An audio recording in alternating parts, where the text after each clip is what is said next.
Hello. Hello, hello. Hopefully my audio is working. It's been like I haven't streamed since last year. It's been forever. So hopefully I'm doing this right. Hello. Welcome to Feedback Friday. It is Art Edition. I'm your host Jacob. It's a new year. Welcome to 2024. We're going to be doing art as you might have guessed. Hello. Hopefully I'm using the correct audio source. My webcam has been on the fritz, and the audio stuff for it has been getting worse. So I switched to use my headset. Uh, Hopefully, it's working well. All right. Welcome to the stream. Hello. Happy New Year, Grant. Hello, Maxim. Uh, Bishop John Smith. Hello, Tarako. Welcome to Feedback Friday. Uh, sounds okay. Great. We have an excellent connection, apparently. Good start. All right. Hello, Swifty. I see there's a question about kind of limited edition stuff, um, and kind of why that's not something that's going to be returning. Uh, Basically, it is as Tarako mentioned, it was a I was there badge for kind of the history of players, and it kind of I mean it's something we've established like since the game's inception that like if it's Ellie, it means it's like that's it. Um, but yeah, I mean, it might be more of a Dave question, to be honest, to address it.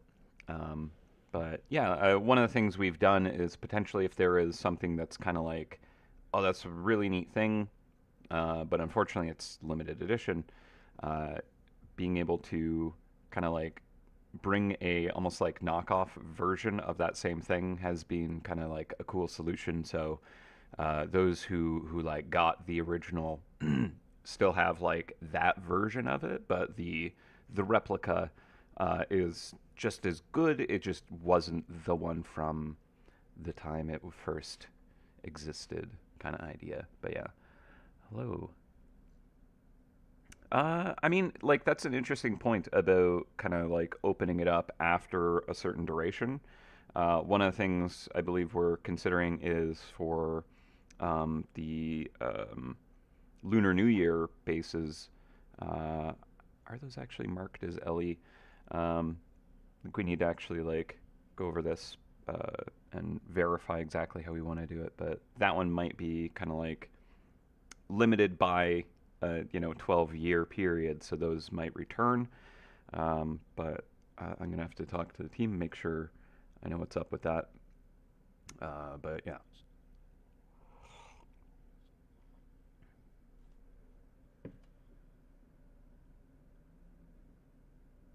yeah. I mean, it certainly is something to think about. But yeah, I'm not the one who makes any decisions on that, and I know that as kind of like something we've like in previous years stated, it's like LE means like nope, that's it. You had it only existed then, so I think it'd be a big issue if we went back on that. But I also appreciate that like yeah no like it's been like over a decade for things. Maybe it'd be nice to be able to unlock those, but again, not my kind of purview to be able to kind of open that up. But yeah, it's a great question though, and like I definitely think it's worth thinking about. And uh, yeah, like a lot more. Like we've moved away from the whole actually limited edition stuff. We used to do it quite a lot more, um, and we realized like oh maybe it's like it is a special thing, but we don't want to like overdo that. And so we've been doing more kind of like okay this is available like during the event, but it can reoccur, or maybe it like shows up one year and like skips and comes back other years, stuff like that. We're kind of like finding other ways to do things. But I still like the limited edition thing because it is kind of cool to be able to like collect those very special trinkets and tokens. But also at the same time, I think that those should be limited to like not actually super important and gameplay relevant. items, more your tchotchkes or such. But yeah. Anyways, what are we doing for art today? That's a great question, Narwhal. Yes, we are working on the M1K mouse that we had going last year. Um, Now, this is certainly a lot of kind of work for this one. Those who are familiar with the character we're working on, this is the M1000 mouse 1000. It is celebrating over 1,000 permanent mice that are in Narnia. We currently have over 1,000 mice that exist, but the number has gone over that because of like event and special mice, stuff like that. But with the upcoming permanent release, that will hit that number. So we decided that we want to celebrate that with a special mouse. We did this when we hit 400 mice many years ago. With the M400 mouse, and that was a mouse that had kind of like a special side quest that you can take on. I believe you like go to the Crystal Library and you have to get a bunch of library points and unlock the quest and go out and kind of like catch things. And it's a bit arduous, but it was a really cool thing at the time.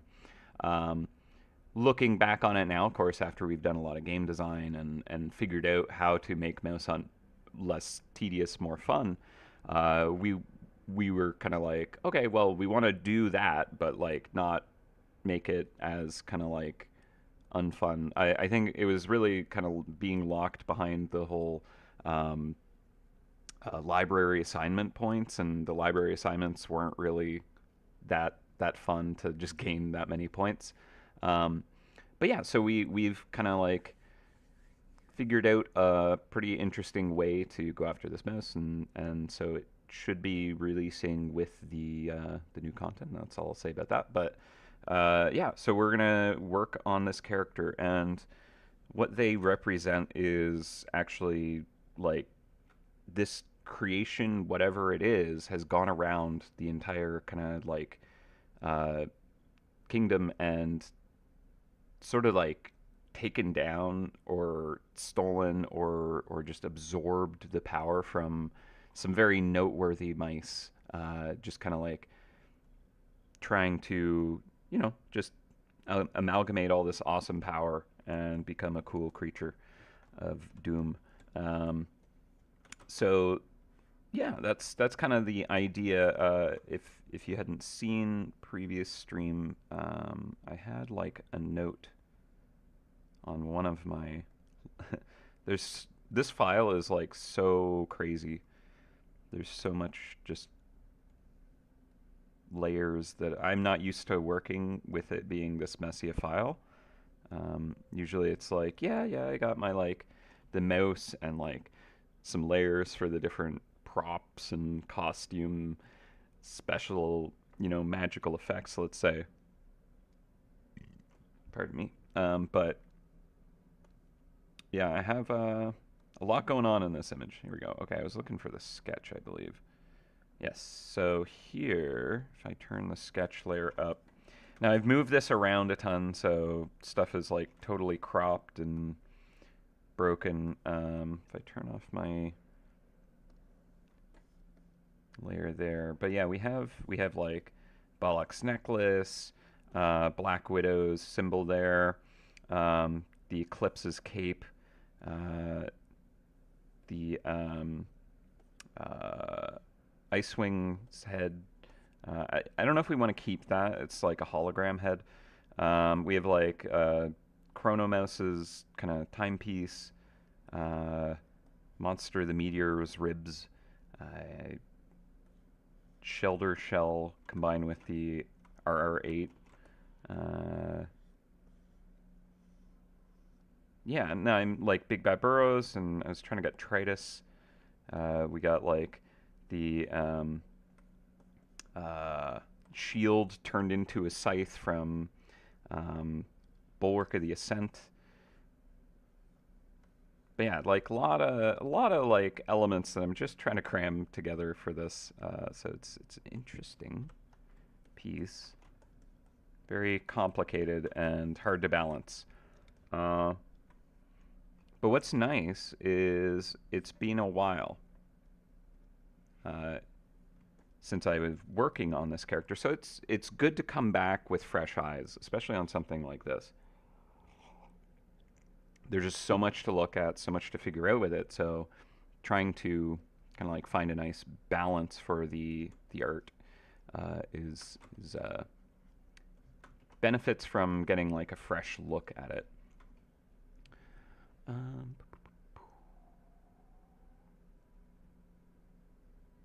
all right, sorry, I'm just catching up on the chat now.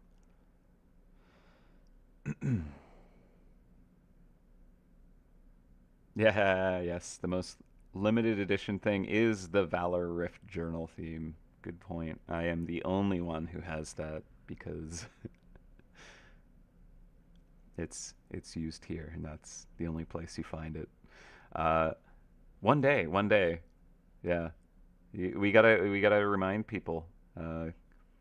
Create a campaign about getting these journal themes, and this one included here. Gotta get these journal themes put in the game, you know.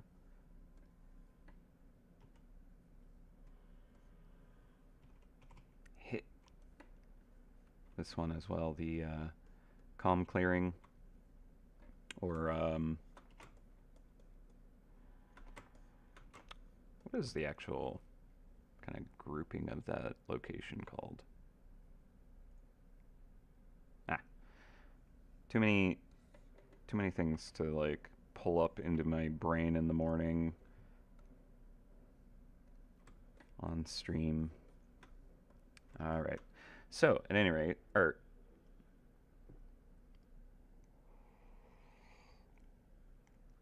Um,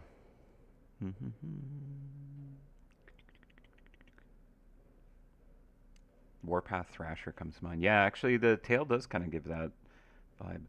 Um, got like a little bit of the Sylph and the Onyx Stone, uh, Retired Minotaur's Pauldron. Yeah, the fun thing is we can kind of just like nod to any kind of details as we're rendering it. If we can figure out how to like shove even more reference into it, I'd love to try. Right now, it's a lot to kind of balance, but once it's further along, it'll be easier to kind of figure out how we can kind of like work things in, or perhaps even strip stuff out. I would prefer to have a good design and image than one that's just too much going on and it's just kind of chaos and bad. But I think we'll be able to figure it out.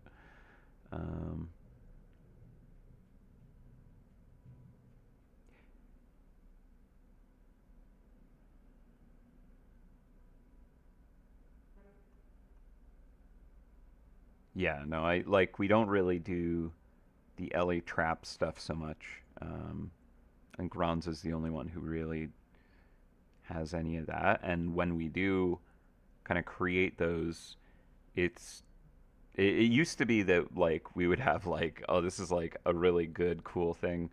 But yeah, we if we ever introduce the like, oh, that's a really good cool thing, that is Ellie, we will certainly, if there is kind of like a desire for it, make like the knockoff version later on. Um, so that's just one way we're kind of like dealing with that because we do like the like I was there element of it, and I think a lot of players really actually do enjoy that. And you know, even though a lot of players come in a decade late and won't be able to get previous LE stuff, they can start their collection and kind of see a piece of their history. But yeah, I mean, that is just kind of like chiseled into stone since the early days, and so it'd be hard to go back on that. But yeah. All right, let's see. Yeah, it's kind of a ghosty head.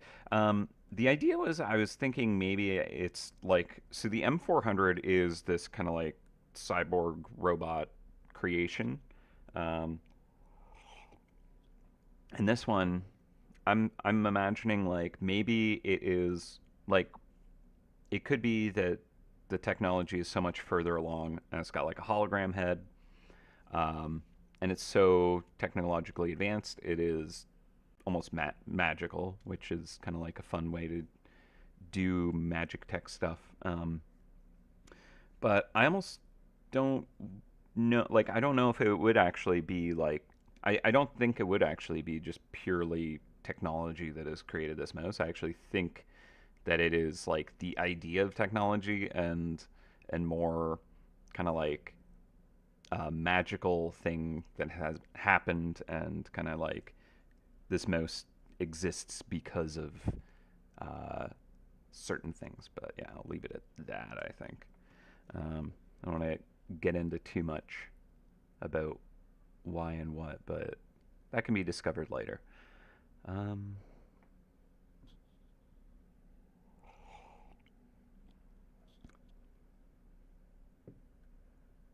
yeah, no, exactly. I think a lot of people aren't necessarily aware of like the history of the LE items and how deep that goes.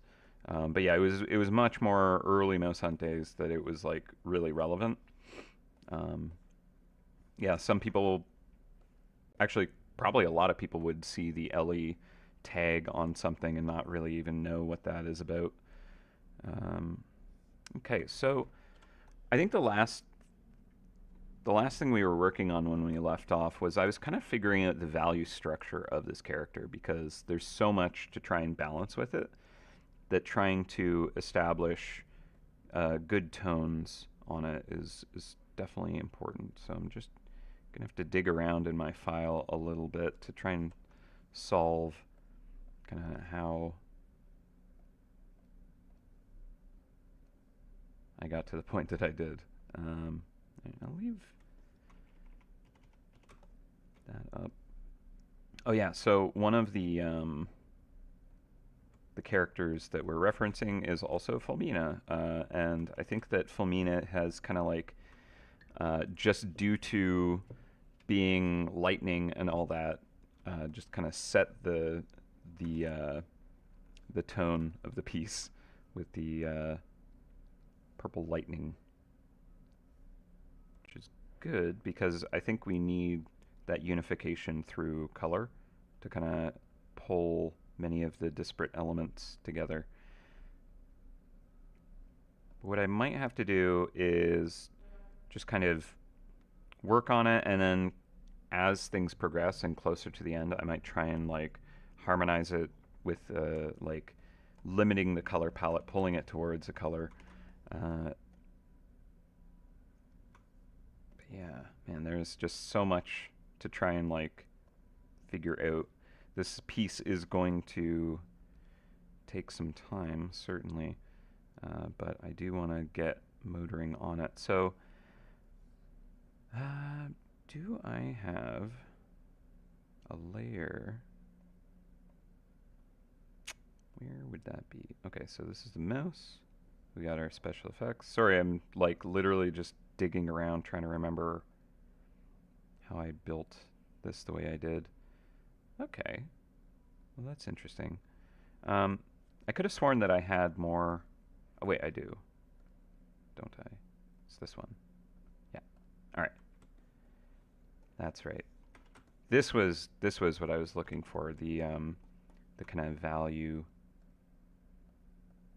Trying to just kind of like figure out how to make it more dramatic, more exciting, and just kind of like carve out the shapes a bit. So I had created a folder, and this is just using normal. Okay. Sorry, I'm very rambly to myself today. Usually it's not until after lunch that I get to this point, but I think this piece is just that complicated. All right, so I've set this folder on the very top of the piece right now to a brightness layer. So I'm affecting just the value of the layers below it. And this is in a folder that has a through pass, so it just means that it'll interact with the layers underneath in effects, layer effects ways. It's a Clip Studio kind of thing.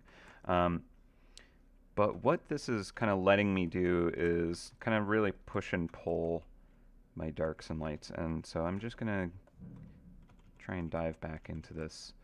So wondering if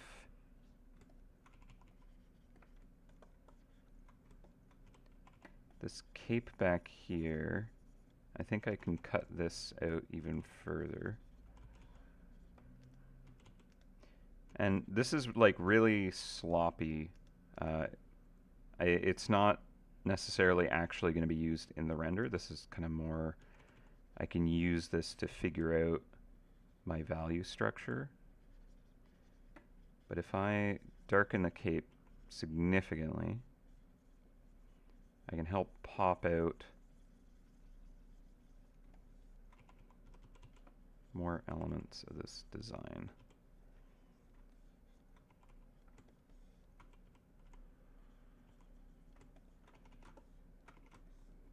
Yeah, I should be almost working on it like tiny, just so like I'm looking at it and building the structure like by painting it large to small is kind of like a useful way to kind of figure out stuff like this early on.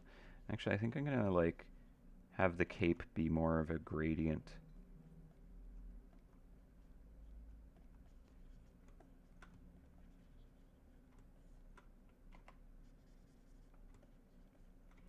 And then same with the scythe, maybe the top of it is more dramatically dark going to that light, so it like really draws your eye to that tip there.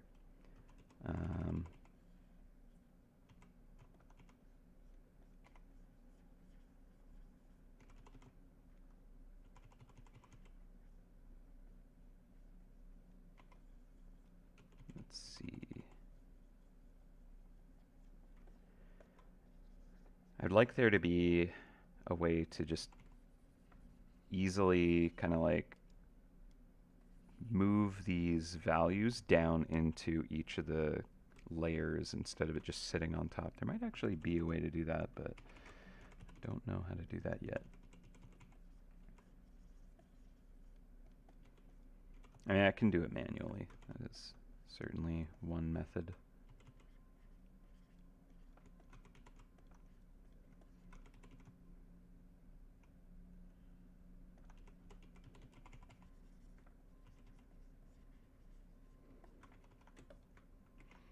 Okay, but yeah, I want to work really chunky and loose for just figuring out the structure here.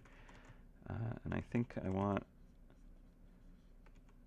there to be a bit more definition on some of these edges so that they'll read. Because if we have like a really dramatic kind of lightning flash bright, it's kind of overexposing parts. It's washing out details. But we don't want all of these really interesting and fun details to just vanish. That's no good. And the tail, I don't know if I like this kind of the tail like connecting so directly with the scythe there.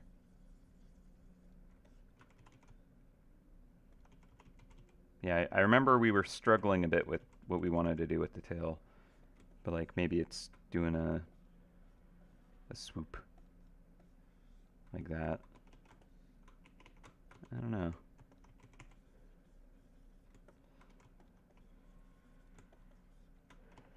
Yeah, I was kind of hoping that like by the end of the last stream we did with this character, it was more kind of like, okay, cool, everything's solved, and now it's just render it. But I don't know. I don't know if it's solved yet. We could ignore the tail, honestly, for now, and just like let it just exist where it ends up after we've worked through other things and I mean, maybe it does swoop up, it just isn't as directly connected.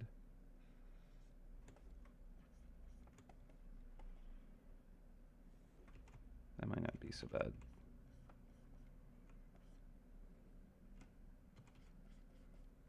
Just gonna lose a little bit of attention on the tail. I think it was perhaps drawing too much attention to itself, and also with it like being so close to the scythe, they actually like were creating this weird tangent in this space. It was just like the objects were just too kind of close together in a sense, and drawing way too much attention for what I wanted it.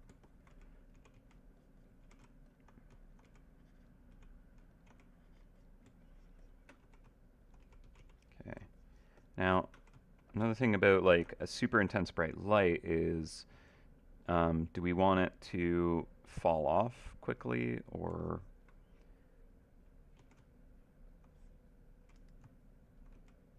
not sure. But I think that the angles might need to be a little better for where I'm putting these highlights.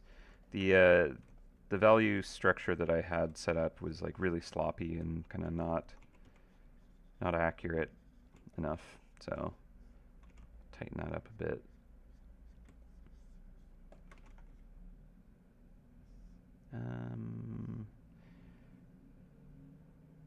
So yeah, this hand is like blasting with magical power and light.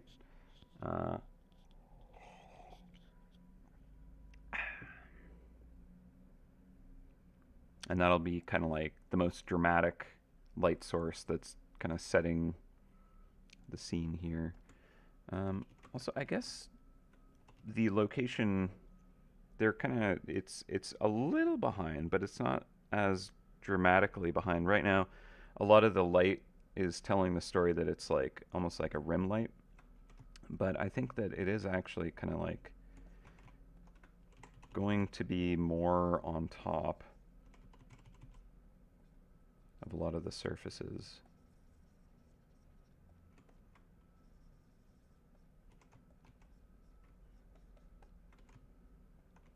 You know, because it's holding it up in front of itself.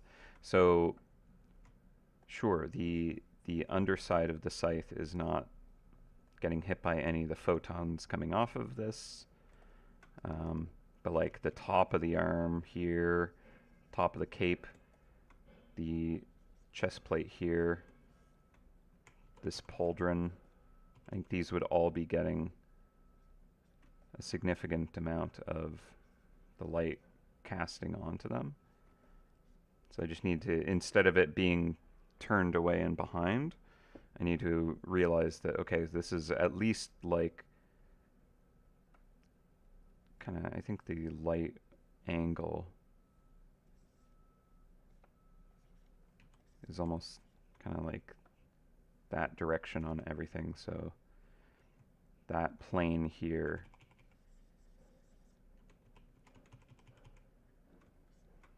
that makes any sense.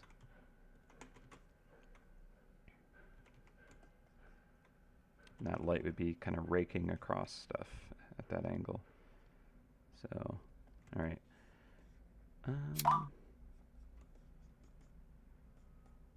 Thanks, Michelle.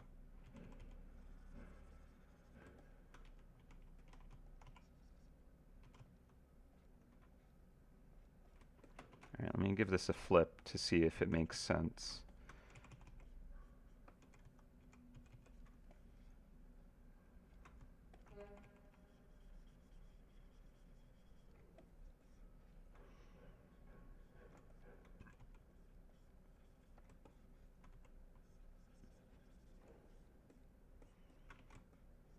Okay. Yeah, I think that that's not terrible. kind of want the cape to like come out, almost being like dragged by the arm, maybe a little bit more.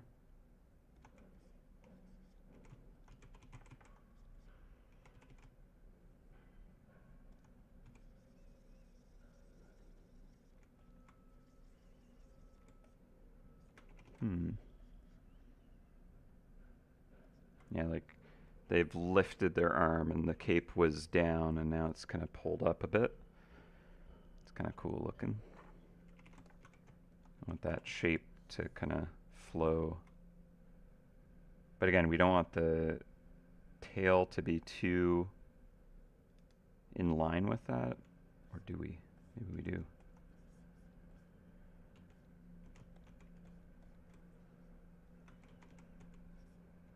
I mean, maybe that is actually a good thing for this.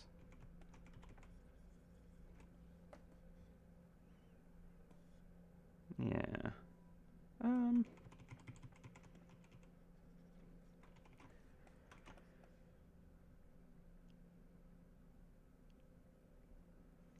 Now I'm kind of just imagining this character is just floating in the sky, flying around, being all like powerful and cool. So this like ground burst here, I don't know if that like really works the way it is, but I like the design of this and using it, so I want to incorporate it somehow. I might have it kind of coming off of the feet. It's weird Jetsons magical proportion or propulsion. So, or we could do the mystical knight, I believe, from the Zugzwang's tower. I believe that one has kind of like magical kind of just glow off the feet. But I like these kind of like pulses coming off. It's kind of fun. Okay, so here we can see we dramatically have altered the light schema. So I guess the question is, how do we actually like translate that down into all these many layers?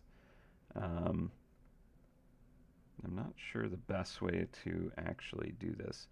What I'm thinking I'll do is I'll actually just like duplicate this and just go through to various folders.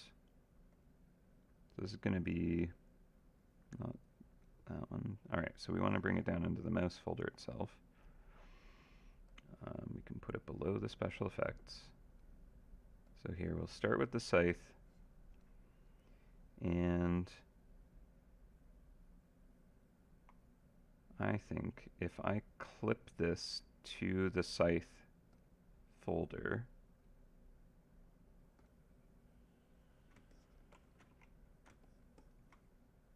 then it at least is just kind of in this group, and I can just flatten it, go in, just put it down, like even in this layer here.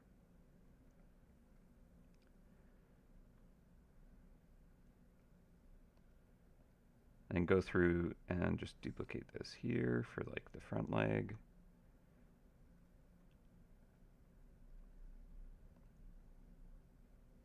And yeah, actually I'll bring it into this folder. There we go. So now the front leg has the shadow there. Pauldron will do the same thing for you.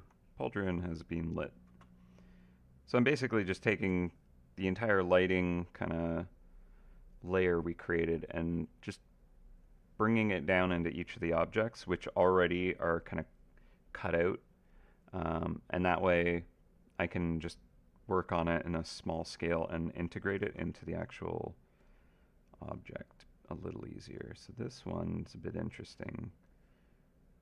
If I drop it down onto the head that we have, it doesn't really change that much. So maybe, yeah, because this sketch is actually pretty transparent, which might be good.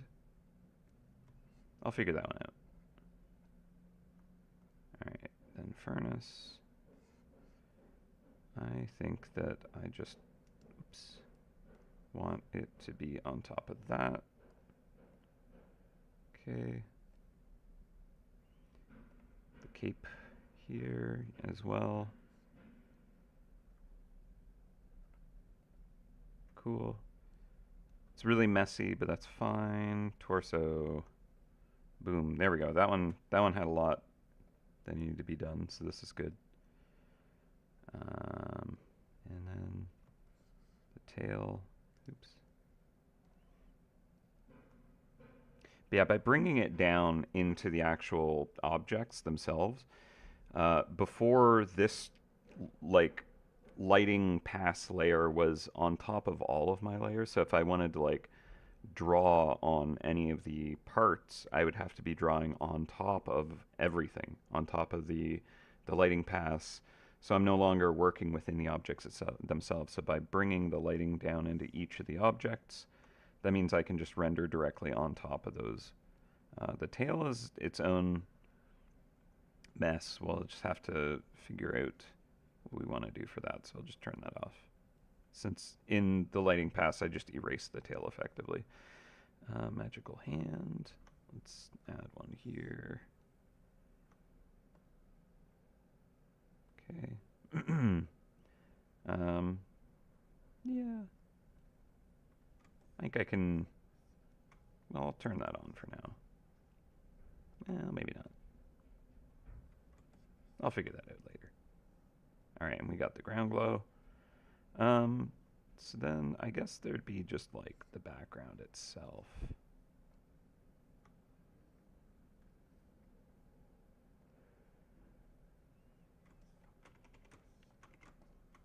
Which I think I don't want to use the brightness to tell that story, but I'll leave that down there for now. Okay. Ramble, ramble, ramble. Sorry, this is Jacob actually rendering mode. I'm less kind of like good at engaging with chat and all that. But I hope that you're in for that, because that is Feedback Friday Art Edition. That's how that goes. Oh, by the way, do I have the time-lapse recording? Good, I do. Okay. So I'll be kind of near the end of the stream doing a kind of time-lapse watch of what we've done. It's going to include like the whole creation of this, so it should be pretty interesting. Probably be like the final 5 or 10 minutes of this video if you're watching it VOD style and don't want to sit through hours of me just kind of like rambling to myself. I also take a hour-long lunch break at like 1 o'clock. It's 11:38 right now. So, but I put up a timer so you know exactly when I will return from that. So you can just leave me going and come back and get a Larry link. Okay, so I will do another brightness pass here. And where's the cape? I need to get it on the cape as well. That's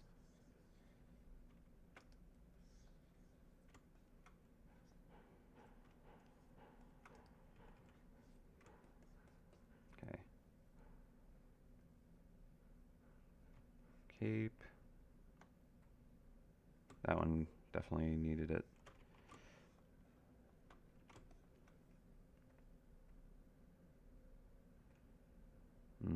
Okay, so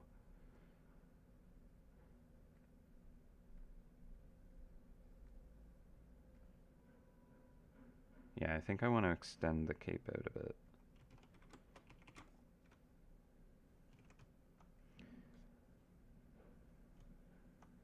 So I'm just gonna grab this color.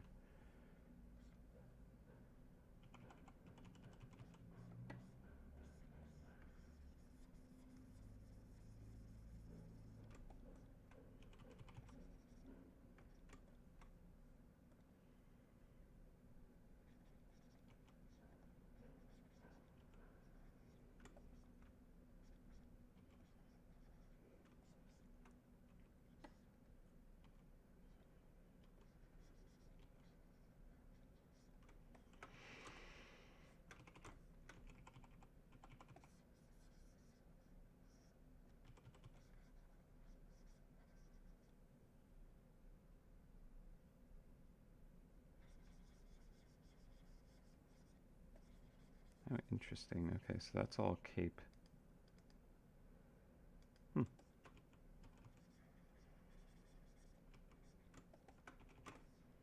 I'm definitely gonna have to like flatten chunks of this image to actually like figure out my render pass on it. It's a mess. Alright, so let's bring our sketch back on top because I'm losing kind of what's going on with some of it. Where is that? Sketch. There we go. So let's bring our sketch up a bit more. So we have kind of like the hourglass thigh there. We got like a R8 and shoulder shell thing happening.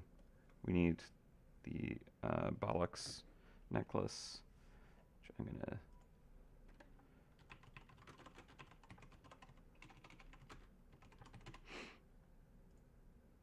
pull up Bollock the Banished himself. There we go. Very important detail.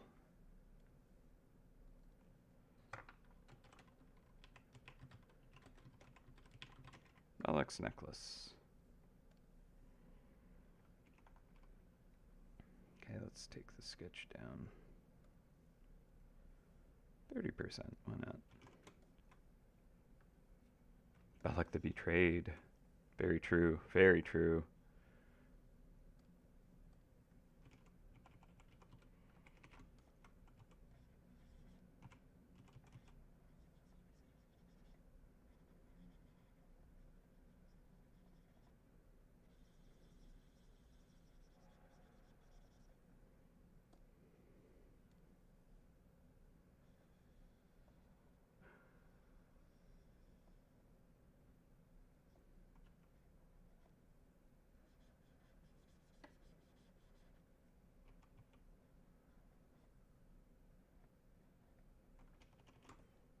Okay, and we'll render that up when we get to it.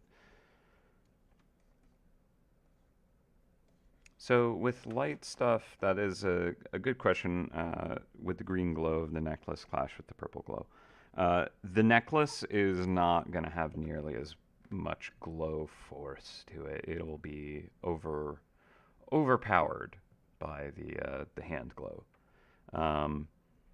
Honestly, like when you look at Bollock's necklace, it's more just kind of like a kind of ghostly. The beard itself, I think, is what's really something that's casting light for this character, and just kind of magic in hand. The necklace itself is actually just bouncing the light of the like glowing beard, I guess.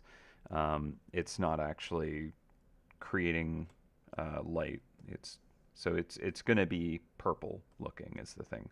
It won't look green. It'll have like hints of green perhaps, but if anything, it's going to be more blue. Yeah, we'll figure it out. We'll figure it out. It should look right. Lighting is kind of one of those things that I am into, and so enjoy trying to solve such things.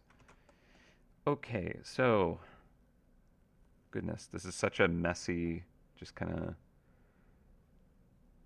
piece. Not how I'm used to working at all. But hey, that's just what I do sometimes. It's just like, all right, what's the most difficult way to work on this? I guess I'll try that. Yeesh. All right.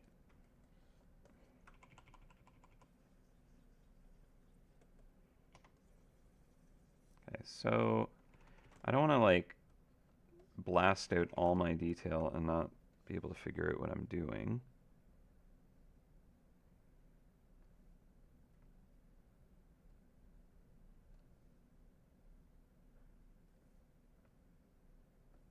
Yeah, I need this kind of like glow happening behind.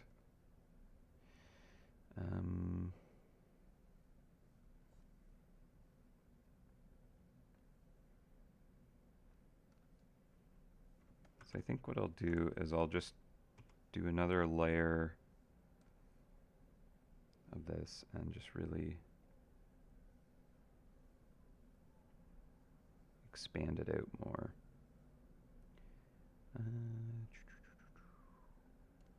Maybe the friction brush would be good.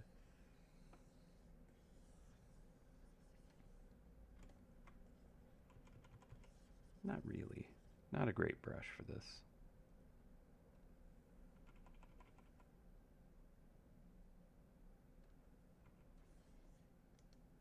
Well, this kind of has like an interesting weirdness with that texture. It's kind of cool. If I just focus it here, feels like it's doing something weird to like a camera lens. So that might be interesting to keep. I'll do it on a different layer so I can turn it on and off though. Alright, cool. Canvas brush, nope.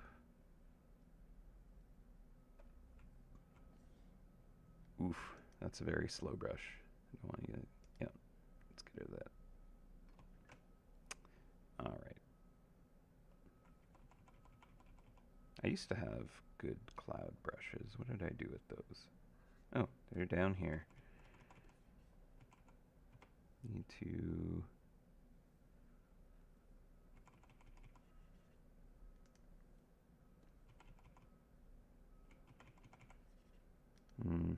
particle sizes are way too small.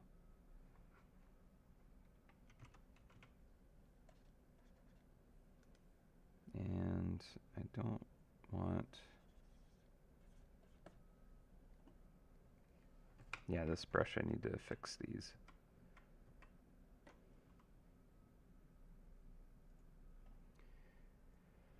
So right now, it's got a lot of scatter.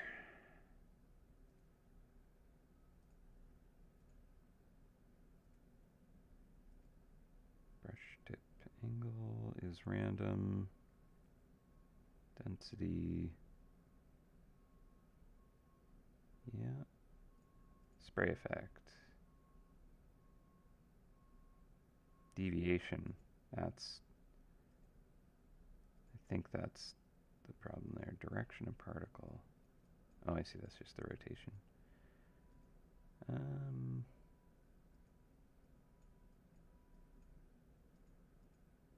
If I lower the gap, how does that look?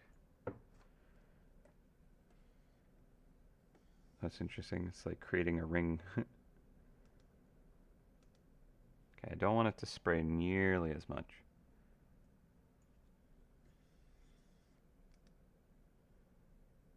Gap.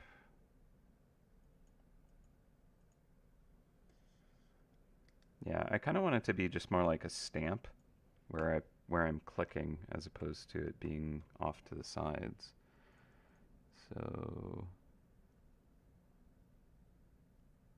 turn off spraying effect. That's what I wanted. All right, so I want there to be some... Here, I'll leave this up here so we can mess around with these together. The iTunes mouse. Yeah, there's some old relics, if you've been around forever, that are interesting. Okay, so to get rotation on this, a little bit of randomness, I think I might need to turn on spray effect. Been a while since I've modified brushes heavily. Okay, the angle, here we go. I can randomize. Boom, boom, boom, boom. Cool, okay. That works. Brush size.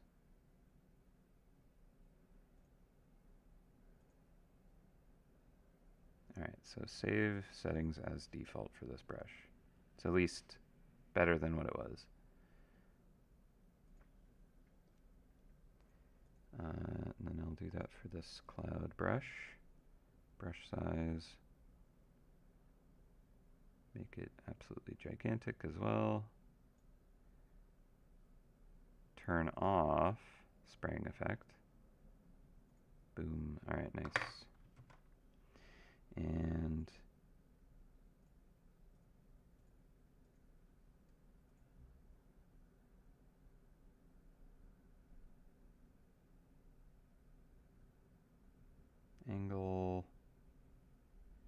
Maybe I'll do based off of the pen tilt actually, because that way I could be like, why is it so faint? What happened? Oh.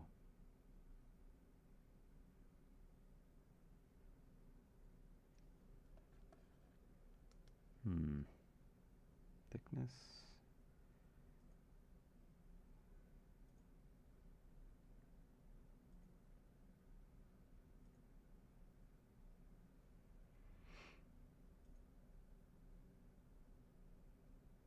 Density is,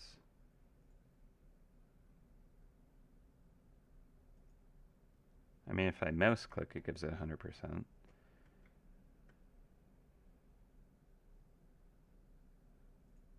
Spraying effect.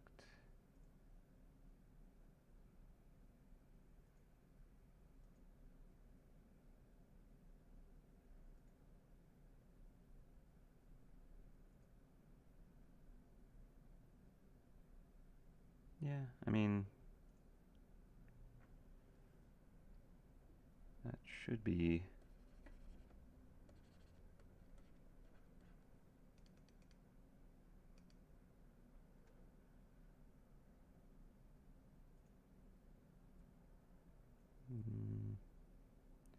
I mean, I can really just kind of like amp up the pressure sensitivity on just this brush.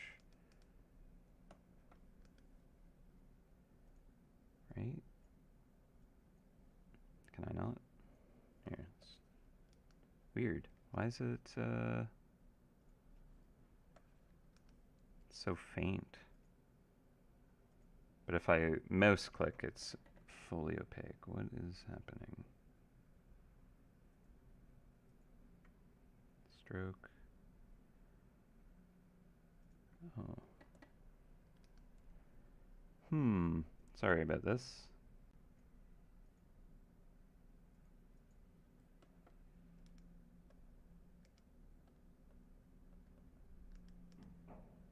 Okay, so this is because there's like no gap. And if I just drag the mouse, it's like stamping that like many, many times. I mean, that works. Now, if I give it a little bit of randomness for the direction, actually I can just adjust the way I hold my pen. Though it doesn't seem to be doing anything with that.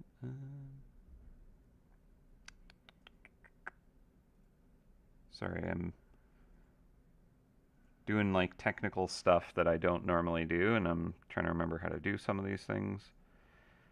Alright, so brush tip, the angle.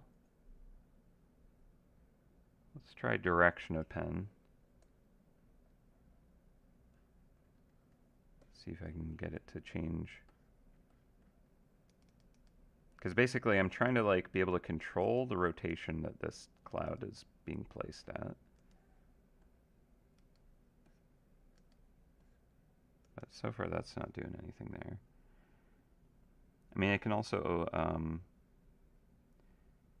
turn on the angle controls here. Direction of line.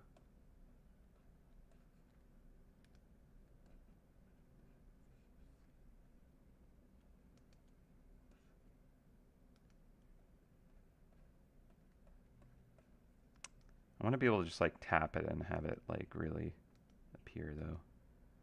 It's not working great for that.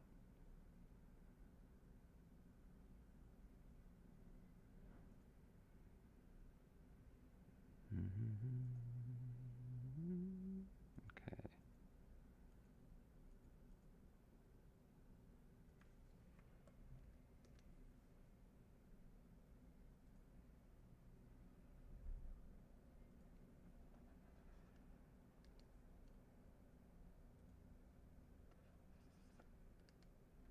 Darn. All right. Well, I'm wasting a lot of time doing this.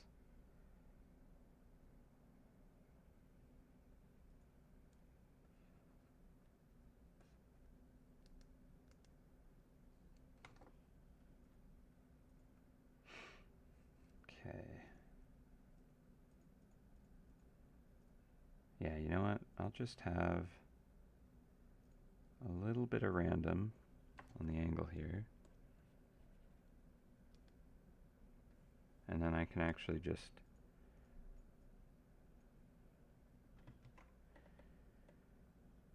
turn that off, brush tip.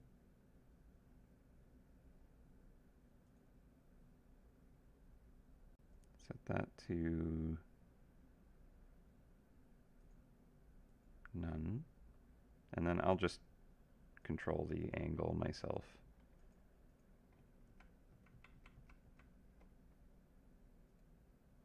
Well, at any rate, this is better than the brush was, because this was an imported one from Photoshop, and it worked how I wanted in Photoshop, but I'd need to mess around with it more. Ooh, this might actually be part of it.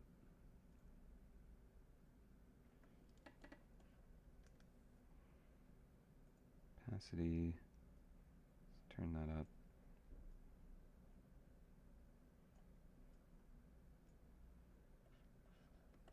Okay, that's a little easier to actually make work. All right, I'm going to turn the randomness down. That was under brush tip. So the angle is random. We'll set it down by like 10% random. The density, we'll leave it maxed. Actually, let's turn off pen pressure for that. Okay, that's better. All right, so we have angle that I can use.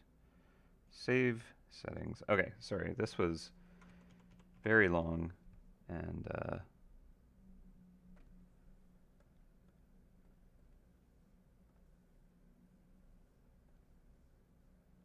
I need to add that.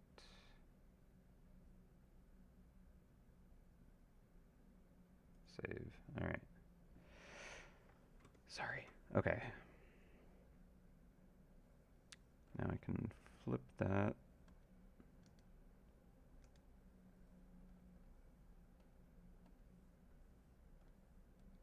Add an angle, flip it, turn ways.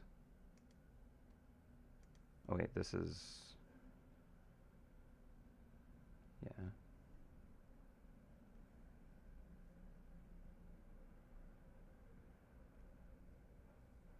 Okay. Why are you not? Okay, anyways.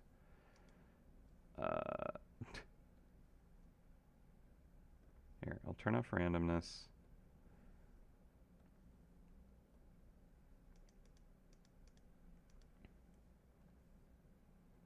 Welcome to the what it's actually like some days. Oh, okay. You know what? Turn off that randomness as well. Let's see what I can do with a fully controlled brush. Okay, so now we have these angles. They're not changing. I can actually stamp it down, get the look I need. And now I can actually just manually change the angle. I can flip. Why is it not flipping?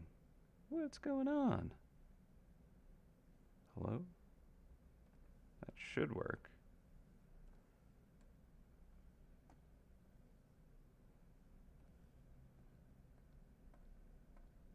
You're not flipping it turnways at all. Sheesh. Okay, you know what?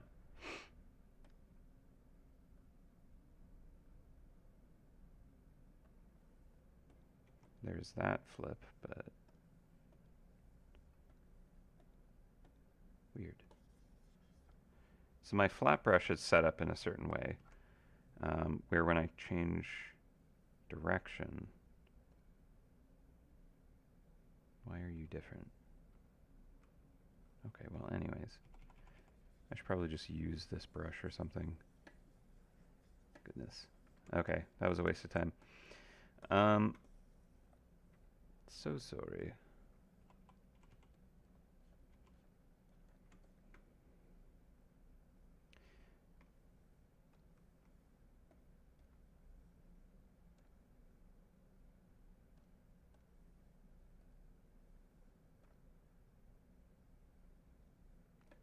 drive me insane though. Angle, direction.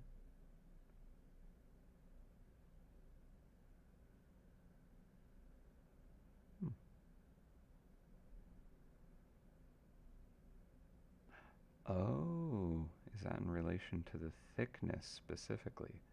I see. So I actually might need to use the flip vertical and flip horizontal. Flip. Ah. Okay.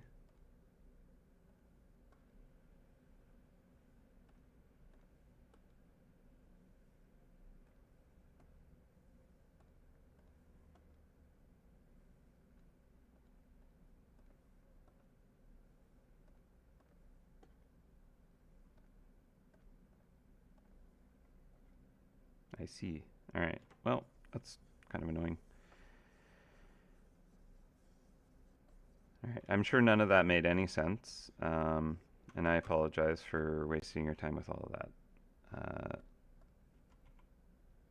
Yeah. My bad. Okay. So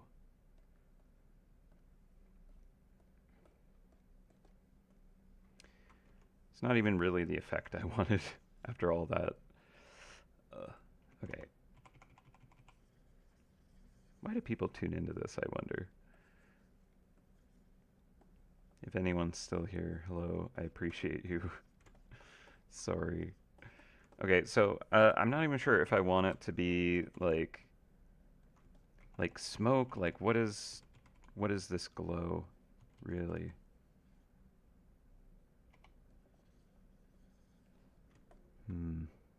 For art. Well, I'm glad. I'm glad that it is considered that. Some days I wonder. Yeah, so this just absolutely blasting your eyes is good here. Mmm. Picture it as black holes sucking in clouds. That is pretty cool. It's just more energy, consume the world kind of thing. I mean, do we want it to be just like absolutely just kind of like blindingly bright? It's kind of something there, maybe. A swirly cloud spirit bomb.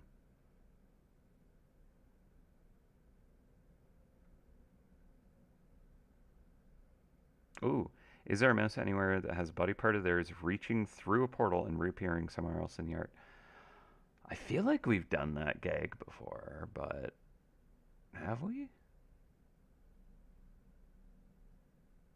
I mean, we definitely have characters coming through portals for sure.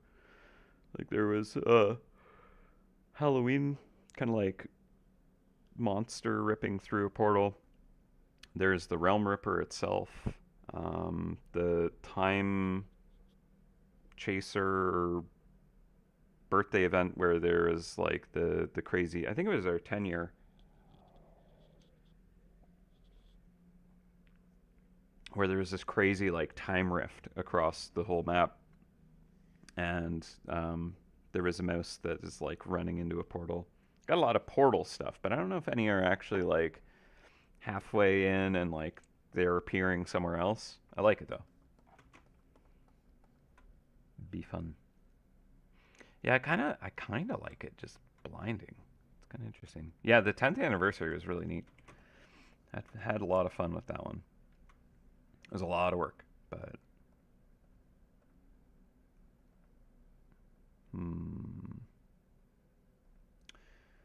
I don't know, you guys.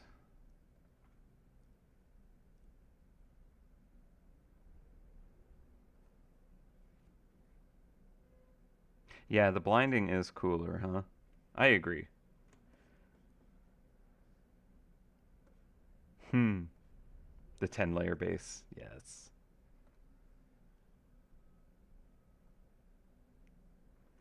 Yeah.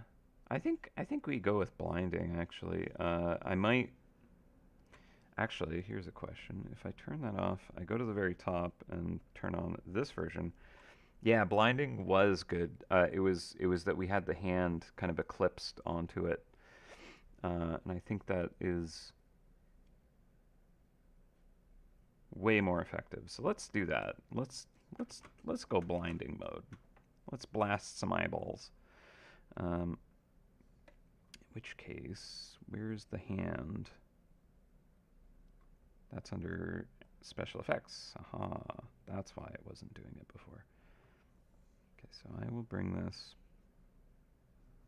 over, yeah. Turn that on.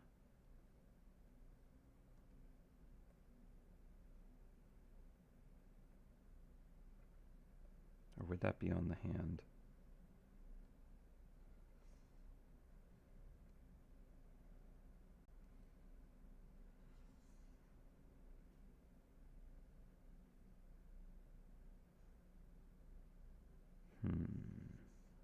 Pauldron, torso. I mean, I think that...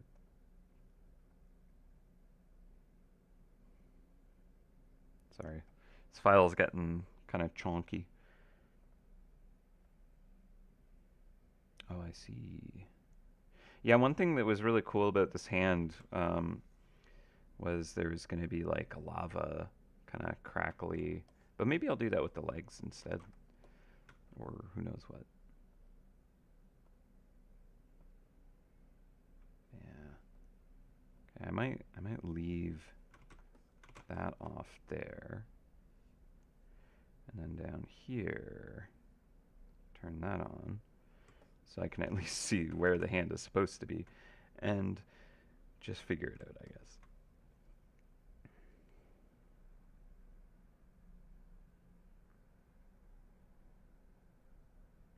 Yeah, I mean, like, that's a great question with the blinding lights. How the hologram head works, how the necklace works. There's so many things that are just like, oh gosh, how am I going to actually resolve that? Eep. Okay,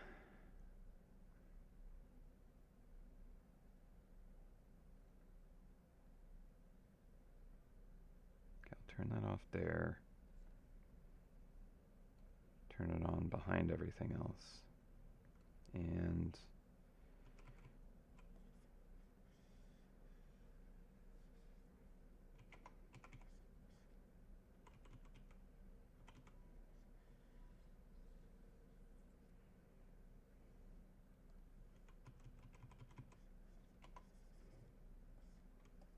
sure.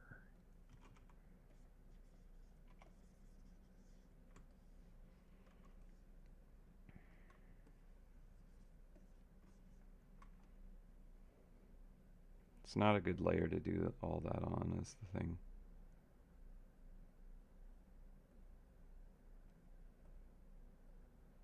Magic hand glow.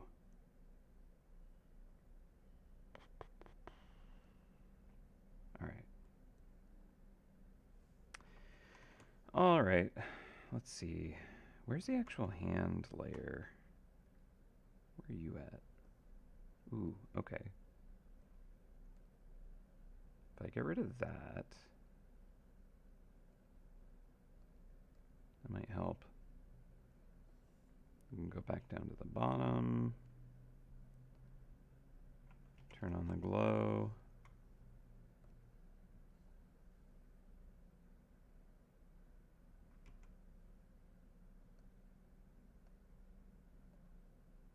Okay.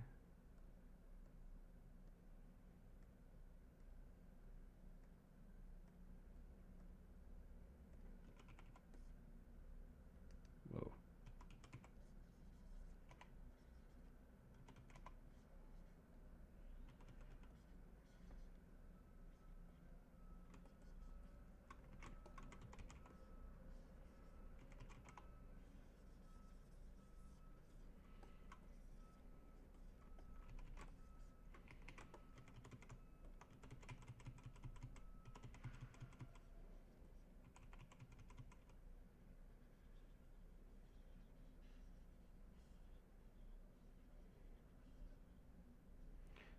So one thing that's difficult is right now I'm using a brightness layer for this. Oh, I can do it with normal. It's just that for when I'm doing kind of like later exports and stuff, and I do like a non-background version of stuff, having the like layer behind a layer effect disappear, suddenly that layer effect is going to get all wonky and weird. So I just had an idea of like what could look like a cool magical kind of glowing effect here. I don't think I've used something like this yet, where there's almost this like lightning kind of bubble that's kind of doing something like that. I just kind of imagined what that might look like. And I think that helps kind of create this big area of light, but it might be more containable. I don't know. But what could look really cool with this is if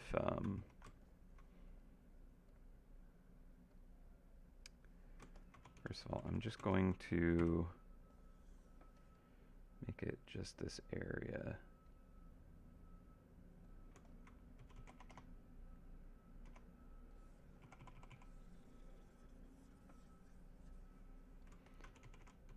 And because there's like all the sketch was included in this, and I don't need that here.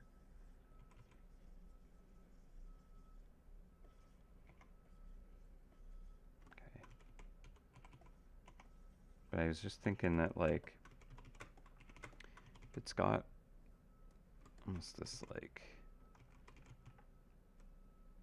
lightning kind of edge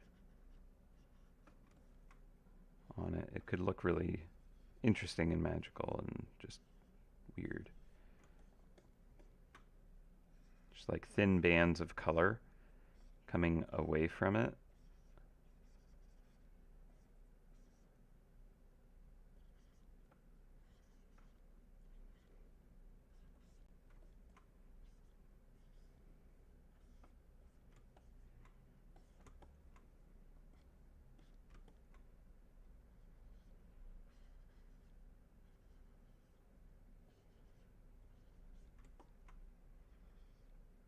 I don't know if this is anything, but it could look cool. I feel like, weirdly enough, Feedback Friday is often the time I experiment with kind of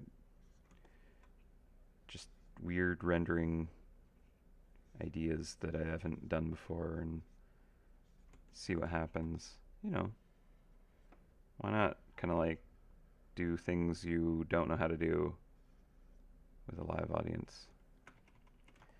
But I don't know, something like that could look kind of cool. I almost wonder if it'd be more effective if, what is that smudge there? Wonder if it'd be more effective if there's actually a bit of a gap in areas.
It looks magical and explosive and dangerous and powerful. I don't know.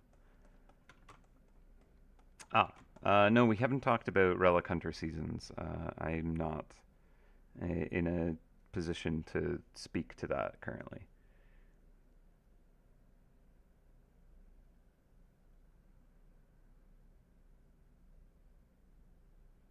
Yeah, the Chrome Rhino carried me for so long. Yeah, me too. Had it for a good while. Mm-hmm. Do you remember the hit grab horsey?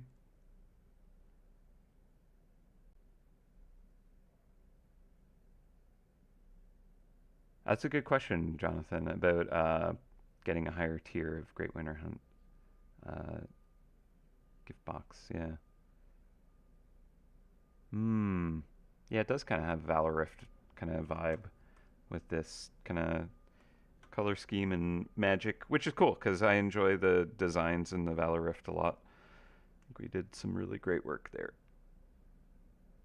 Oh, and there's definitely a lot of like power that exists in the Valor Rift, so I think it's appropriate that this character is kind of wielding some kind of energy that feels like that.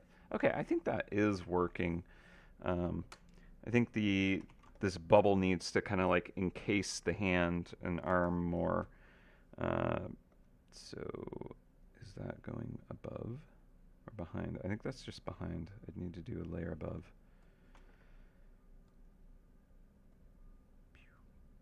All right.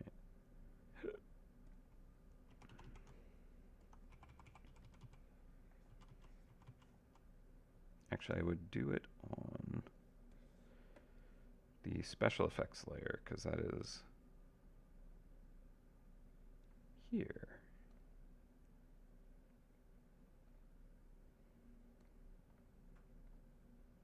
Yeah.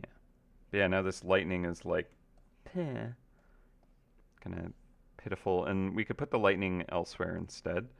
And that, I think that might be a good idea, to be honest. I think the hand like this is good enough. Um, Originally, we did kind of have the idea that lightning like swirled on the tail or something like that. So, maybe we'll do something like that instead. That looks pretty neat. Just dropped on as simply as that. It's not terrible. It'll also potentially help light different parts of it. There is this kind of like interesting energy coming across there. That's okay. We'll go with it for now. Yes, supply transformation. I'll just turn that lightning off because honestly, like with this spirit bomb kind of boom, whatever, I feel like I want to overpower any other light source that would have been there. Okay, the sketch is now interfering.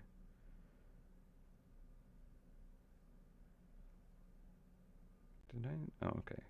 Here it is up here. Just turn off that sketch layer for now.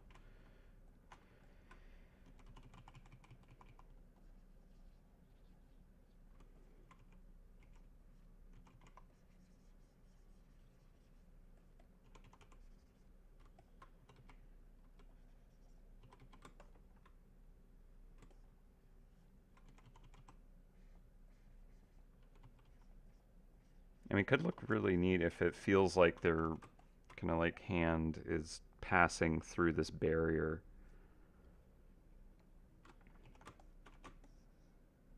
Yeah, I think there's something there. I kind of like that Bollock's necklace is just like hanging out, floating up in this kind of like pure explosive magic, just chilling there, doing his thing. Cool, cool, cool, cool. All right. I am happy with that. It looks kind of cool. We'll mess around with that later. Uh, it does also feel more like this mouse is kind of like doing something too. Whereas originally with the kind of like the essence of destruction kind of floating above its palm, and this kind of like pose that they have where they're kind of, I can't get the angle. Um, it looks like they're serving a like a uh, tennis ball, like just it's the vibe that it was giving off. Um, Now it looks like maybe it's gonna like pierce this energy bubble and exploded or something cool. I don't know. Yeah, it does feel like a force field, which is cool. Hmm.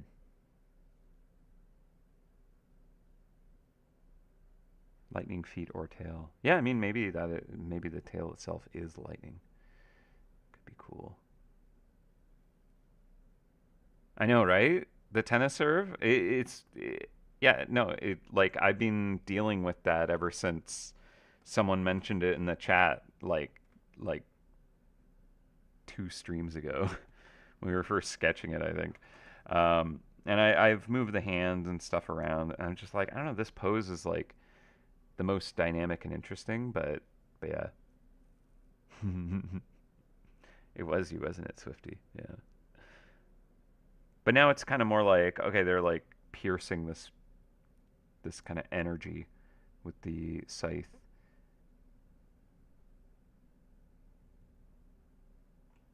You know, if I'm gonna suffer it, you all have to suffer it with me. That's just how it is here. Okay. I think I need to get to a point where I'm not like dealing with these kind of crunchy, messy. Like, look at the cape here. Like, what is this? What is? I don't understand what's happening, right? So I need to clean it up more. So this, I think, if I flatten it all out a bit more.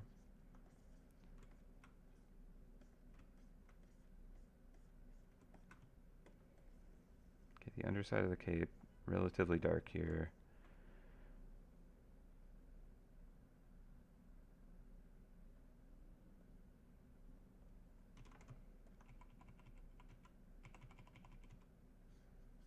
Why is this the way it is? Is something on top? Ah, that's what it is. All right. It's like, what's actually like interfering the cape here? So this glow might need to go behind everything. Put it with ground glow. Hmm.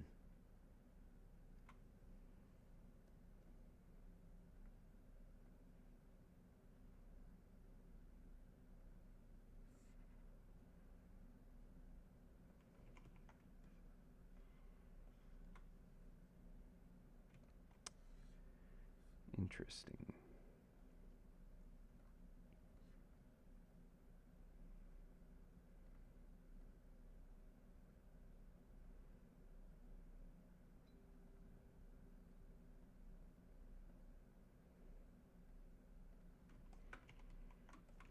Okay, I'm just gonna make this glow only reach out that far. And I'll just have to use a different layer if I need the glow to go elsewhere. It's just because it's going on top of things, kind of interfering with them, and I don't want that right now. Okay, but that does look really cool, I think. All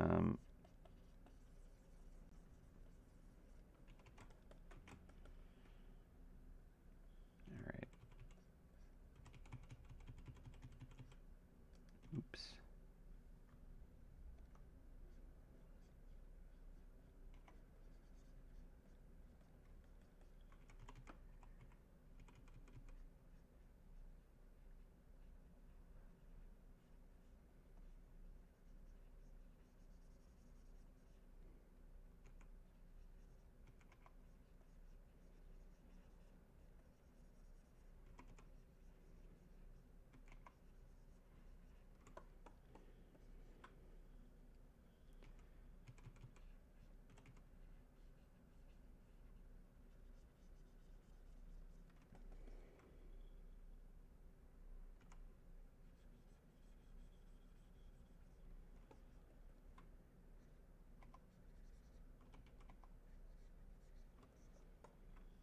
All right. I think this will kind of like do something interesting with the lighting too. Unfortunately, um, well, maybe fortunately, you want like a hard edged light for dramatic stuff a lot of the time. Um, but this kind of like bubble of magic is going to actually soften some of the light because it's like such a large, like it's a very wide uh, light source potentially. You know, if this whole orb is casting light from like up here and all the way down here, you're going to get really softened shadows. Whereas if it's a point light source like here, here actually I'll demonstrate more clearly what I'm trying to describe. So if we have an object here and there's a point light source, the light can only kind of like hit the surface of this, like right here, and then none of the kind of photons really hit like anywhere else. It has a hard fall off. But if our light source is like really large, like this, let's say, we have light coming from this angle, all of this, all of this. This is getting blasted with light from like all these angles. You still have your like terminator, but there's just more kind of soft light because you get like a little bit from this angle kind of reaching the very outer edge, and this angle reaching this very outer edge, but not from this side. So as the light kind of wraps around the form, it softens the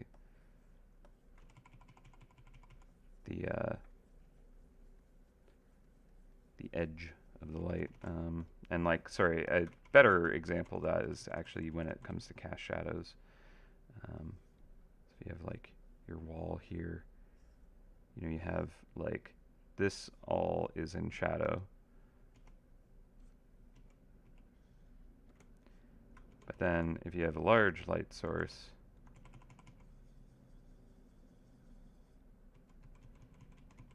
now I'll make it a smaller than that light source. Don't need to go that extreme.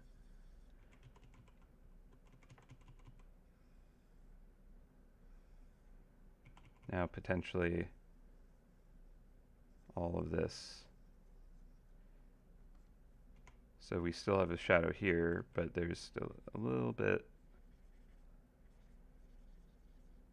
of light creeping around the corner because you get like light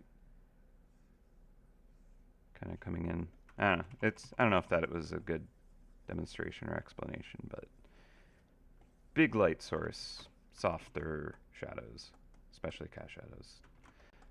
Big light source here. So it might feel less dramatic, is I guess what I was trying to get to, because having like really intense hard edge light can really add a sense of drama to a piece. But I think when you have like crazy overexposed, just like blasting, blinding explosion light, I think we're good for the drama. I think that's probably going to be dramatic enough, and it might help us fill in some cool details with light too, especially if you have like colorful kind of like bands of interesting colors kind of just bouncing around in the form. Again, honestly, like I don't even want to think about it in terms of color right now, because I think I need to, closer to the end, kind of do something similar to what I did with the values, where I like just kind of like attacked it from top down. Like I sketched over the whole thing with just value passes, and then I kind of went in and dropped those into those layers. I think I almost want to do that with the color at the end, where I just kind of like go over the whole thing with like one color and pull each of the elements towards that. And right now it is fairly purple and blue. You know, we got that going on. But yeah, I just don't feel like it's anywhere near harmonizing how I want it to in the end. So hopefully we'll get there. All right, so we have half an hour before we're going to go on lunch break. I do believe that the way the head is, I don't think that it's interacting very well with the brightness, because it just it goes gray. You know, I just don't think that looks very interesting or good. So what I'm thinking is, like, if it is a hologram, I don't know. I honestly don't think that like someone shining a flashlight into a hologram is necessarily making it look any different. Um, I guess depending on how the hologram works, if there's like particulars that the light is bouncing off of, and that's why it creates these forms, maybe another light source would interact with that. But for the most part, I think that just kind of having it interact at all doesn't necessarily make a lot of sense, but I'll try it anyways. I think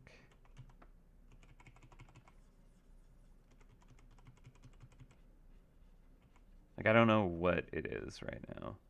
Is it a hologram? Is it like a ghostly apparition? Do we even want it to be Icewing? Does that compute? Don't know. Too many questions about this character. You know, I think I'll leave the head. I'll come back when other things are more resolved and deal with it later. When I'm like, okay, I'm happy with everything else, so I'll just make this feel good as well. Whereas right now I'm unhappy with most of it. I'm just kind of like, it's too chaotic currently.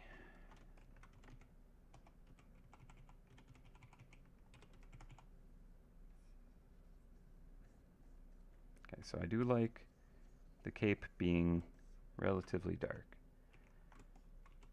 But if we have this light source, I feel like it is justified to lighten it up.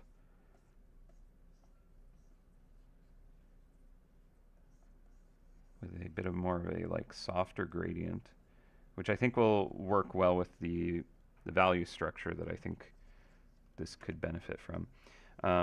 If we're also floating up in the sky, I think we're going to get like a decent amount of ambient light from just the environment, just the sky all around.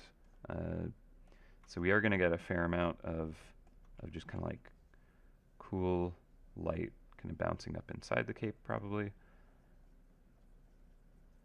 So I think the darkest areas under the cape is where it's kind of like being occluded by the body itself.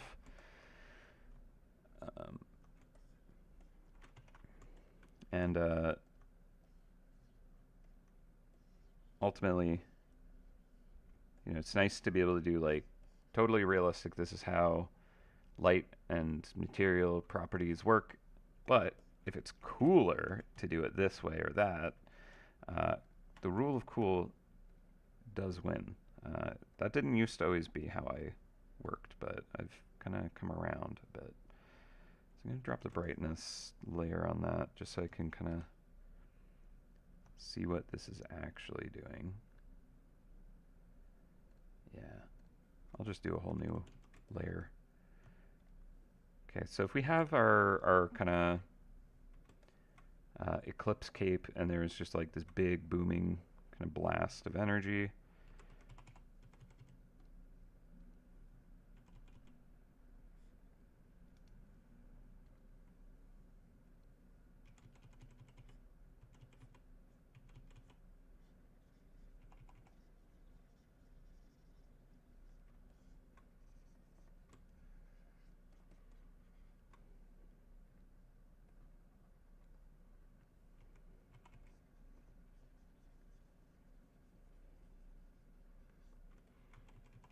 as I said, we're not really going to necessarily get like super hard edge shadows on things. I almost wonder if we want to get like some oranges and yellows into this.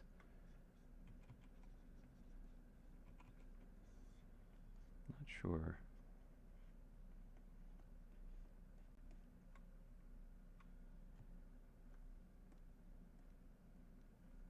Kind of like the potential of it falling off into the more saturated Cape red very quickly,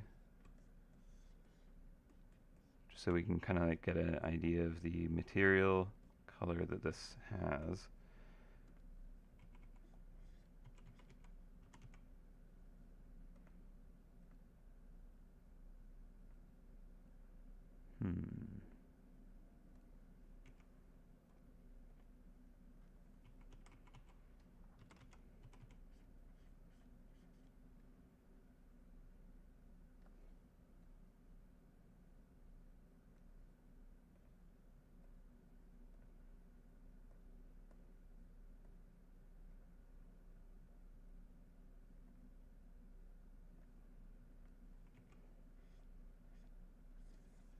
Why does this feel like... Okay, no, it is. Just felt like what I was laying down was a lot brighter than the color I was selecting, right? Not crazy, it is doing that.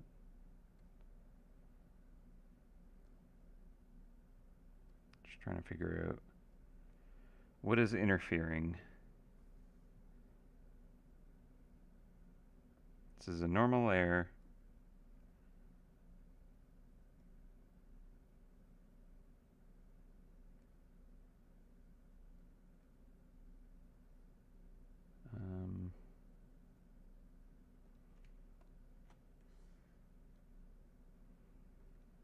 Cape shoulder. So, yep, that is the shoulder cape.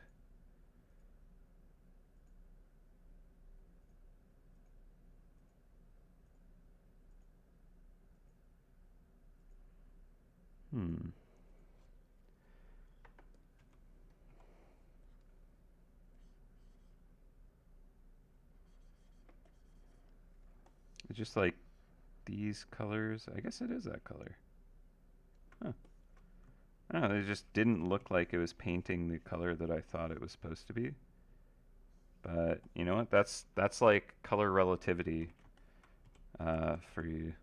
It's very much depending on what is surrounding your subject will very much change how you perceive the color it is, the values, etc. It can be quite dramatic, and it was actually painting the color that I wanted it to, but it didn't feel like it because it just the subject surrounding it just felt so different.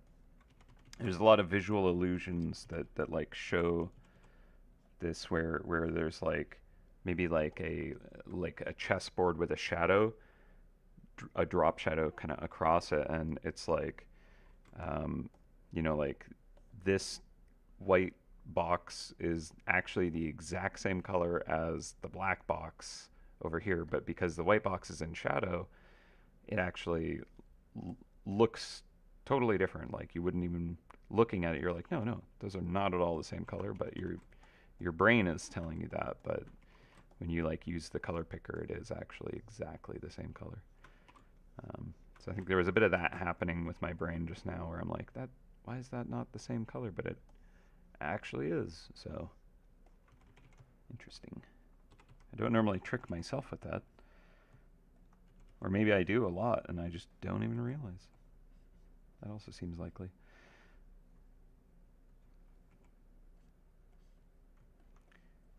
Oh, also, this might be what's affecting it.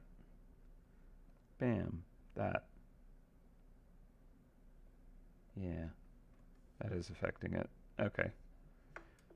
Oh, hang on. I'll be 1 second.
Hello. Sorry about that. Just had to answer the phone.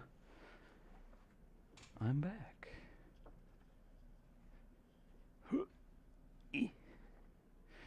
All right. Yeah, so about the hologram, if it reflects light, it doesn't seem very hologrammy. So exactly, because it's just floating light. I don't really know how they work, I guess, but uh, there's that. And yes, we were having a bit of a blue-black dress moment, although we did have a layer effect over that was pulling a lot more blue. So it was partially that. I'm like, the color is just wrong, something's off, and it's because I had that. Um, yeah, so what's actually going to happen is I have someone who's going to drop off something, stop by, but they're showing up closer to 2 o'clock. So I'm actually going to push my lunch back so that they'll probably arrive during lunch, and I can kind of see them for a few minutes.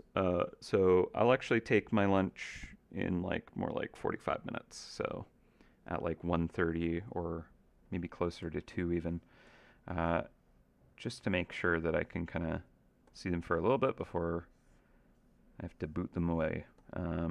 Okay. So I'm wondering, okay, I'm thinking maybe to save myself a bit of a headache, I'm just going to do this color shift the same way I did the values, because I like there being this hue, kind of like the whole thing is kind of pulled in a direction. But I feel like there's ways to do this that's more advanced and cool that I have no idea if it's a real thing or not. But like, I almost want to create like a single layer that other layers reference and pull from, and then create those and use those across. Okay, I have an idea of how to do that. It's way overcomplicated and a terrible way to do it, so I won't do it that way. Yeah.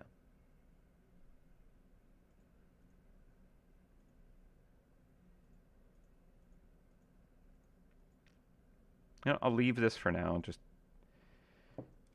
not worry about the color stuff yet. I'll deal with that later. All right, let's see. Yeah, imaginary materials lighting problems. Yeah, exactly. Yeah, holograms would hypothetically be a light source. Absolutely. Hmm. I'd want it to be some sort of energy or something out in front of the blade, like you'd be able to see it. It's cutting its way through the energy. Ooh, yeah.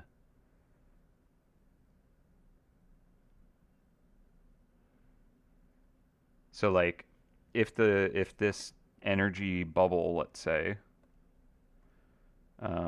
was like bigger. Okay, that's maybe not the whole folder because that's everything. All right, what one do I want? This one and this one. Here, I'll label these as energy bubble within the magic hand. In fact, maybe these should actually be on folder above. So I can turn that off. You there.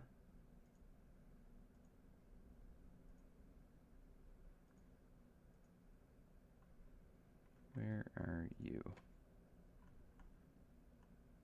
You're on the special effects layer. Maybe energy bubbles should be up in the special effects layer. Wouldn't that make sense? Yes, that would. Probably. Although, let's see what I break. Complicated image. Yo. Alright. Turn you on. Yeah. Nice.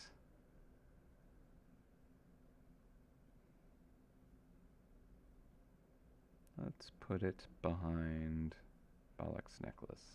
Yeah, okay, fine. Does not work. You go back where you were. This is the kind of piece that makes me really want to just flatten the whole work. Um, and then just paint it like it's a canvas painting. Or just like whatever isn't working, I just paint over it and just keep going. Too many layers. Too many like special effects and things interfering with other things. I don't like it. Okay. At any rate, we have our energy bubble. So if I were to scale it up, for example, we could have the blade like about to pierce it, maybe. That could be kind of cool. But I don't know. Maybe it doesn't need that. Like it'd have to be like this big for the blade to feel like it's even just about to pierce it, and that might be just too much, you know? Like I feel like this is exciting and something is about to happen. And it's a little more kind of balanced-ish.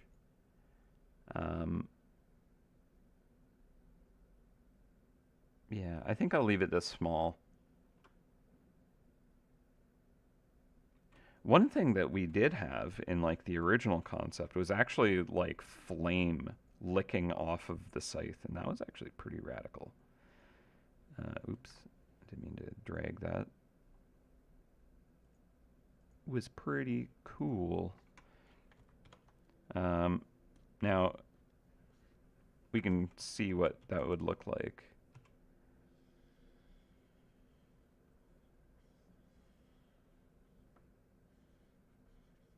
Yeah, it was kind of like, I don't know, something.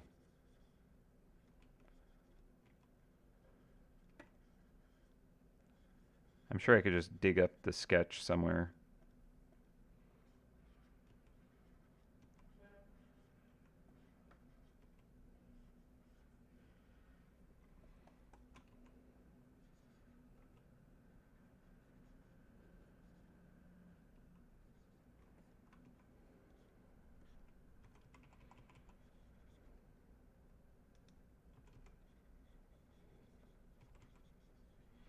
You know, we don't want to necessarily get too crazy with, you know, like all these different light sources everywhere and such, but I mean, it could be cool though.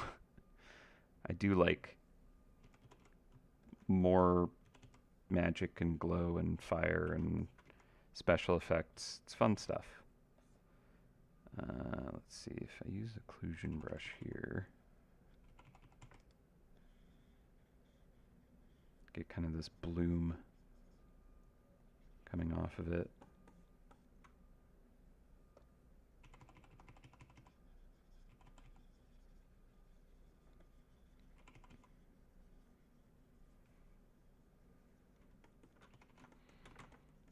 I mean, maybe we have a cold and hot side of the piece, you know?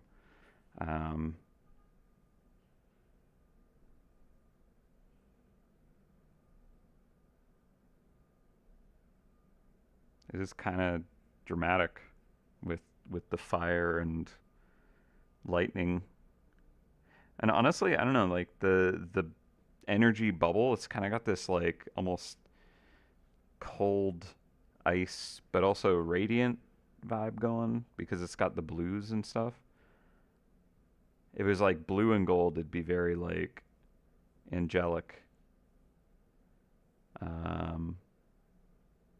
I almost want it to be like we could go with this kind of like cold snap ice magic feeling, and we got the flame blade and we got the lightning tail. Like we're getting pretty, and I guess we even have like air legs. Like suddenly it's like, well, let's just pull in a bunch of crazy elements and see what happens. Mouse of ice and fire, yeah, exactly. Very elemental, which there is the elemental mouse, right? Which is kind of, this is its vibe. So I'm kind of like, well, maybe this is just another reference to mice. I almost want like hydro in here too. Um, Not that these are power type stuff like lightning and fire power type, air. Um, but yeah, the elements definitely play a part in a lot of character design. So toxic too. Yeah, honestly, maybe this is a good thing. Ooh, yeah, the Empyrean Empress is one of my faves. She was really neat to create, and just like combining all of the actual power types in such a fun way. I loved that piece. And I'm kind of like, we should actually have her referenced here somehow, because if you're gonna like take power from a mouse, that's a big mouse. That's a just gargantuanly kind of potent, powerful, legend of a mouse. So, uh, yeah. Hmm.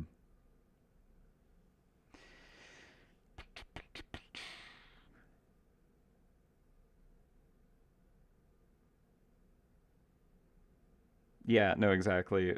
Uh, yeah, fire, it would make sense for fire to fall to hydro. Fire kind of needs that oxygen and heat, and water is pretty good at taking the heat element and snuffing out the usable oxygen. Although there's certainly things that react with water.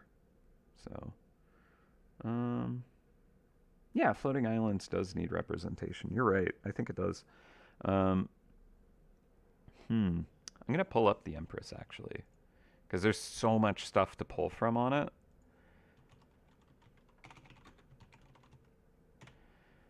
Empyrean Empress. Yeah.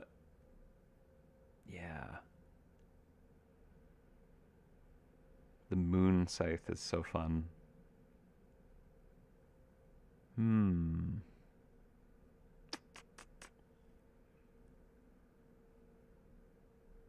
True. Yeah, the jewels on the mask is actually very like unique and iconic. That could work.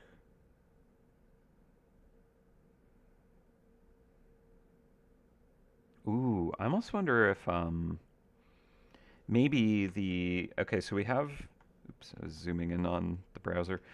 We have kind of like the ribs from the monster of the meteor, right? But the internals of the ribs, like I still want this lava thing, but we blew that out with the hand. Here, we could do it on like a leg. That could work. But I almost want the fire magma thing to be closer to the scythe if we decide to go with like this flame scythe thing, which honestly, the moment I put it in, I'm like, that's cool though. Rule of cool. Let's just make this a chaotic mess. Um, but what we could do potentially with this piece is almost kind of let's say like divide this by regions of kind of almost like energy. So if we have kind of like a would hue or color work better here? I think color works better here.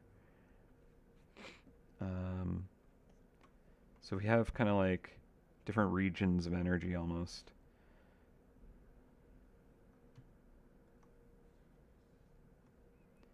We get like icy blue up here maybe.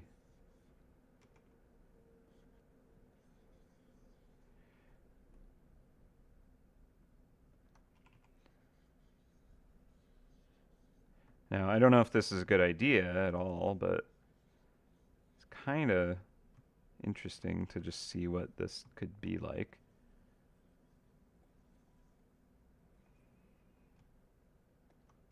It's probably a terrible idea. If I was proposing something like this to my like graphic design teacher from school, she would be like so upset with me, I think. And she'd be right. Just trying to like put too much stuff into one thing. kind of like the idea that that ice is like pushing stuff back here.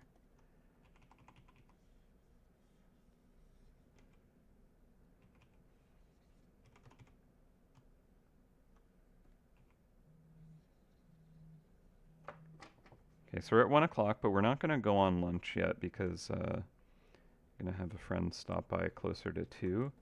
So I'm going to take my lunch closer to 2.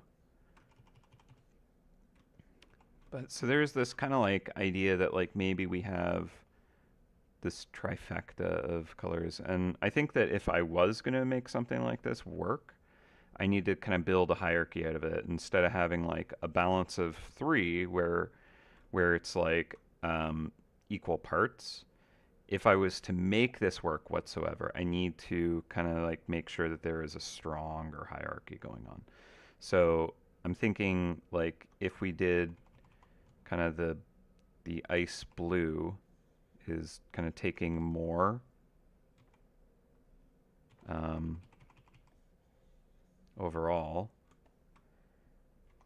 and we have just kind of like the contrasting orange.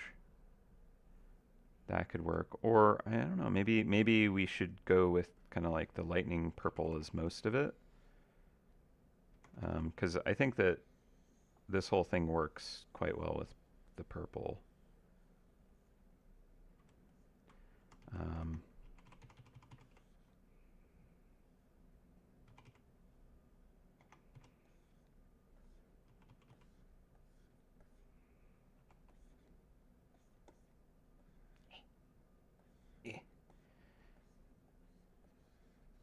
Sorry, it's a bit slow to use this smudge brush. It's a pretty complicated brush for my computer to use on a large scale with so many layers in a big file and stuff. So that's kind of nice, like having this kind of like warm burst of color here, and then having that kind of like hit surfaces and heat those up. And then I think I would make this lightning kind of vibe feel cooler overall. Instead of just like this purple, I would kind of lean it, I think, more into the blues in general. But like still have that kind of snap of purple. But like, I think this could lean us more into like a sunset background with like a purplish sky and stuff.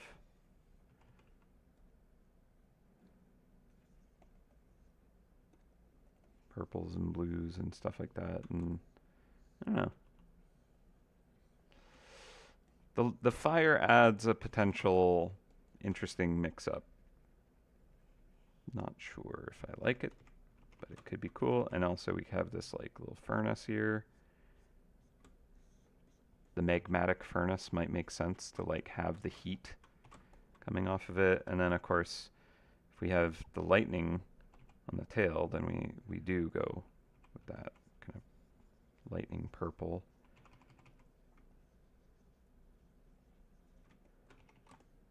I don't know. It's a lot. That's what I'll say about it. It's a whole lot.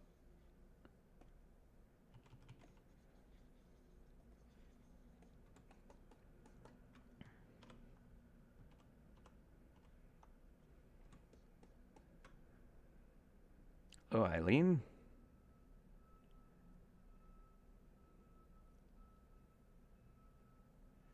The Zombot Umpire. Yeah. Zombot Umpire is another, like, there's a lot of chaos going on. It's just a mess. I believe the Zombot Umpire was also thanks to Feedback Friday. As are many of the kind of just maddeningly, just there's so much going on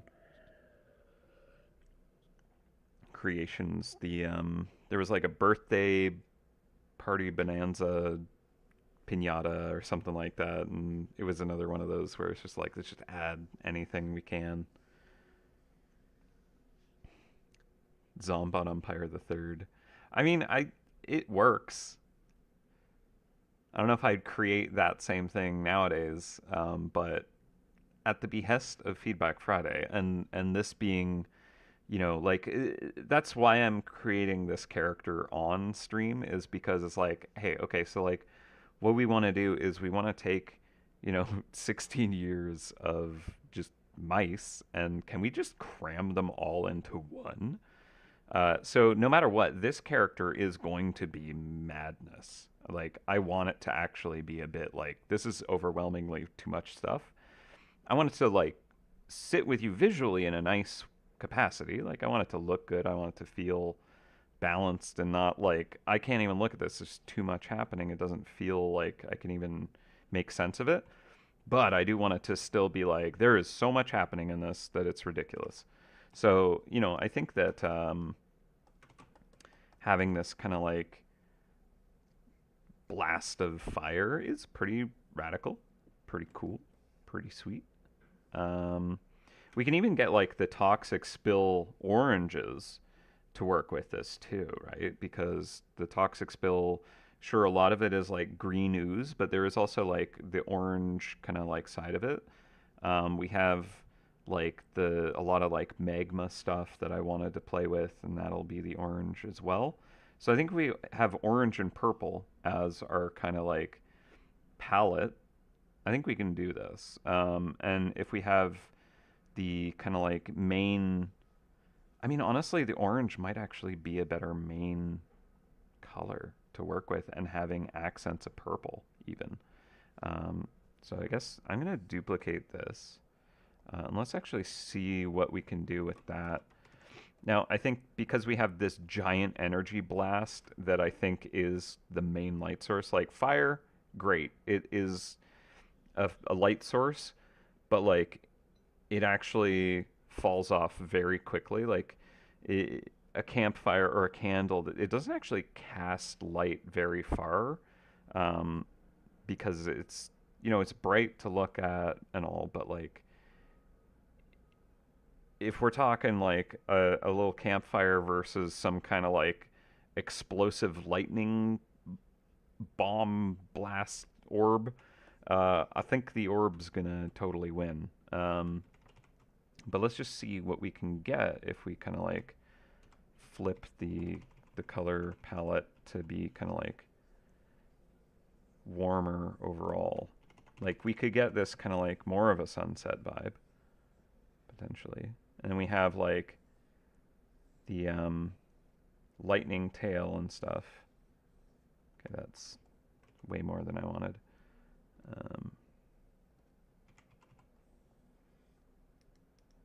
Pull that back.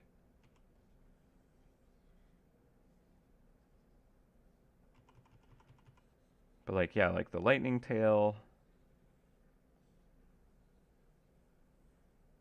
I think I just need to change the values for that to feel more sunset-like. That could look cool if it is. Very sunsetty. Yeah, I'm probably not going to get this one to work as well. But like, we have already, the cape is red, right? We have this fire going.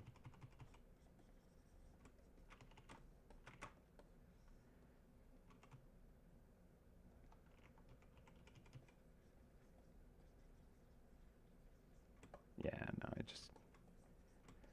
I think that the orange on purple is more kind of like what I want out of this piece.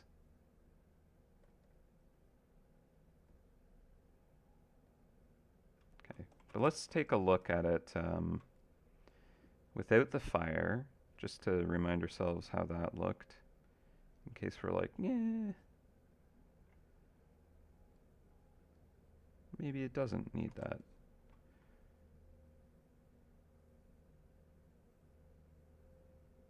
I miss the fire. Yeah. Yeah, we're back to the tennis serve now, whereas with fire, it's like, I don't know, it's more of an attack. less tennis serve, more just about to do something very nefarious and dangerous, right? Like, what are you doing combining all of these crazy energy sources? Yeah, the purples, they have a bit more of that arcane feel. Like it's a little more advanced magic in a way, whereas the fire overall is more kind of like abyssal and just kind of like raw power, which is cool, but like it doesn't feel as like nefariously advanced. The whereas this mouse I think is very nefariously advanced, um, able to like best all of the previous mice and take their powers for its own or something. Uh, so yeah, I think that the just kind of like lightning purple, arcane purple and blues, and maybe even little like touches of green or something like that. Yeah, no, I think this is kind of like a relatively where I want the color scheme, approximately. I also okay, actually the head here. I'm gonna set this to a draft layer, so that means that when I'm like making color selections or grabbing layers, I'm not actually grabbing these color layers that are literally over top of everything else. Okay, so I was just thinking if I take the hologram and I change it to be something like a different layer type. Why are you not doing anything? Do I need this to be through for that to work? Yes, that is why. Color dodge, overlay. There's not enough color in it right now. Actually, let's put this above. I'm going to duplicate this. Put it above the colors. Since it's its own light source, let's just see what we can make this do. You know, just to make this even more difficult to work with. There we go. Okay, so this is more kind of like a potentially hologrammy effect, right? So if I put this back to like normal, let's see what happens when we mess around with different effects. So we could get like glow dodge, add. Add isn't a good one. Add glow, however, is usually like kind of fun. But if instead of just this, if I duplicate this and I like soften it out,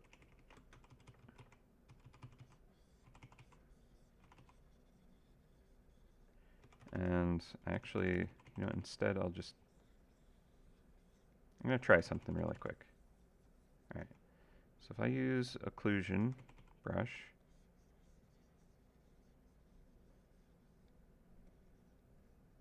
get like a neon glow on it, right?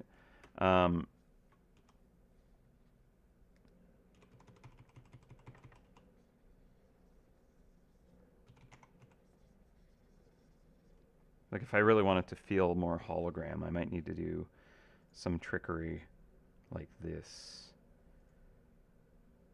Yeah, color dodge works pretty okay for that. Might be good to use something like overlay can work sometimes. Add dodge or add glow. It's kind of nice. Can drop this down a little bit. Yeah, there's just so many different things happening. Whatever. It is what it is. We'll figure it out. It's gonna be crazy. I enjoy crazy, even when it makes me crazy. Trying to make it work. Hard light. So another thing about this technique is if I create an output with no background, it's gonna like not work. There we go. Honestly, it being like this color kind of does feel hologrammy as well. Just cause, especially if I have this like crazy bright light source, I actually want to knock the other light sources down a ton just so that there is a very strong hierarchy between them. Um, like I feel like the hologram is going to be weaker than fire, but fire is going to be like way weaker than this explosion. Um, so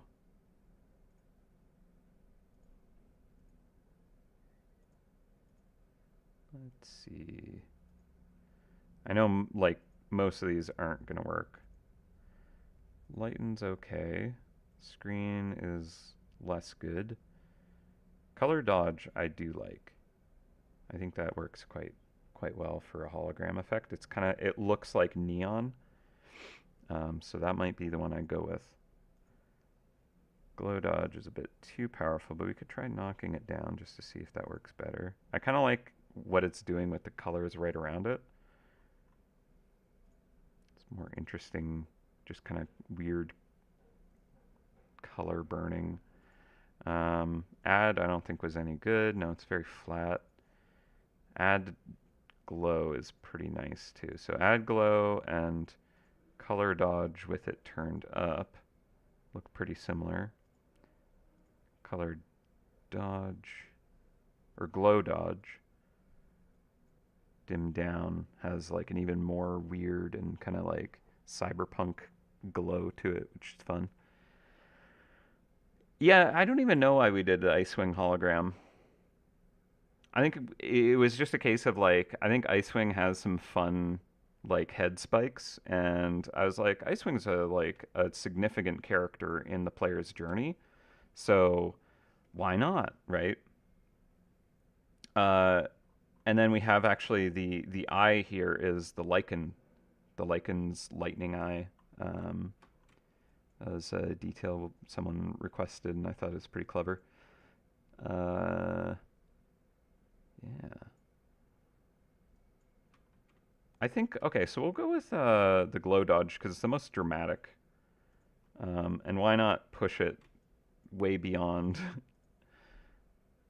All right, I'm going to just make this whole folder a draft folder. I think that would make it easier to like turn on and off when I need to. Okay, so this is like without any shifting of the colors, and it's like not terrible. Like what I'll probably end up doing is pulling it down to something a little more reasonable and going into the actual items and kind of tweaking them to kind of drag them a little closer to a certain direction or not. But if we just turn that off, it's not like horribly crazy chaotic, which is good. I think I might darken the whole sky actually. That will also like really add drama. Let's darken the sky and give it like a color. So if we do something like this, I definitely make this glow turn more into a color instead of just being like a gray. So if I do a layer on top of that, clipped, and we do this like purple, but we make that a hue, no, a color. What would be the right thing to do here?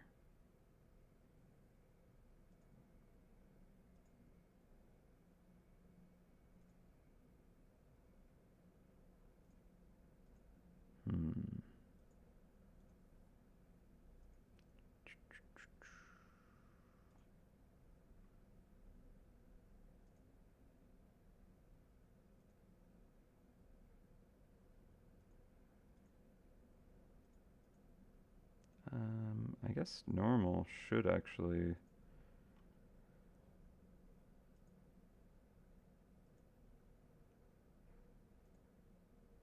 color.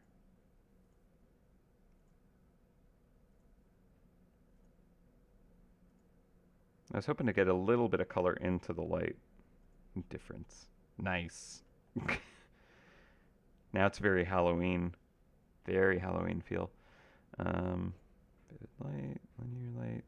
so that's a little closer to putting a bit of color into it, but it's not what I want. It might be a case of if I duplicate this, actually, and drag a copy of this to the bottom, leave that on top.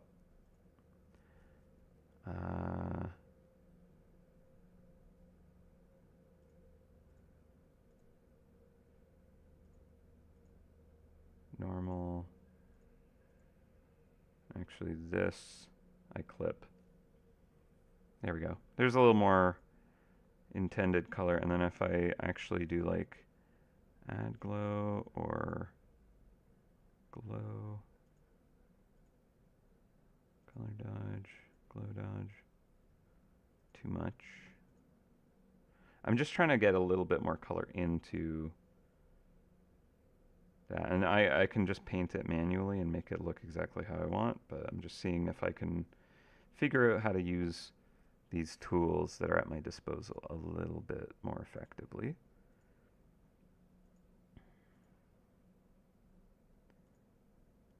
Boop, boop, boo. Oh, it's just on that one. Light and color might work. No, not right.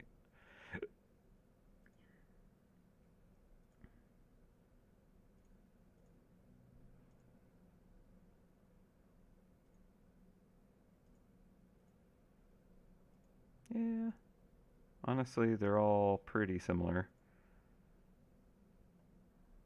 Glow dodge is kind of neat.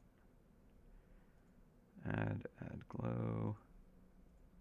Overlay. I think I'm happy enough with it at normal. So effectively, it went from like this dull gray glow to at least now there is color emanating off the glow. And honestly, I should just paint the haze of color coming off of this. That'd really probably be the best way to do this anyways. Just to be like, this is what I want it to do. So if I did like an occlusion brush, and I had this like purple, just kind of do that, right? So now there's a lot more color to that light source. That's a fun thing to do with light sources, is like when you're like illustrating a light source directly and you see it in frame, having it like be pure white and just blowing out the camera essentially with just, it's overloaded, and so all it sees is just total light, pure white, no color at all, no darkness to it at all. But then to show what the color of that light source is, you actually just have it blooming like whatever the color is, just kind of glowing off of it. Can really kind of suddenly that light source feels like it's whatever that color is, right? Even though where the pixels are, it's just pure white, effectively. Just works well. Okay, so this looks neat. I like it being more of a kind of like nighttime kind of scene. It lets the light be more dramatic because we're going to have deeper shadows everywhere. Because if you imagine this whole piece without any of the kind of like magic glowing and stuff, and it's just this mouse is floating in the sky.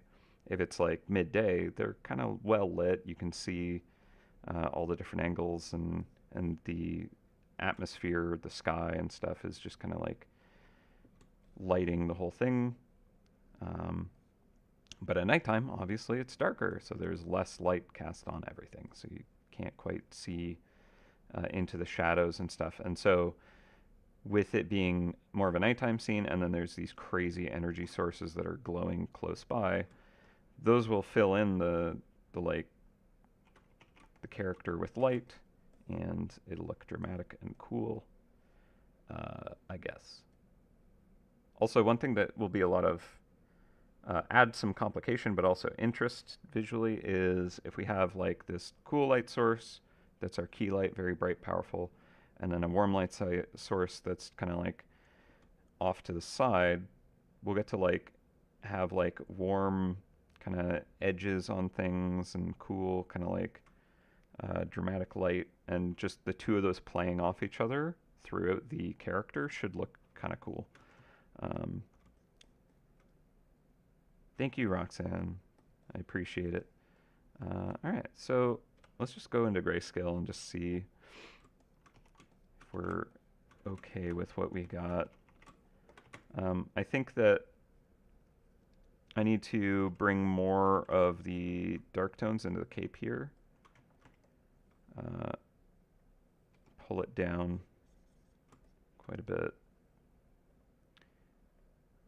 And unfortunately, this glow is now interfering with the cape. So I need to put that behind everything.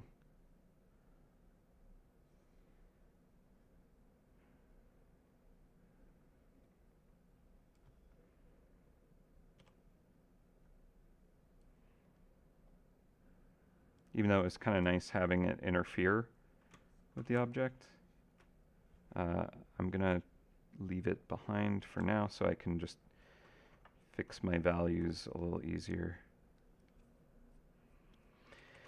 Okay, sorry. It's definitely a chaotic piece. I'm gonna remove that highlight down there. So I think I'm gonna try and make this whole cape stand out against the dark backdrop more.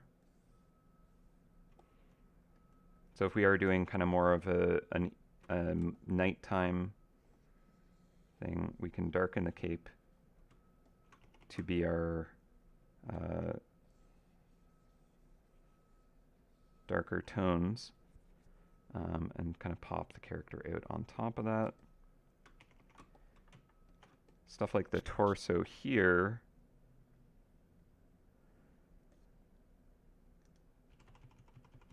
also be very much in shadow.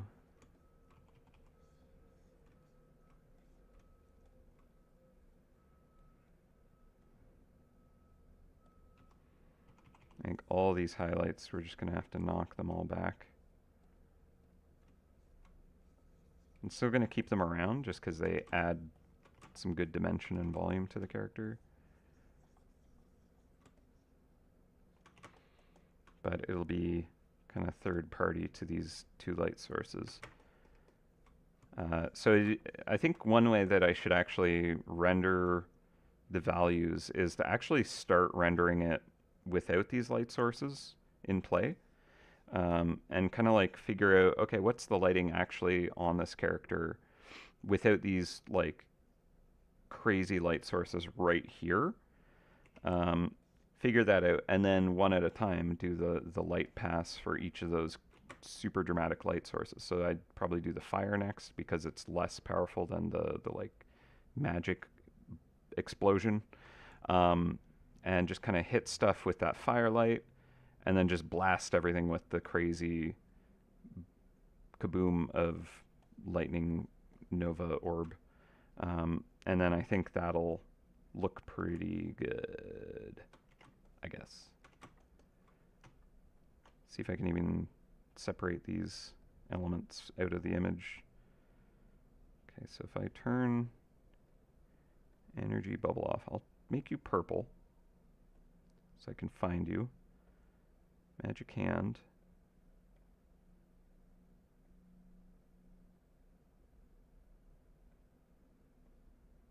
I guess these could actually still be combined.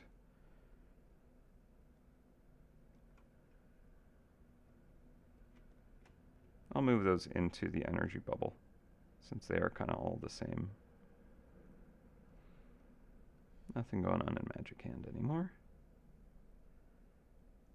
Cape, we need to keep that. I'll turn off the energy bubble, and I need to turn off that one.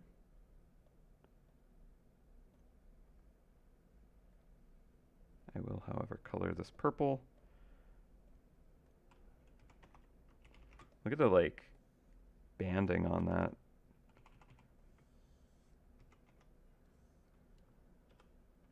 Okay, that's just because of my value, my grayscale checker.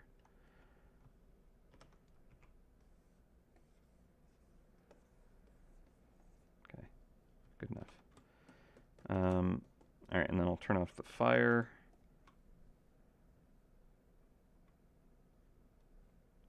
Which I will do on a separate layer.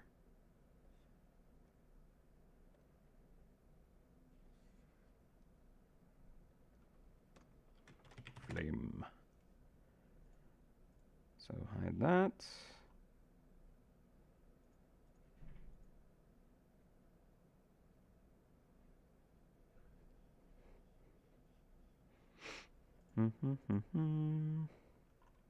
This is like what I'm doing here is something that I'm trying to practice a little bit more, where I effectively kind of like start the render as if it's kind of like in just an atmospheric light before I add my actual light sources. Just it's a way of rendering which is pretty effective.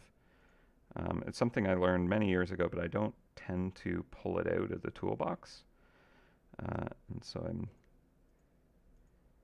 I'll just turn off special effects for this.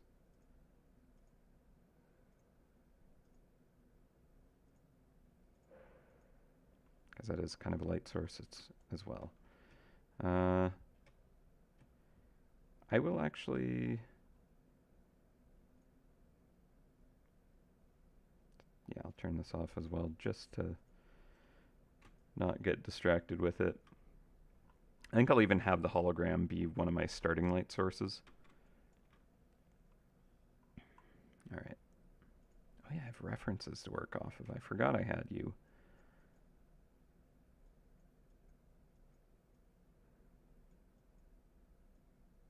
I think I was pulling these ones up just for the poses, because we're like, oh, it's kind of like these poses in ways. At the time that we were looking at those references, I guess. Okay, cool. I think that is enough of the kind of light sources ripped out to just kind of do this technique where basically I start by I just try and render it as if there aren't like the main light sources at play, and that'll let us do some fun stuff. We're also at 1:30. Let me see if my friend is on their way. All right.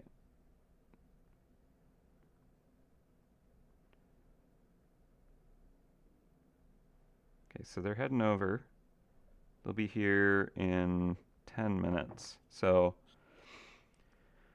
I'll just really quickly show you kind of the idea of what I'm going to go for, and then we'll take our lunch. So this is just going to be an example here. So I'm going to use a brightness layer, and I'm just going to like knock everything back just really quick so we can kind of like get an idea of how this actually works.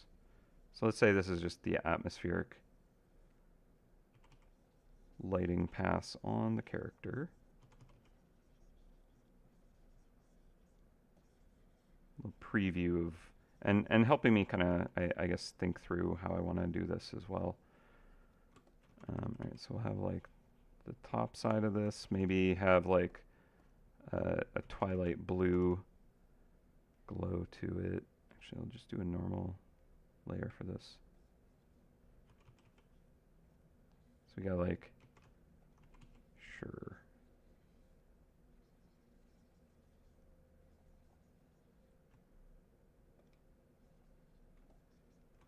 I mean, this is not a good kind of like,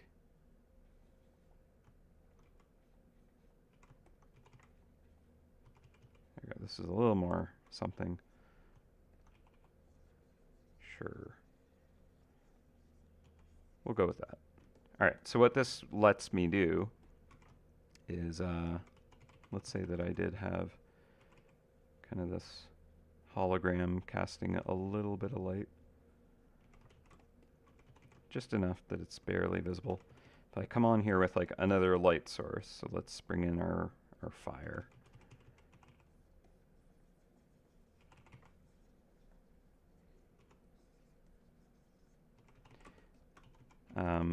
What I can do is just kind of like place the fire on any of the surfaces that make sense, and I'll use a screen layer for this.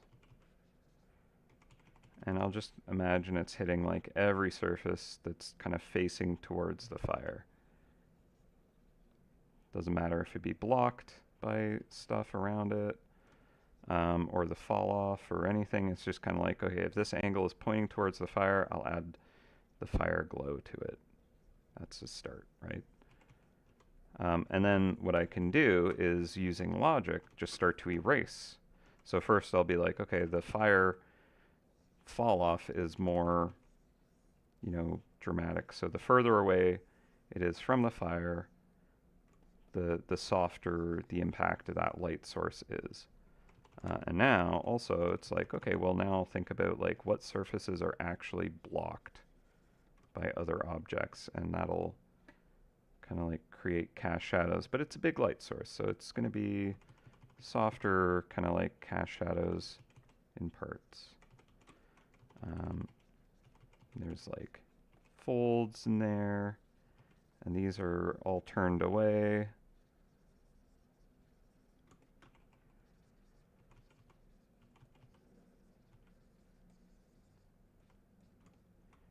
Right, and there's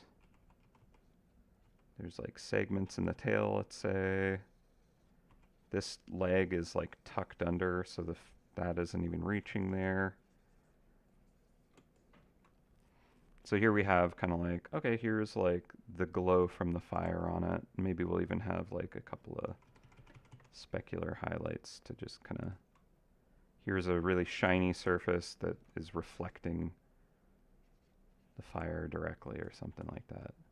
And then we come in with another one, and this one's our big kind of like energy blast.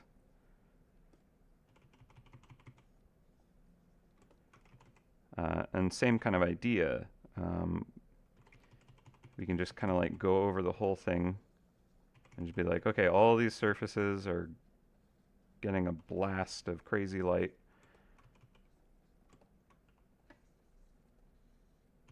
Just kind of put it everywhere that it could be. Top side of that, sure, top side of that. Why not? Inside of the cape a little bit. And again, same thing, like, do we want fall off on this? Maybe a little bit. It kind of like helps direct the light. Like having gradients that kind of like work across the whole image just kind of adds a little bit of interest. So having these light sources have a fall off creates this kind of gradient that flows and connects the whole piece. But now going in and being like, okay, well, we need our cast shadows on things.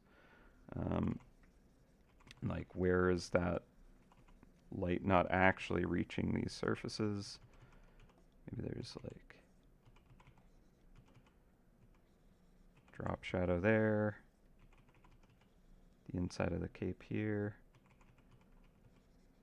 But what starts to kind of like come out of this is some objects, areas, they're lit by like the fire and the like magic orb, and others are lit like just the same object but different parts of it are lit by like both or just one in part of it, and another in other parts, and where they like overlap and they fill each other's shadows and stuff. You get like a lot of like interesting color play between the two of them, and so it's just about that. And like by kind of like adding the light to something that's lit and then erasing the light away, you kind of like get all that interaction resolved for you. It kind of like does that work really quickly.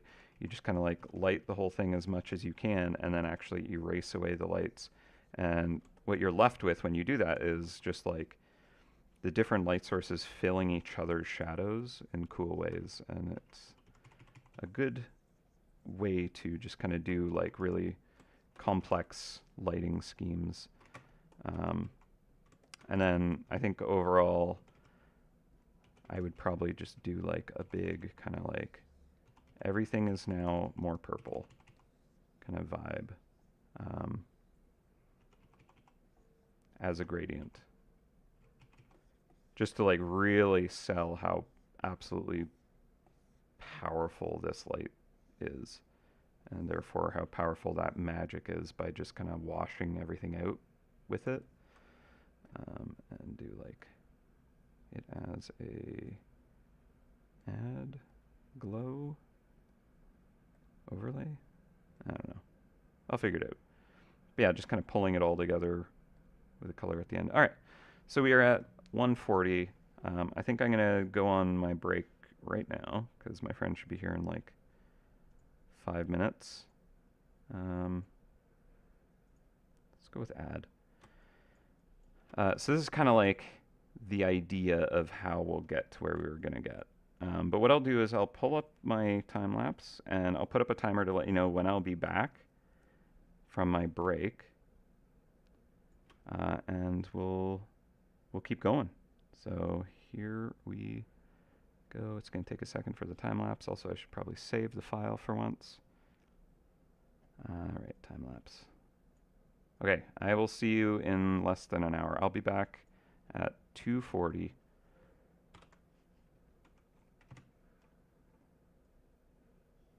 2:41, I guess.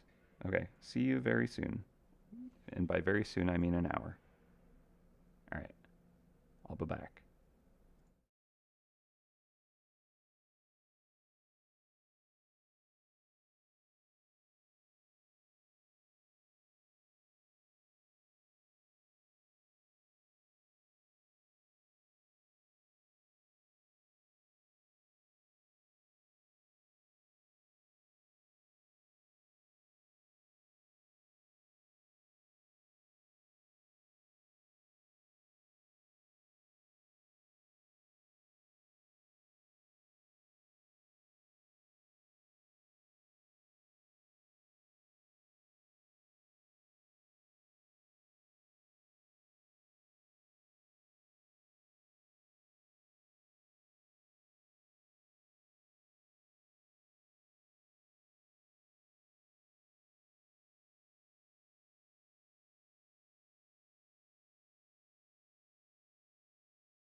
Hello. Sorry about that. I ran an extra 20 minutes because, hello, back from lunch, by the way. Hello. Anyone who's suddenly like, where's that voice coming from? It is Jacob from Feedback Friday. I've infiltrated your computers. Yeah, welcome back from lunch. My friend was over and we ended up kind of like getting caught up in a conversation, so I ended up running the clock a little bit longer than I intended, but it was a nice visit. So here I am. I've returned, and I have a Larry link for you, so I will share that in the chat right now. Copy and paste. And just for good measure, I will put it on stream here. Let's see. Text, color. Where's the color option? There it is. Boop. It's backwards. Here you go. Hitgb.co. 420. 420, sirs. So there you go. Larry link. Enjoy. And welcome back. We are here to do art and continue it. And you know what? I'm even going to save the file today.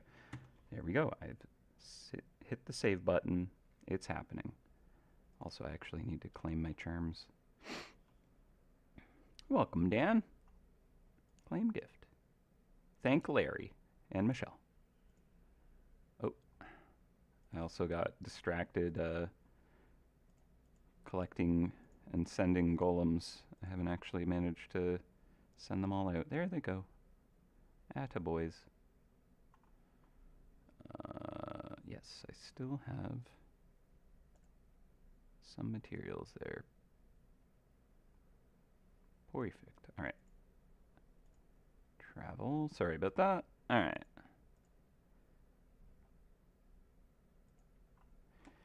Good, good, good. Just had to clear out a final map. All right. So.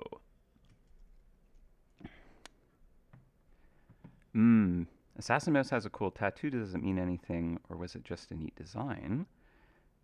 And is it the kind of thing that might interest the M1K mouse? That character, oh my goodness, that's an oldie. That was one of the first.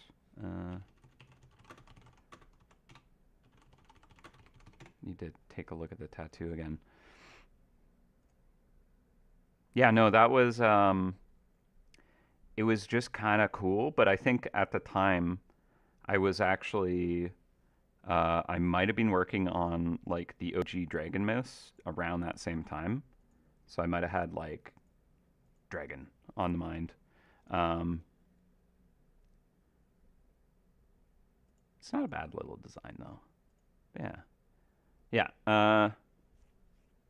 So not like anything that I remember was like super significance behind the tattoo.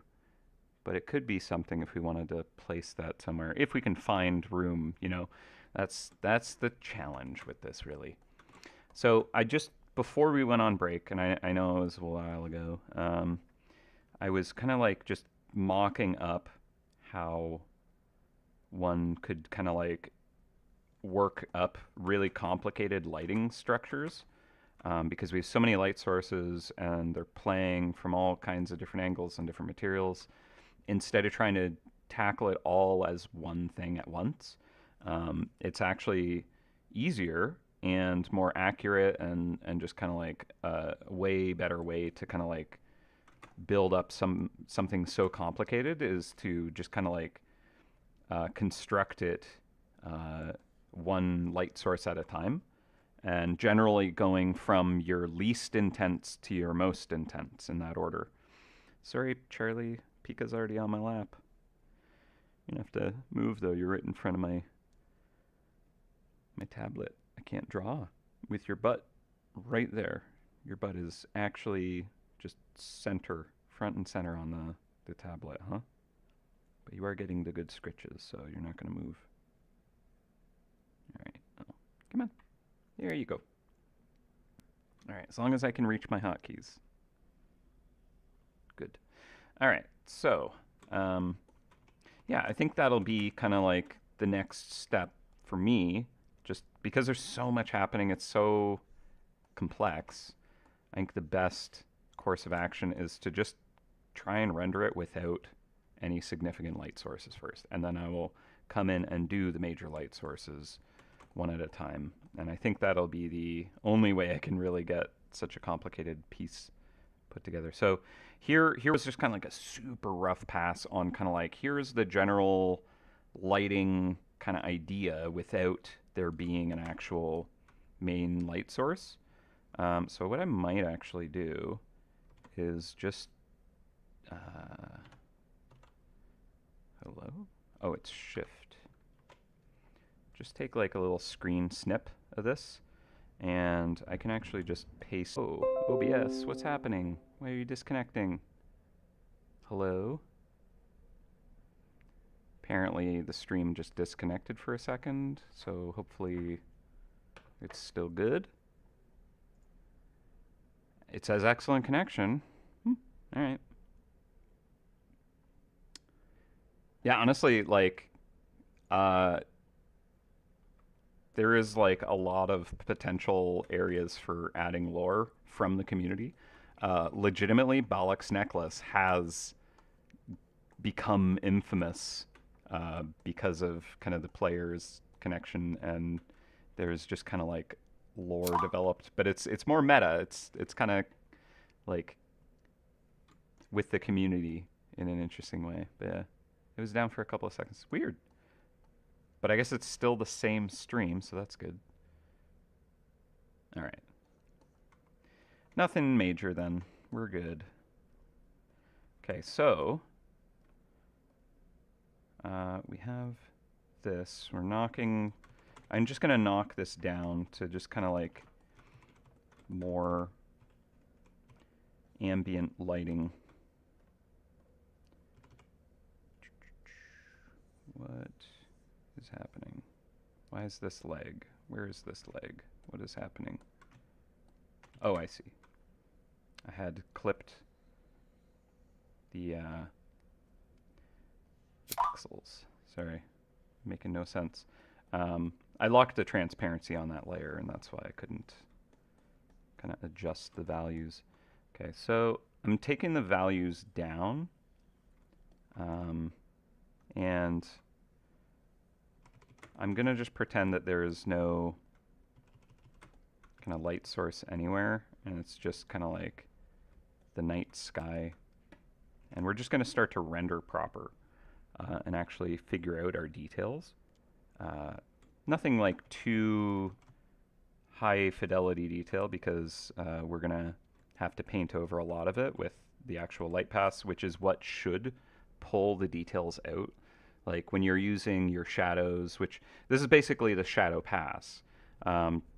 This pass is going to be really only mainly visible anywhere light isn't hitting the surface. And so we don't need to really kind of dig out the real details. I actually think I'm going to turn my sketch back on for this, because there is important elements. If I can find the sketch file. Where are you? Is it above mouse? I feel like it should be. Oh, here you are. Sketch. It just is like buried in a weird way. I'm gonna just put it all the way above this folder, which is not relevant. Yeah, I'll put it above. I just didn't, because there's this, the draft layer effect is on this. It made it harder to spot it. Okay, sorry. All right, so we have the sketch turned on. 31% is usually good for finding the detail, but not getting obstructed by it. So you know what, let's just start with this hand. Let me see. It's just some messages from work. I'm gonna quickly check.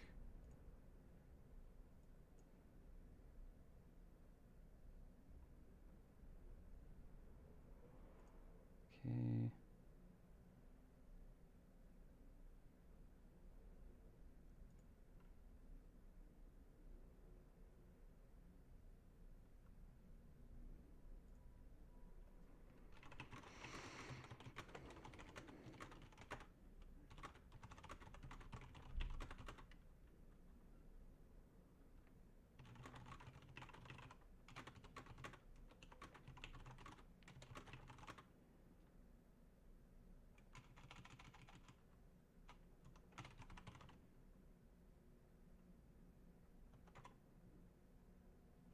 Sorry, just responding to a thing.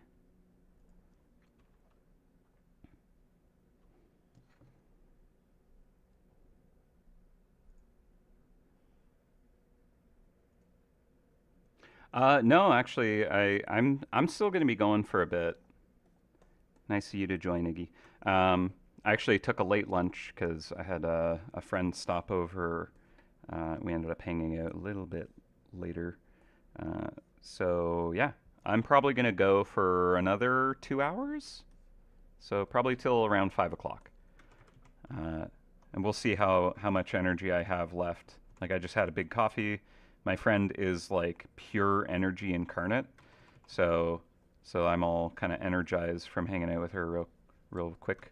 Um, yeah, so I'm gonna jump into grayscale just because I don't want to be distracted by color. Um, I just want to think about kind of like what are the values that we're experiencing in this nighttime scene. So the leg right here, this I need to knock down real quick. Um,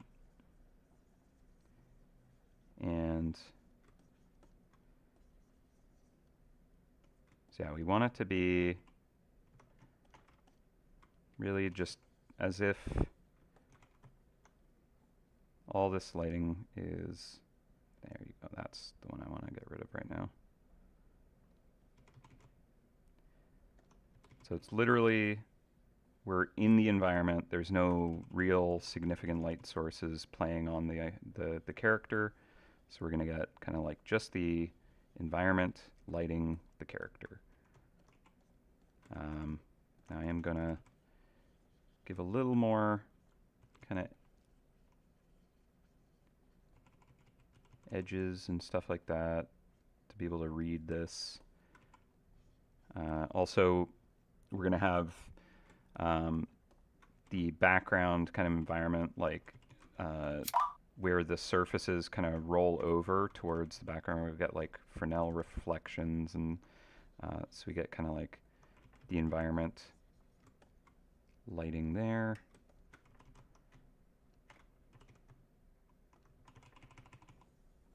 I also want to think about kind of like what are the material properties,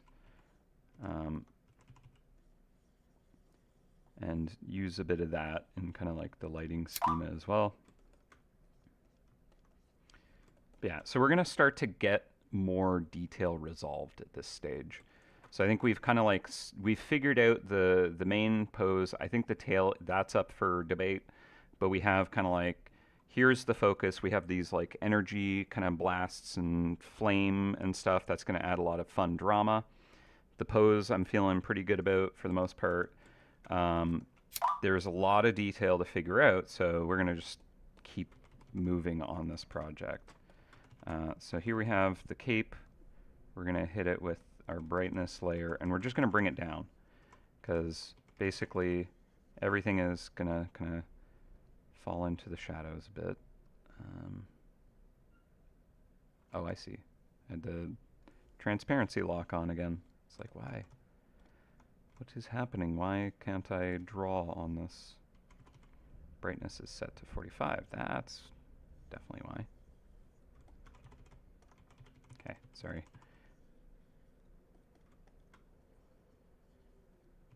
So we're going to have kind of like this being cloth, it's going to have like softer kind of edges, and it's a matte surface. It's not like reflective.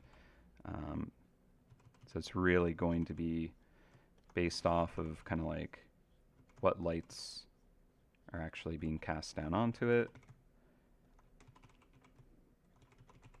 But But overall, since it's a very textured kind of material, it's going to have pretty even kind of light that kind of plays around on it.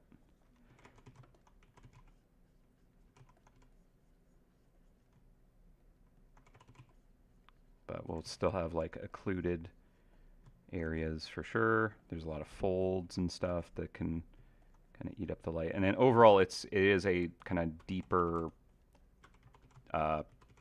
color. The cape itself is kind of like a darker material, so it'll actually be pretty hard to see in this nighttime scene, I think.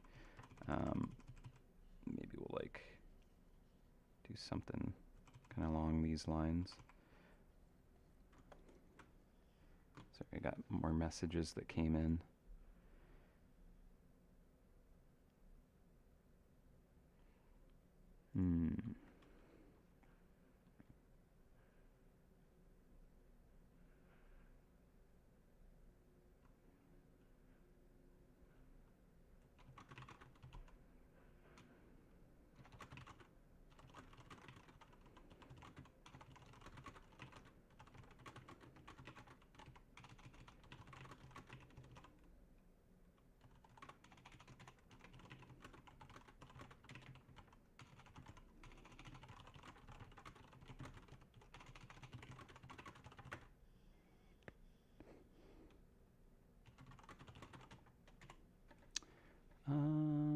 Sorry, there was a question about stuff I could answer, so just seeing if I have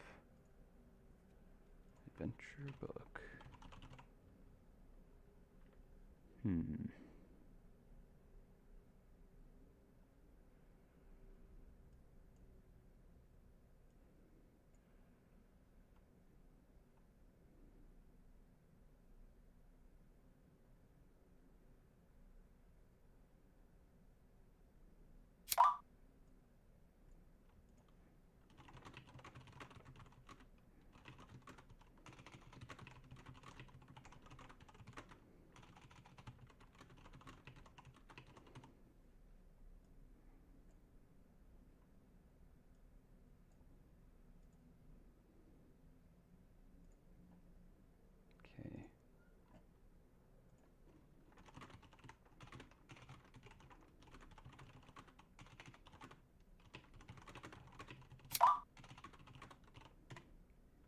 Cool.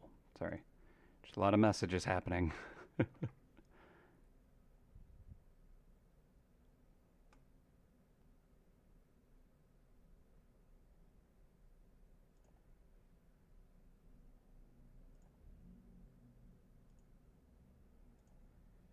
All right. Sorry about that.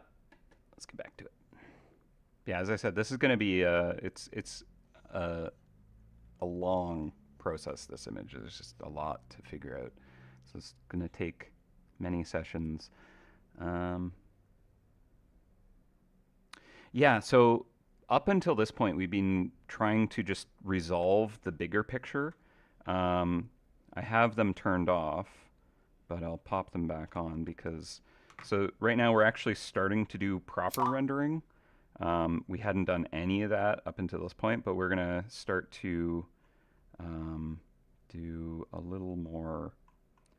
Like once we get the pass done, where there's like the ambient light, we're gonna work up and kind of like put like our drama key light in, and we also decided we wanted to do a cool flame.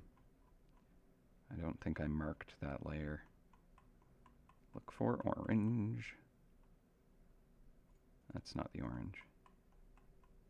Okay, well, at any rate, there is a big flame blade thing. It'd be up here. Scythe, flame, there we go. Orange, make that orange. But yeah, so this is kind of the mock-up of like how the lighting will work on top of it. Kind of like that. But yeah, at any rate, we're just actually finally starting to do actual rendering now.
Sorry about that.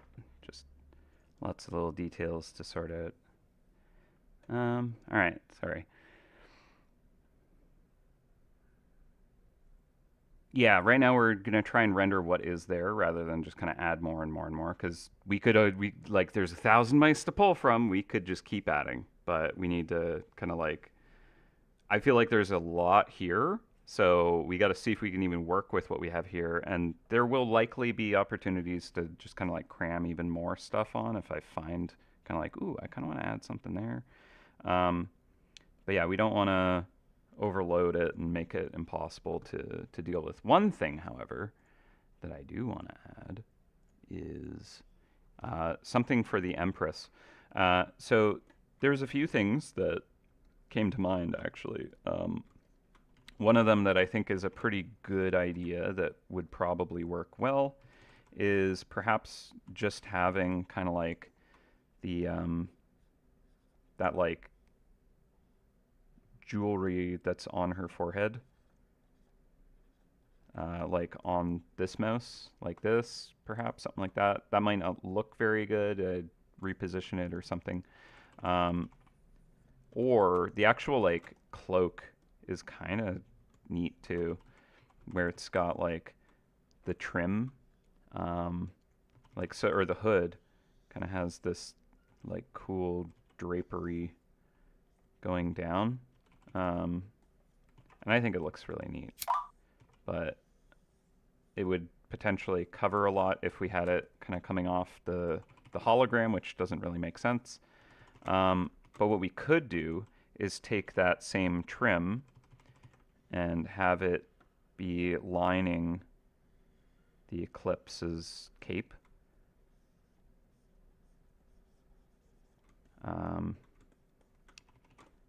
Just as a little nod to that detail. I don't know if it'll be very clear. Or we could have the, again with the jewelry, have it be kind of like maybe instead of the furnace, we could do it like here, sitting on the plate there. Or I just have a few ideas I kind of cooked up over the break. Instead of having the onyx orb here, the Empress is holding like a little sun. So it could be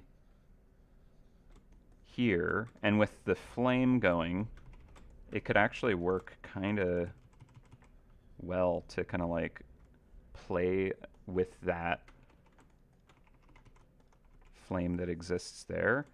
And I think that could look cool, but like what's really neat, and I just kind of was like, wait, this might work really well actually, is that flame hand has kind of this like dragon claw thing going on, right?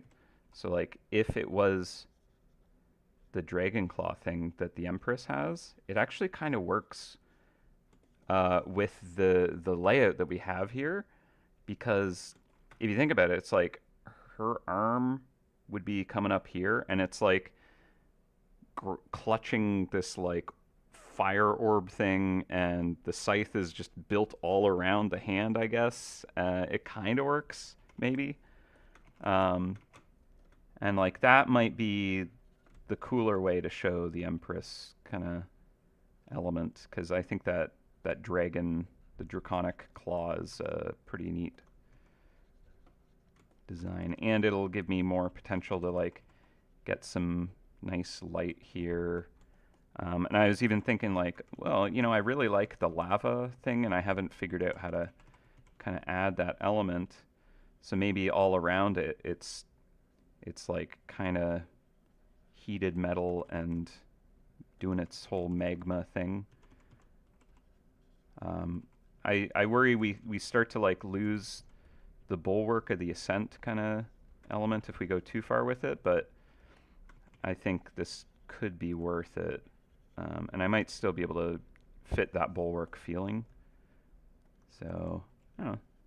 Again, it's kind of like, I think we're going to have to experiment closer to when things have been a bit more rendered out to actually figure out what we can and can't do to see what will work. you know. Yeah, it's something like this could be a way to do the Empress some justice. But then again, it's also like, I don't know, is that more confusing now? Like, I can't really tell what's going on with the scythe. It's kind of a bit chaotic, whereas this, it's a little easier to kind of like understand, I think. There's also just like the like jewelry draped off everything.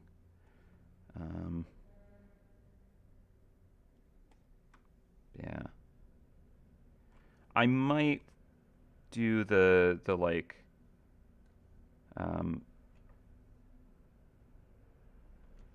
I might do, instead of the furnace here,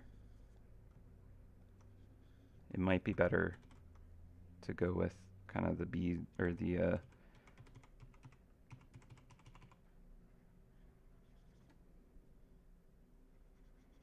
this like piece of jewelry, the headpiece.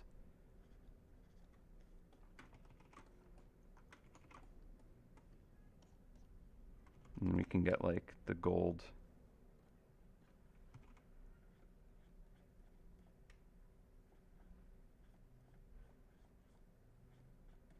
I don't know. The furnace was pretty nice though. I mean, I could always put like the furnace on the side of the hip or something. Right now it's got the M1K or Sigma 1K plate. Or maybe like the furnace is like right here on the like the leg, because there's not really anything specific that I'm doing with the leg here. And it might help to kind of like have the orange stuff kind of like on the left, and that can help carry some of that orange glow down. Because right now on the back leg, I just have kind of like labyrinth kind of cutout and stuff. So like this might be a good balance actually. Let's bring in our other light sources to see what we see.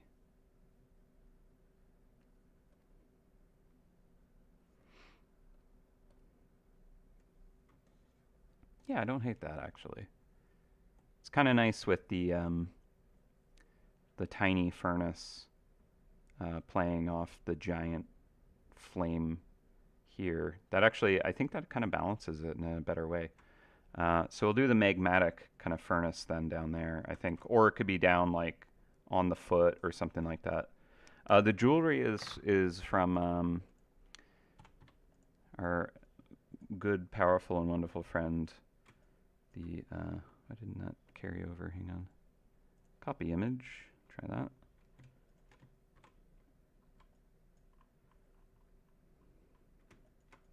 The Empress. So get that headpiece kind of thing happening there. Might be a nice way to do that. We could move the Black Widow symbol so it's a little better positioned and easier to see if we want. But yeah, I think if I trade the furnace down here, that totally works. And then actually, I think that will play well with the toxic spill leg too. If we have kind of like the orange to green and stuff like that, we have green here, green down there, but the orange kind of connecting them all. That might be the way to do that. And we kind of have these like colors kind of, you know, pulling you through the image. So that might be it. Try that.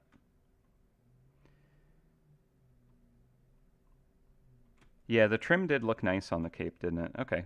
I think we could pull the trim in too.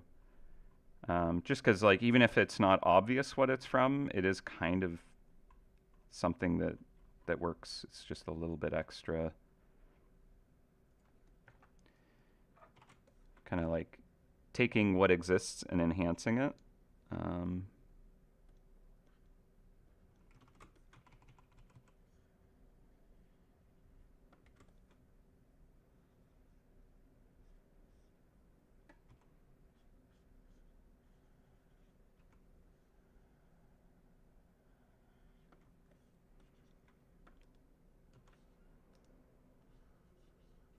So yeah, I think we'll try that out with the trim. Plus, having that like metallic kind of sheen on the fabric will just be fun with all the crazy lights and stuff. It'll, because this side is facing towards the flame and the other side's facing towards the lightning, but we'll also get some flame interaction. We'll get some like interesting look going on with all of it. And then we can even have like a little bit on the edges, and that'll also help it to kind of like cut out and read. So yeah, I think we'll have that. The idea is that it comes from the Empress's design, and so I'd even kind of like add the patterning that exists on it.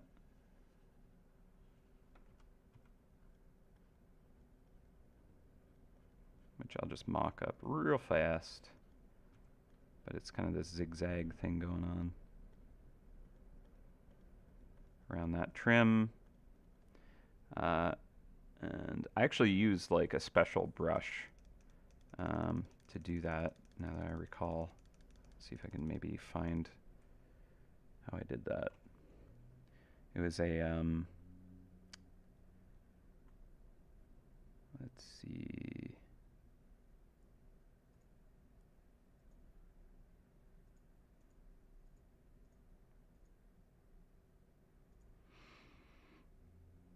Not dashed line. Bumpy.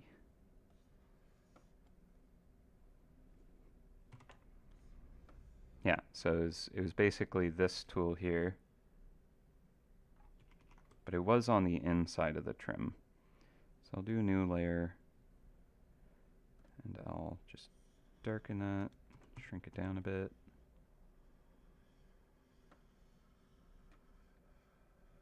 And it's not working with the perspective.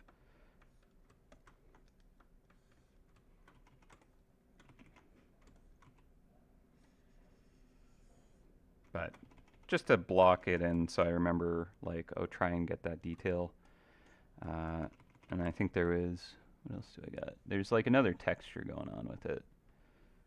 Honestly, I should probably just like pull up that image itself and just use the asset and tweak it as needed, but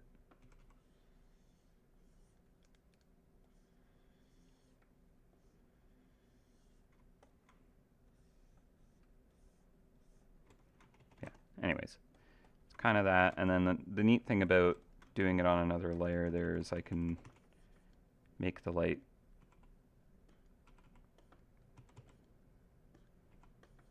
work off that specifically.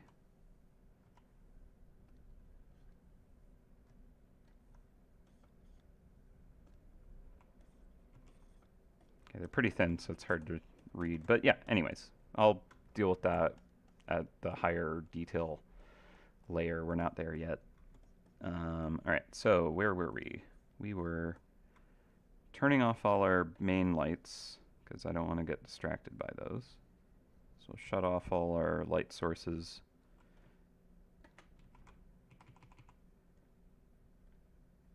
Yeah, I'll just get rid of that. These, I'll cut that out and move it down to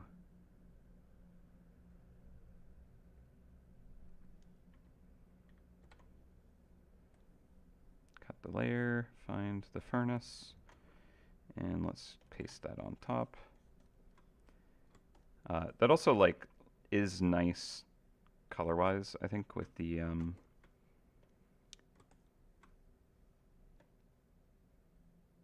that glow? There we go. No? There's still an orange or purple glow coming off of something. Okay, well, whatever. I think the gold, the red, and the green with the gray plays very nicely as a palette. So I like this now. Looks a lot nicer.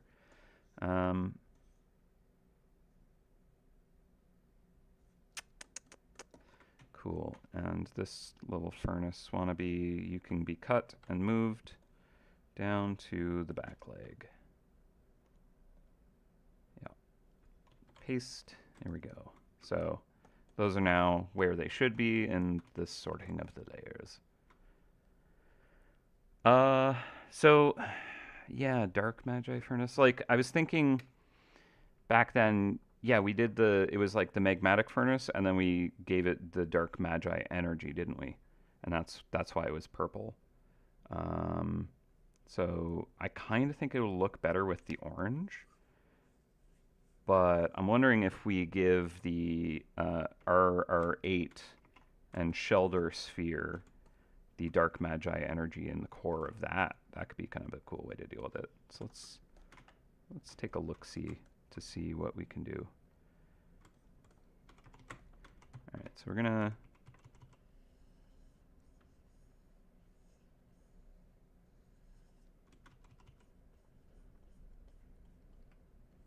I could probably work on this character for weeks, to be honest. There's just so much detail that we could put in this. Oh, I gotta turn that light source off. Gonna throw me off. It's really, again, my goal right now is to pretend there are no main lights hitting anything. So all these bright edges, I gotta knock them out. Maybe the only lights I might render right now is like the hologram glow and like this furnace. And then we'll start to add and add and add, and it should build up to what we need it to be at that point. Okay, so actually I'm gonna knock these down already because they are too bright. They're throwing the whole thing off, so hey, it's nighttime while your gold trim is knocked down. It's not allowed to be this bright out.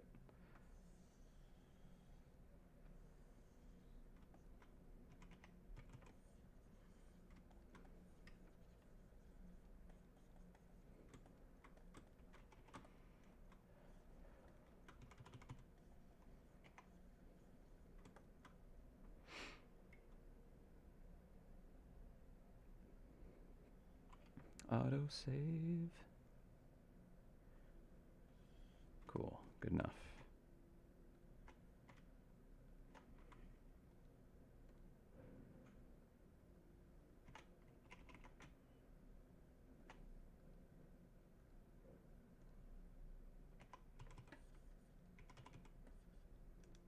This hologram coming through, where are you coming from? Is it the sketch? It's probably the sketch. I need to give the sketch a color. Green. No. Red. Okay. There we go. It's too distracting with the hologram peeking in front of the scythe. Okay, so jewelry will knock you down as well. Do luminosity layer. Cool. And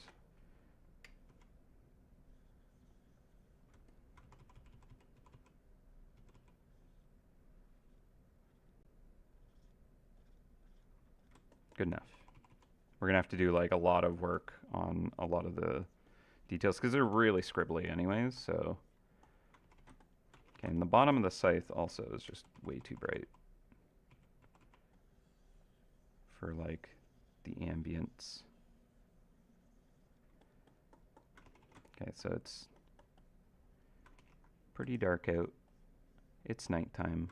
If we turn on the color, there's definitely way too much saturation and stuff. So might actually knock that back. I have so many weird layers.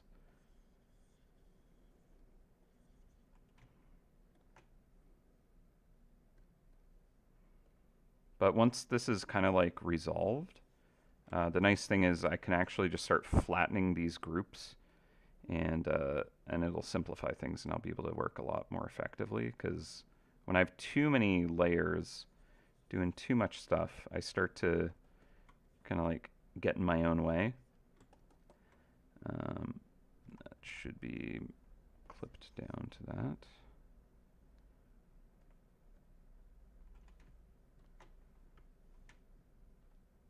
Oh, that's interesting. Oh, the color is coming from the sketch layer. Ha, right. That's funny. Yep.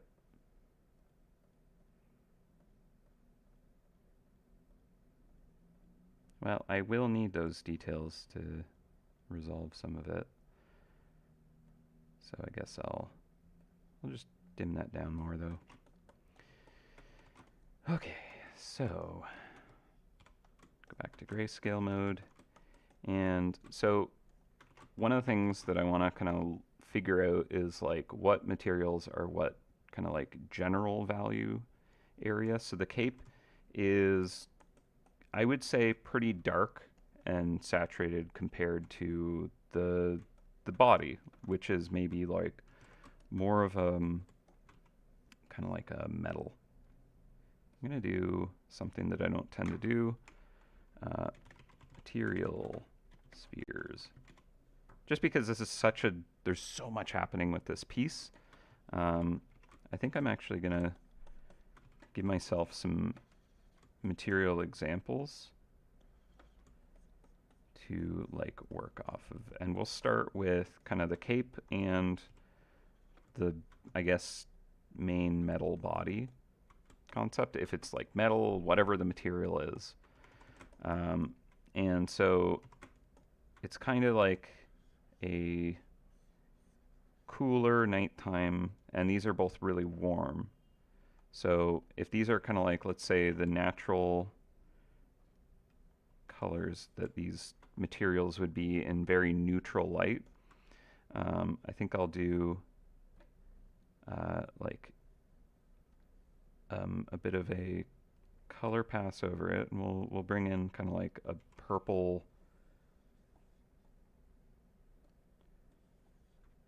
to kind of like bring them more into like a nighttime palette. And I'm gonna, like, instead of it just becoming more purple, it would lose some of the actual light. So I think actually doing as like a multiply pass is a more effective way to do that. And actually, let me try that again. I'm going to use actually like a bright purple that's very saturated, but it's a multiply pass. And that's probably going to give me more of the right kind of palette that I want. Unfortunately, the value is getting very close to the background, so it's going to be hard to see for a moment. But now we're going to get like some of the like the twilight glow of like the cloud, like the moon and the kind of the stars and all that, and that's just going to kind of put like a very soft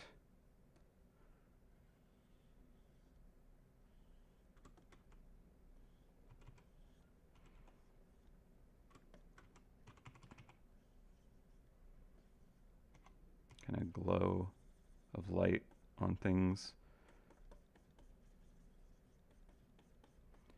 And again, because this cape material, I would say, is actually quite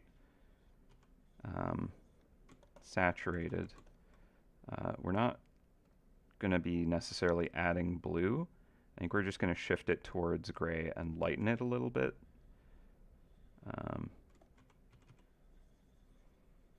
So that kind of takes it towards blue, but it's not super, like, suddenly there's all this blue coming off of the cape. But like this material, I'm okay with it kind of like shifting more into like this blue.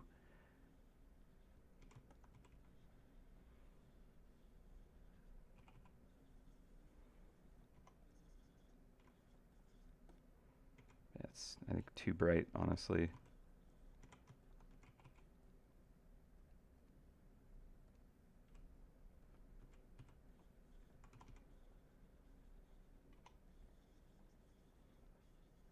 So basically, I just want to like build up kind of like if I just had a sphere in this environment,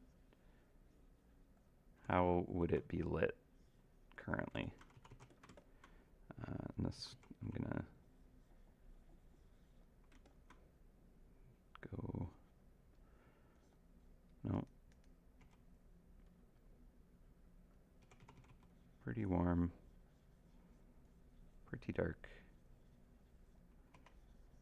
but I want like a little bit of the edges to kind of like read still.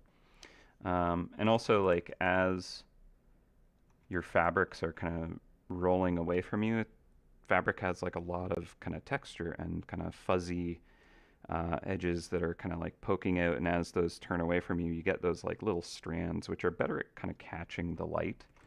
So the very like edge of the material can kind of like really kind of almost get like almost a glow to it a little bit. This might be a bit too extreme, but because of that fuzzy texture,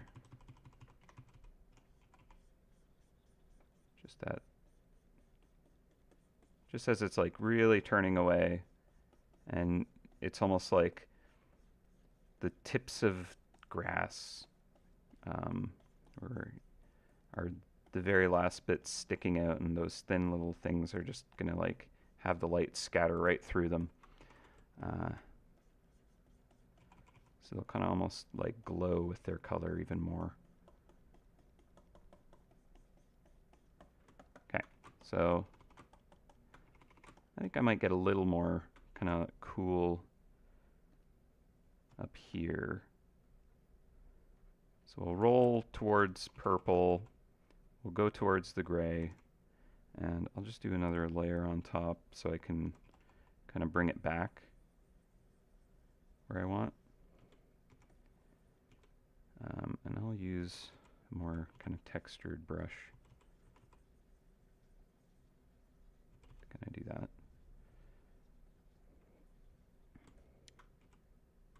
So that's like a relatively like soft environmental kind of light.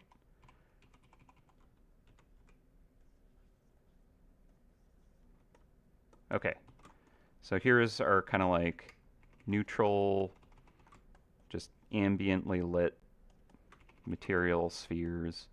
And then if we came in here with our light sources, so here we're going to have kind of this purple lightning thing going on. We might want to clip that. And so that's going to be a big light source. Actually, we should probably start with the fire, because that one's less intense. So the fire is going to be coming from like the top left, kind of like here and here, right? And let's see if screen.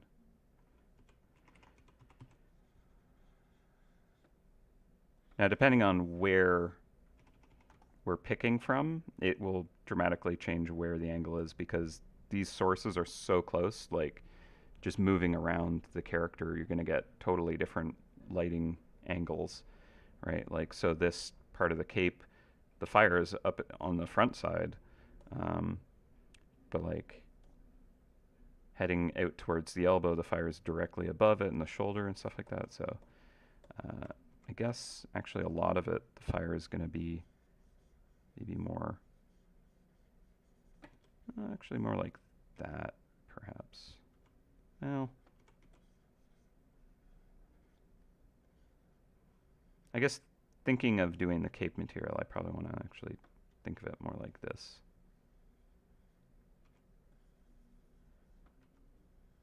Sure.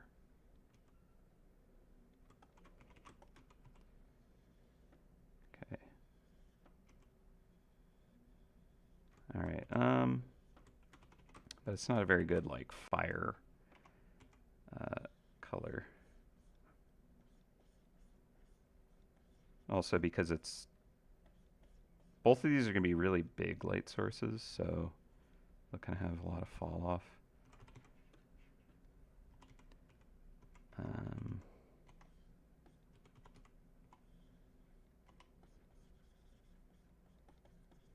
also I imagine the metal parts or whatever this is, I think it's going to be shinier than the fabric. So we'll get more of that kind of like specular kind of highlight potential on it. I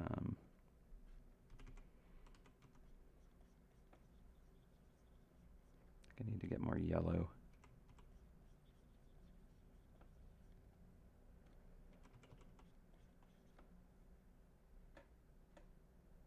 I should probably cut these out because they're going to be pretty different.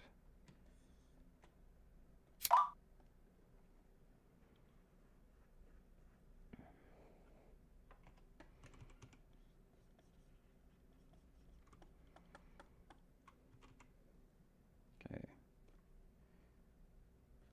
But yeah, I think it'll quickly fall off to be like warmer at the edges.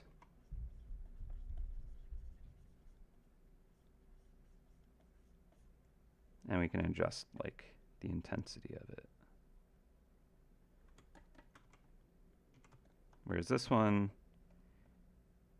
it's like on a red fabric, so the whole thing is going to be kind of shifted more towards the reds. And it's really going to like saturate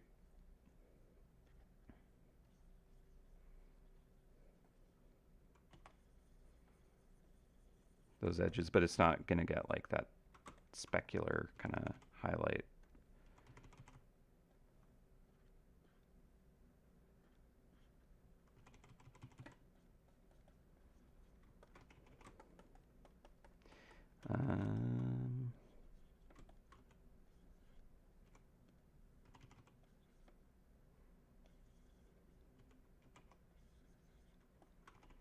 Yeah, it's not necessarily working super great, but keep going. See what we get. All right, and then we have our kind of like super explosive lightning blast,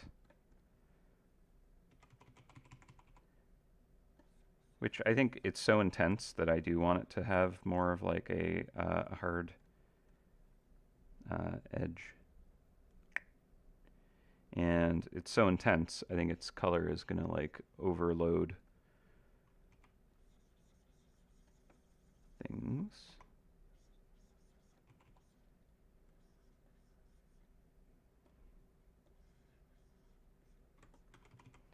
So for the cape, we're still going to want to shift it from the red into like the purples.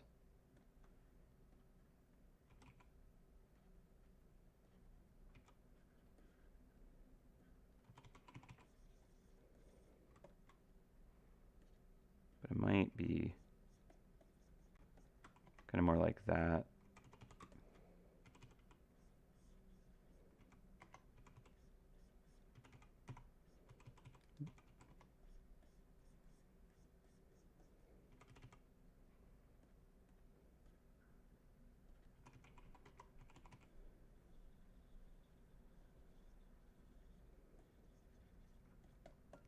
Maybe.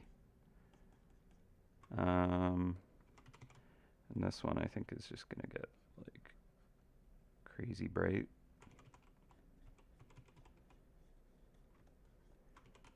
I don't know. All right, well,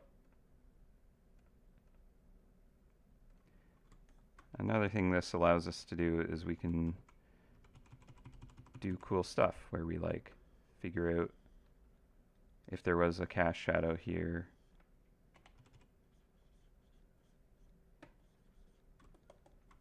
Maybe this should be screen or add glow.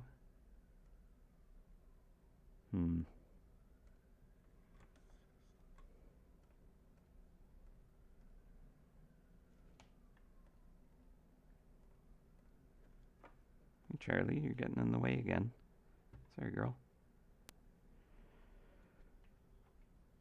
Yeah, you're just gonna sit on the chair. Here, my lap just freed up. No? Okay, just stay there. All right. Sorry, I was ignoring the chat for a while. There's a lot of questions here. All right. Speaking of jewelry, where did the Pygmy Wrangler's earring go? Yeah, I forgot about that. It was on the hologram, wasn't it? Hmm.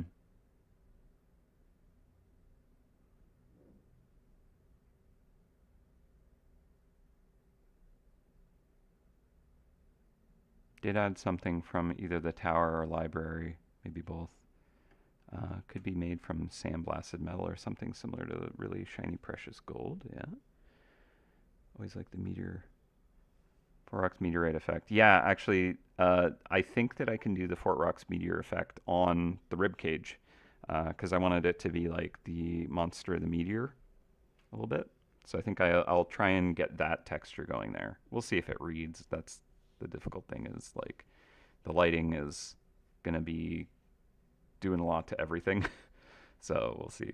Are we still doing the Dark Magi Furnace? Yeah.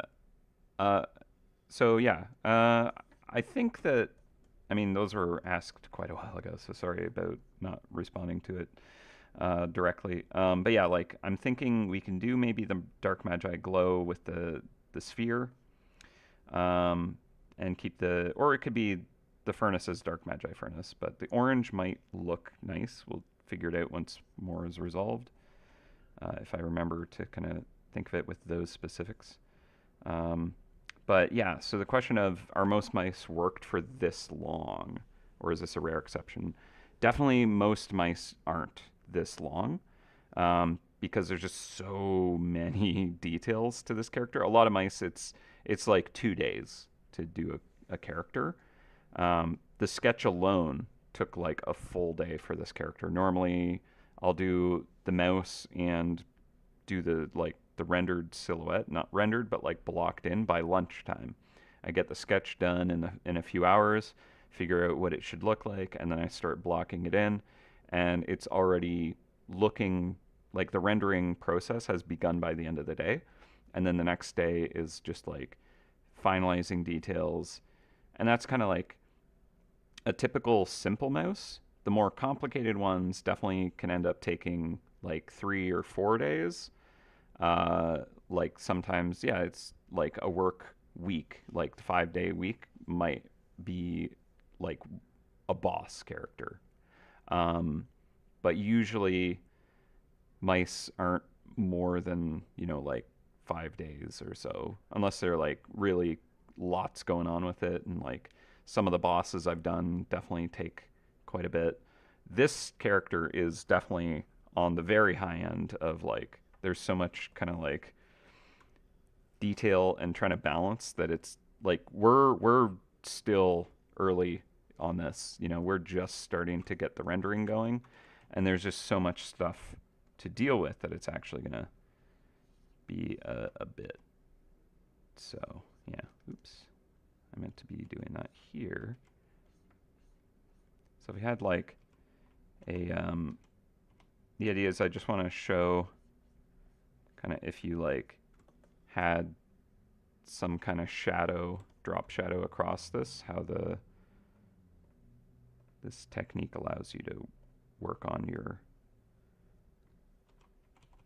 light sources and have them interact. I think I have that on screen. This one's also on screen. Yeah, so basically this allows you to just kind of like create your cast shadows really easily, and they just are automatically filling in each other's shadows. I don't think it's looking amazing right now, but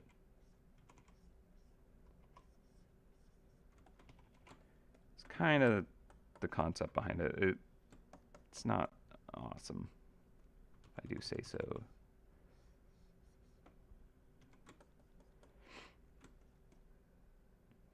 But yeah. General idea is just like building up your light sources instead of kind of painting your shadows in.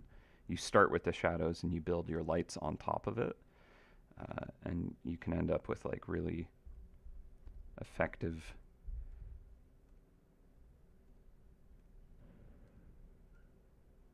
is not terrible. Ooh, soft light, hard light. Not difference.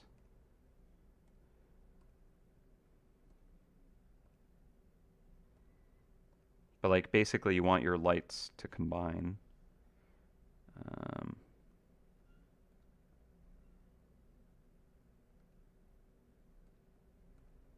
I think that's just too purple for this. I think it should be like you take your red cape, you brighten it up, and you just kind of slide it towards the purple. I think that's kind of one of the things that's bugging me about it.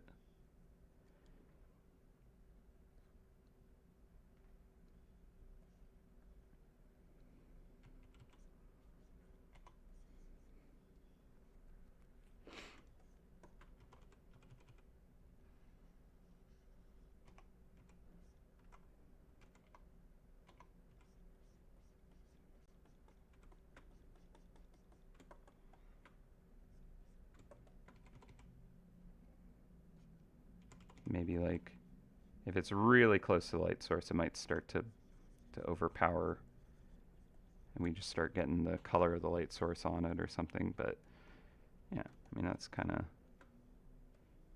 it's a technique. It'll work better, I think, for the complication that is this mouse, to kind of like build it up, because there's just so much stuff to figure out. It's very complicated. And if we have like a super reflective sphere, which this material could be, I would need to handle the lighting differently than I did. It's not great. So it's more like imagining if it was more of a mirror, and like what would the mirror be reflecting. So, all right, I will not use that. I'm just gonna get back to rendering. All right, so grayscale.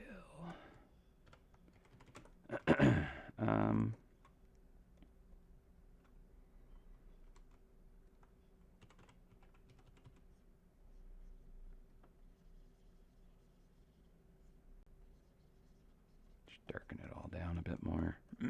I need to leave room for the light to like do its thing, right?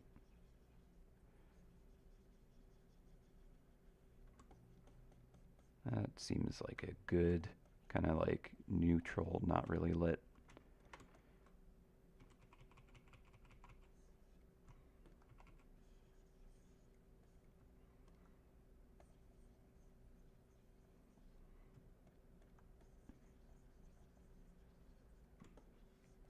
Good for that. The ribs definitely need to be flattened out.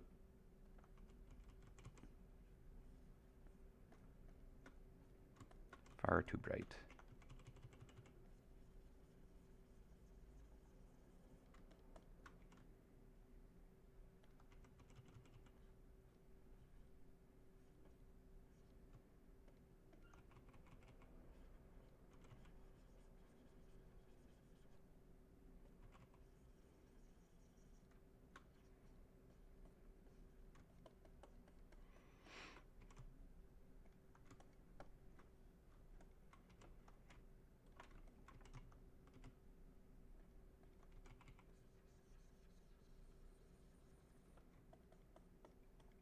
I just need to like, yeah, turn off that color. It's distracting.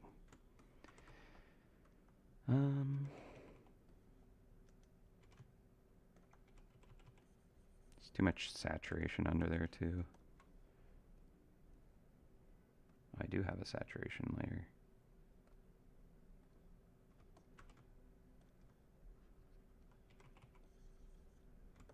Let's knock it all back.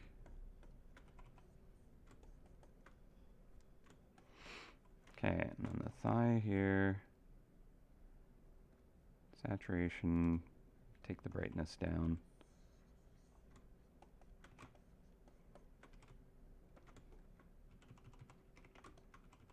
Okay, but I do need to start to like carve out the actual like shape of the leg and the details and stuff. So like there's this whole hourglass thing that just hasn't existed this entire time because I haven't bothered to start to render this in here. So I need to do that now.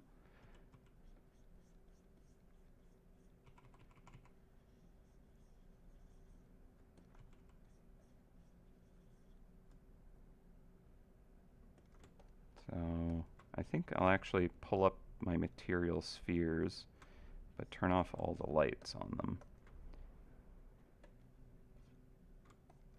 And then I can start to use these to reference my angles.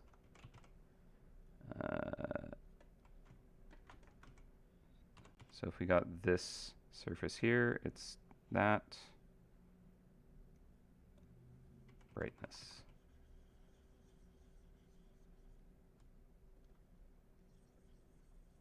The top surface at this angle is about yay.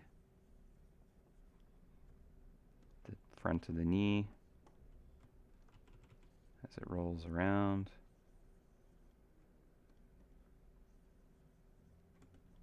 The underside there. I think I just need to like desaturate everything.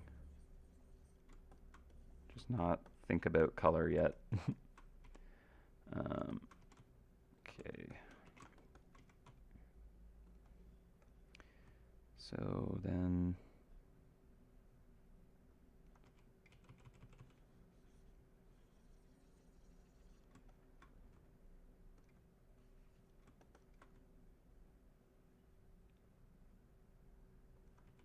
the top of that.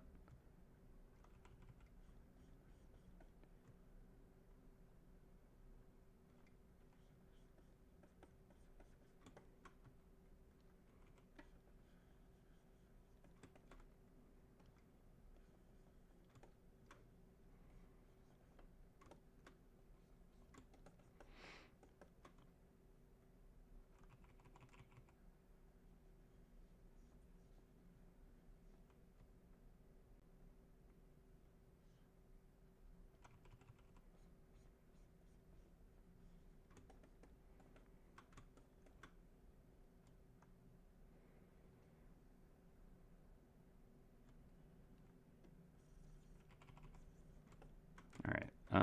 And now, I'm just gonna flatten that. I'm gonna start flattening a lot of them, to be honest. I just want to really make it so much easier to work on these parts than they currently are. So I'm gonna turn the sketch up just a little more.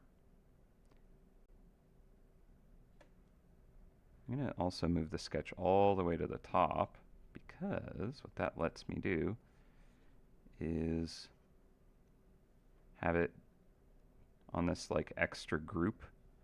So I have like all my layers I can scrub through here, but I also have the same thing, but it's just one tall. It's out of frame for you guys, but I actually have it always at the top, so I can easily just turn that layer on and off at any time. Boop, boop. So I'll just turn that up. I'm also just going to desaturate it completely.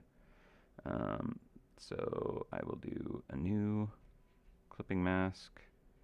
That is going to be a saturation, and I'm just going to blast it. And that's on the wrong layer. There we go.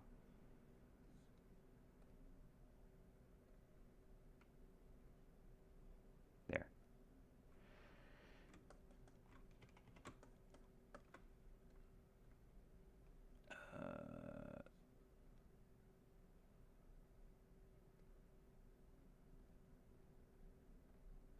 Normal. Hello. Why is that affecting everything? This should be through. Clipped down. All right, well.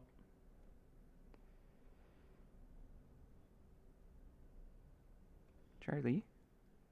Scooch, scooch, scooch. All right.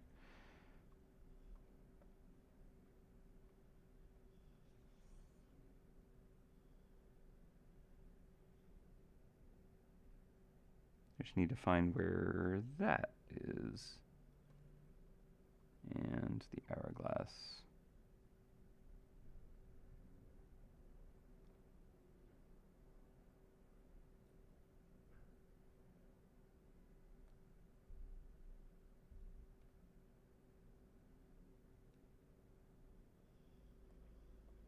Hi. You're so in the way, Charlie. Literally headbutting my screen. Come here. I know. I know. I don't know why you care to shove your face in where I'm trying to draw, but just gonna go through each of the layers, I guess, to find what I'm looking for. Those are all turned off. Not that.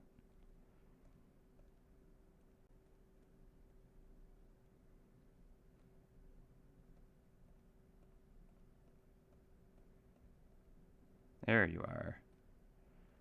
New layer, clipping mask, and set you to saturation, and boom. The color was really just, I don't know why it was so distracting, but I'm also gonna just turn it down. Okay. Alright, sorry about that. Go back to where we were.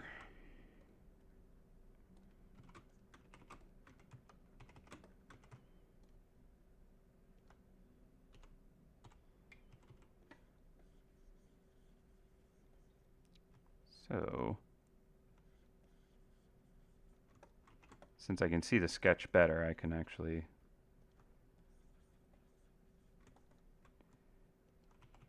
create this how I intend it.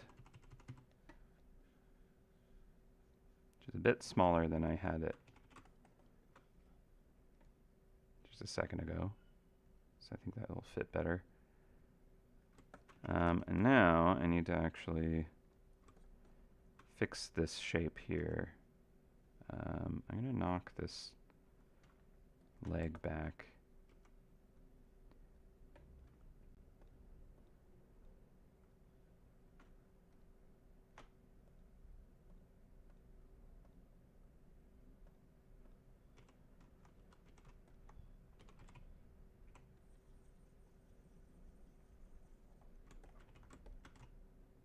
Because technically it should be like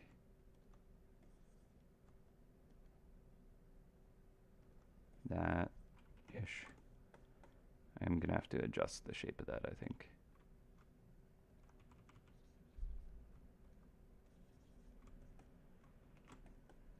How long did the Imperium Empress take? I think that one was a 2-weeker.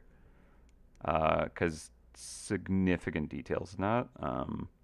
And it was also kind of a lot of trial and error. But like, I'm really happy with how she turned out. But yeah, it was definitely one of the biggest and longest mice to work on, for sure. But worth it. Okay. Overall, I'm going to darken that.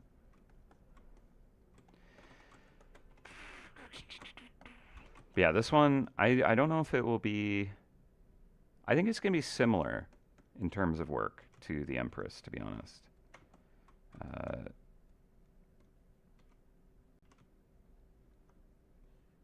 Okay, yeah, there's just so much detail. Actually, one of the ways I've worked on designs in the past, and it wasn't a terrible way to do it, was to take the actual sketch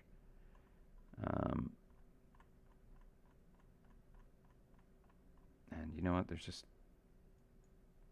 I'm gonna just flatten this. I don't need all the, okay, I'll make a copy of it just to be on the safe side.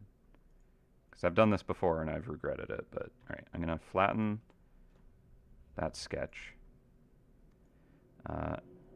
And now what I can do with this layer is drop it onto the area I'm working, clip it to it, and like merge it, and then just use that to just render through. And the sketch just gets kind of painted out of the piece, but it's right there to work with. I'm gonna take a like 3-minute bio break. I'll be RB. So give me a second.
All right, I'm back.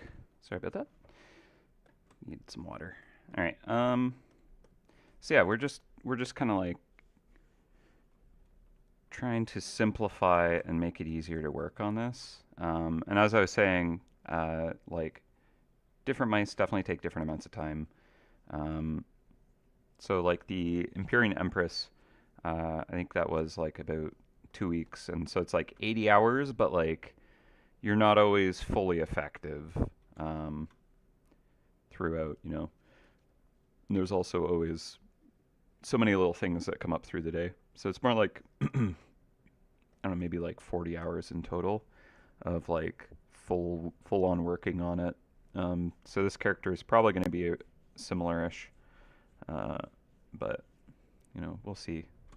I think because there's just so many elements and such crazy lighting that it's likely that it'll kind of get dragged out. But I also want to complete it, so I don't want to drag it out forever. Um, Oops. Thought I could just drag it over. Where's that leg? There it is. So I can just drop this down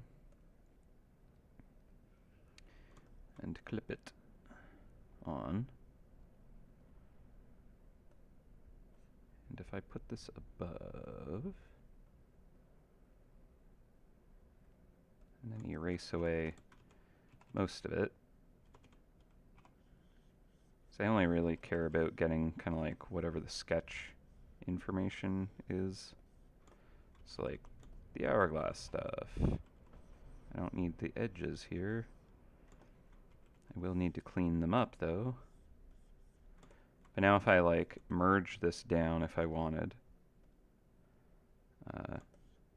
it just kind of does a little bit of the work for me. But like the thing is there's like ellipses that are bad in this. Like I'm not, like these were rough sketches just to quickly mock the idea in place anyways. So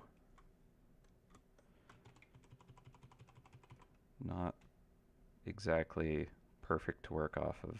And also with this like hourglass concept, I actually want it to have like a proper like hourglass cutout for it, right? So let's actually get that going. Got an ellipse on the inside. The hourglass body is a bit thicker.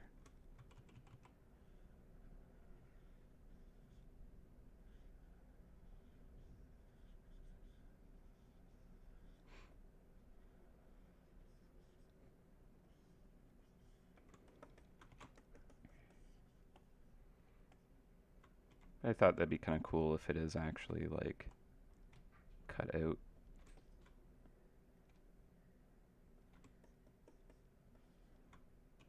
I guess this would actually be a little offset from the exact edge. I suppose this one would too.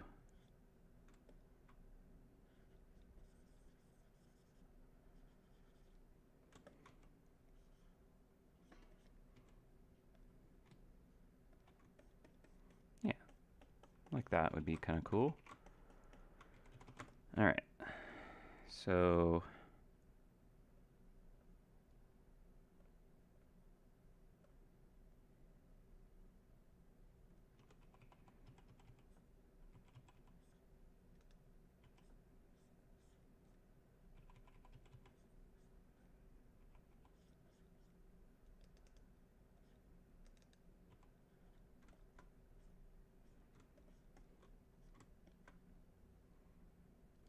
I'm gonna merge that down, and we'll just use the sketch as our brightness layer for now. Okay, now the actual hourglass is going to have to be like a different material, and these struts might also be a different material for all I know. So I need that to go in line, or it'll look really weird. There's like a weird twist.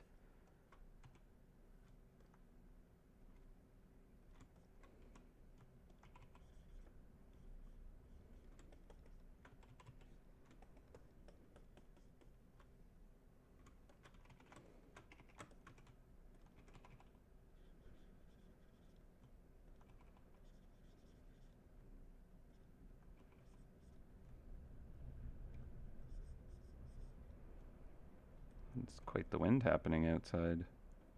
Probably can't hear it, but it's buffeting the windows.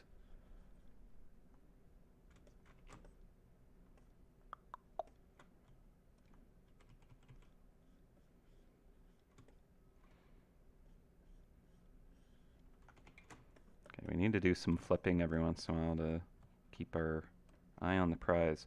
I'm actually, I'm just gonna like literally merge that into it and just start freehanding it a little more, because I have enough of it laid out that I'm like, okay, I know what I want it to be, and if I'm just restricting myself to what these layers are providing, I'm actually just making it harder to get there. So time to just do what I always want to do and flatten things and just go for it. And I think I need to just block in stuff a little bit chunkier for now, because I'm still building it up. And I'll go ahead and use the luminosity layer for that. Flip my brush. Cool.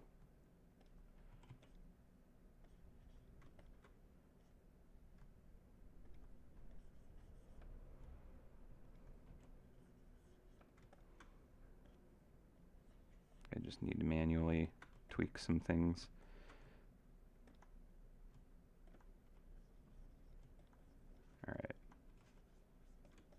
Yeah, so using like sphere tests and stuff can speed you up a bit, but also at the same time can slow you down because you're just trying to work with that tool, and it might not always be the exact thing, the exact time you need it.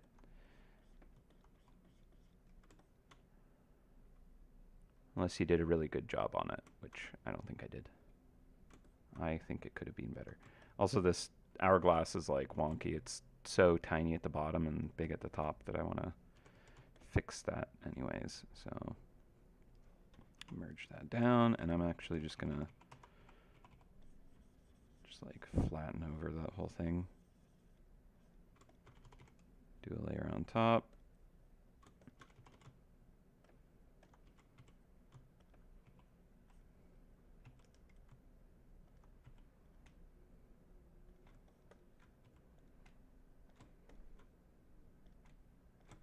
Just so those are their own layers.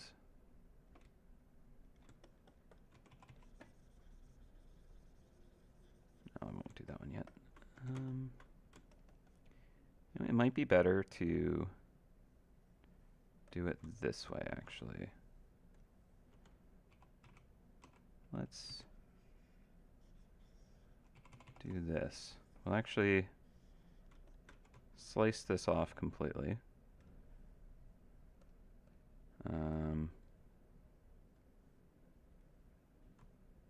Grab this angle, fill that in.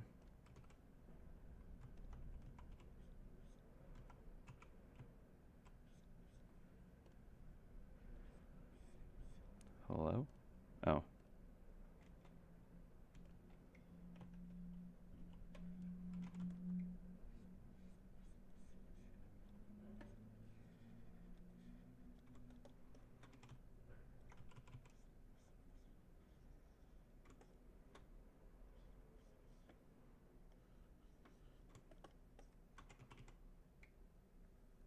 Okay, and then we'll do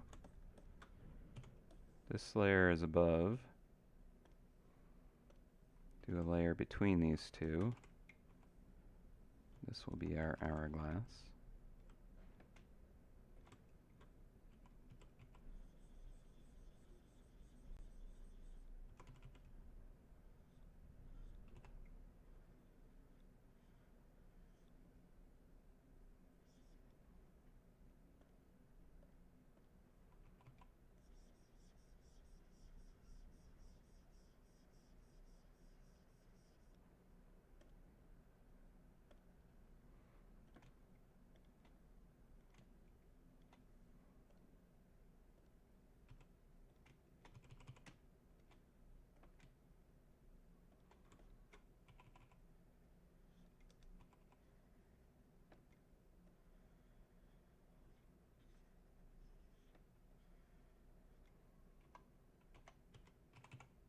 Okay.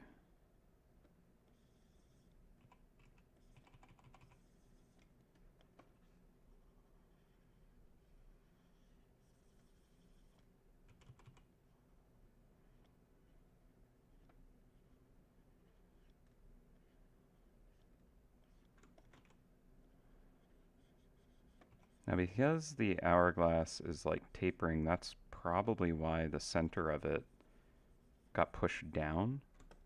Because like, if you have like a perfect rectangle, right?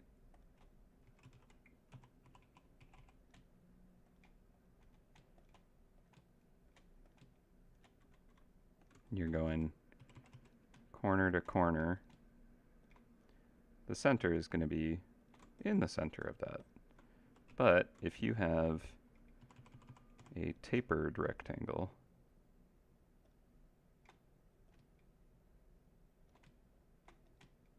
like that, and you do an X, the center is going to be lower. So I'll bet that's why the center point felt so low, is because I actually had a pretty extreme taper going on with the hourglass there. I'm going to just shift that up. Put it higher than... Plus also in the like 3-dimensional angle we have, we're looking kind of from underneath. So I think it would kind of look better if the bottom is kind of higher up than where it was.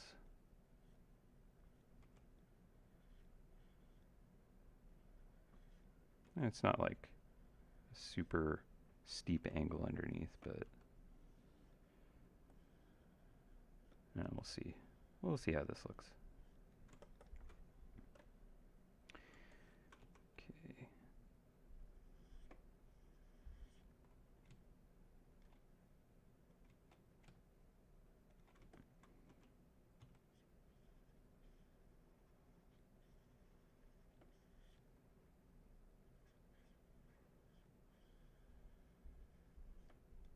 It's very bad, kind of blobby shape in hourglass. Not quite the right angles on things.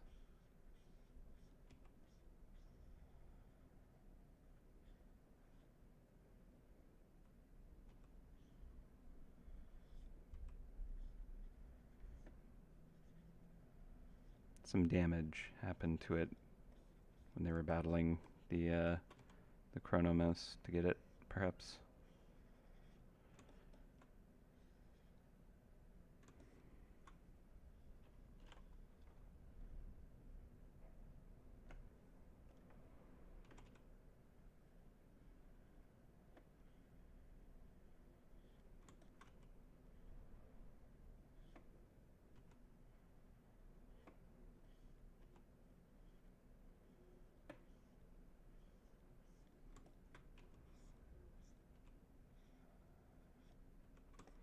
Alright, I don't want to waste like an hour futzing with that, so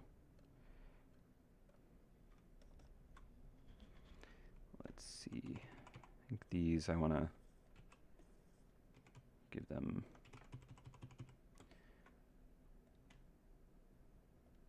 another try.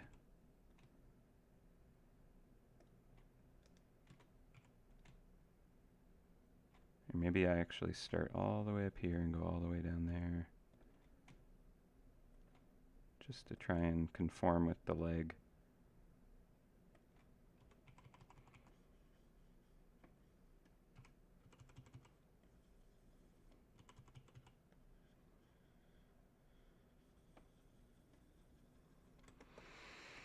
Let's see, this one.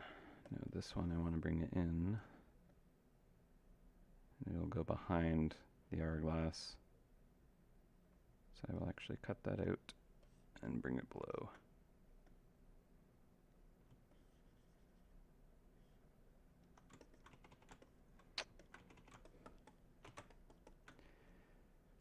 Goodness me. See what I mean? Like, even simple things, like that's not ultra complex, but like I could spend way too much time really trying to futz around and get that perfect, but we don't have that. So I'm gonna keep it like that for now and continue trying to get this leg into order.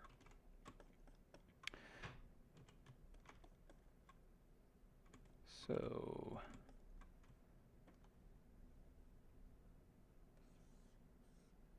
keep that. I'm gonna go for a luminosity layer on top of that. Overall color.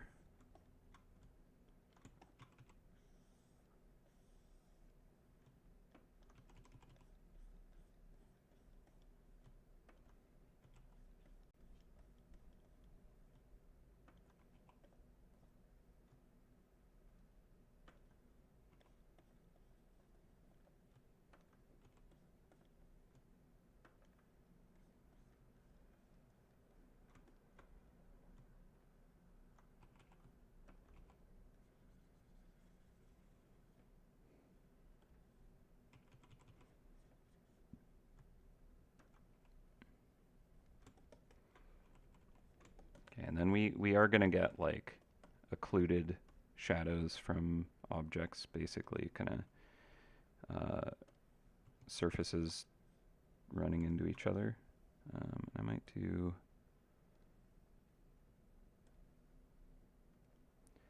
another layer for that.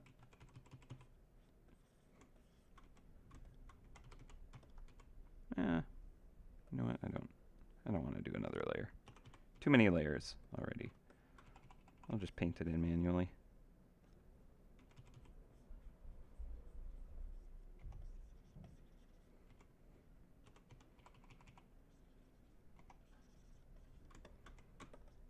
Yeah, I also don't tend to do like the full kind of render pass in grayscale,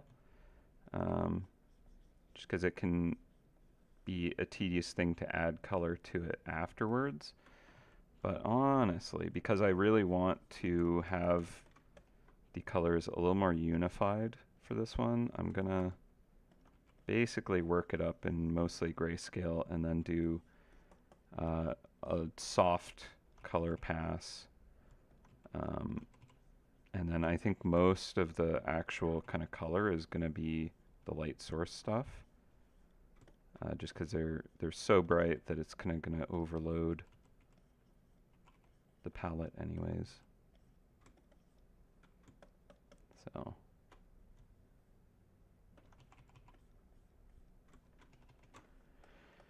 all right.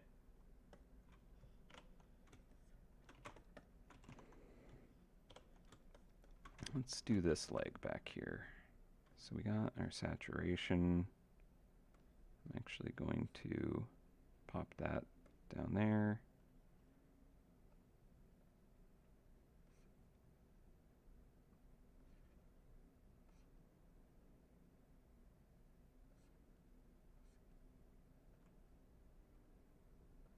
Yeah, I'm just going to flatten this.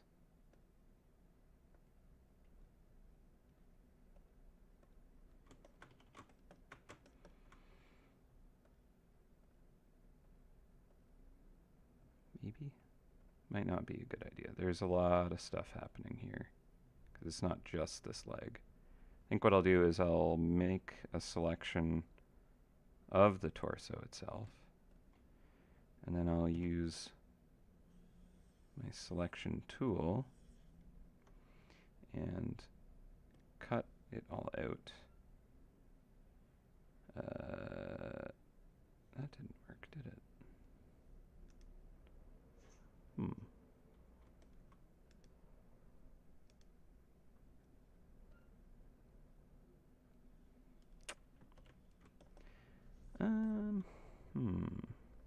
Curious.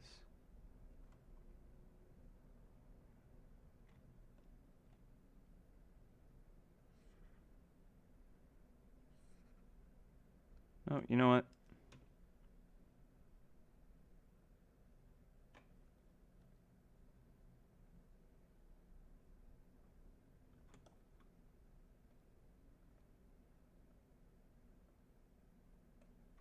I'd better not. It's one of those situations where I'm like, if I flatten it, it would be where I want it to be, but at the same time, there's so many other elements that's a part of this that I would lose all the stuff, and I might need that stuff. So I think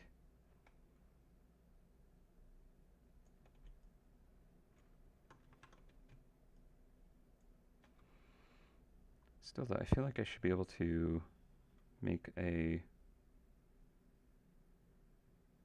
cutout of just this stuff.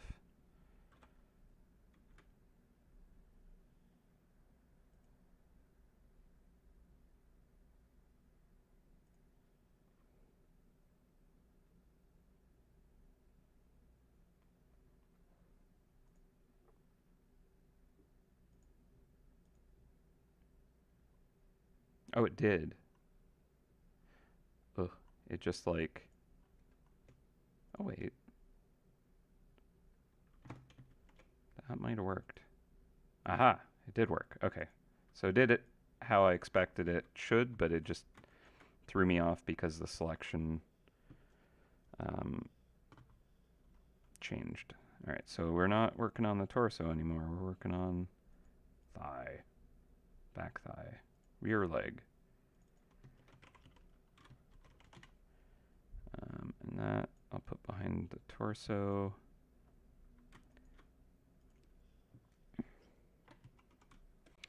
Yuki.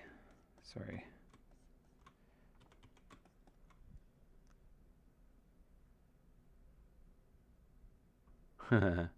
Yeah, the headset cuts down on most of the delightful Toronto city noises. It does indeed. There is much construction and sirens and trucks and people yelling. Good times.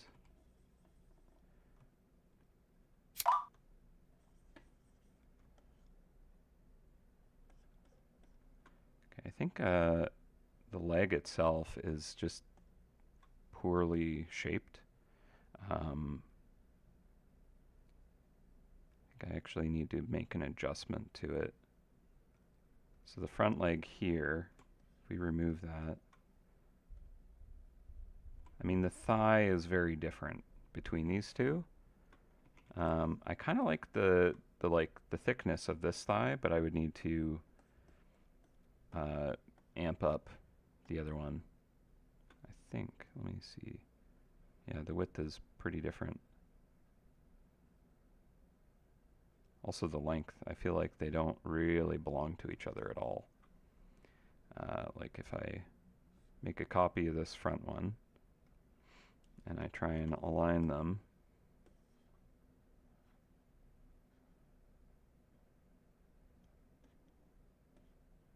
now the back one is a bit more parallel to us, but it is like further away. It's not horribly off. So like the front leg is kind of turned towards us a bit. So it makes sense that it is a little more stunted because it's kind of the foreshortening, but it's not like significantly turned towards us. So I think it's probably okay as is. But the actual dimension of the back leg, I think I'm going to bring that in, and I might position the furnace a little differently.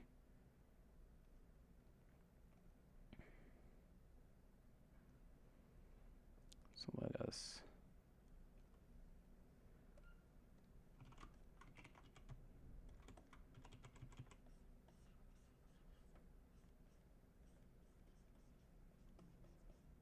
just draw a little scribble of where that leg sits.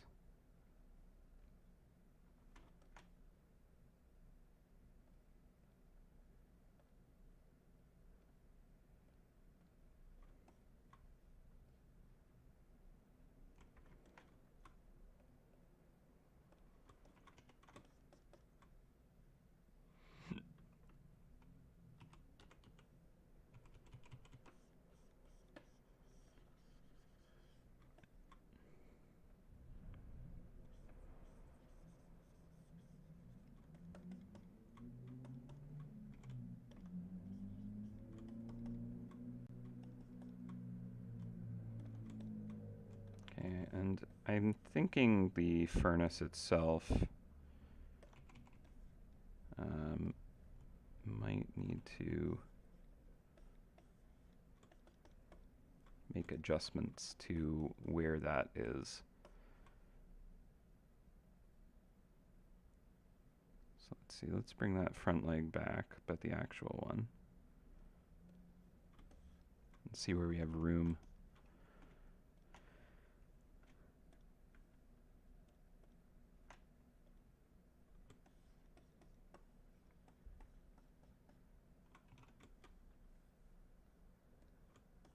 So we put the furnace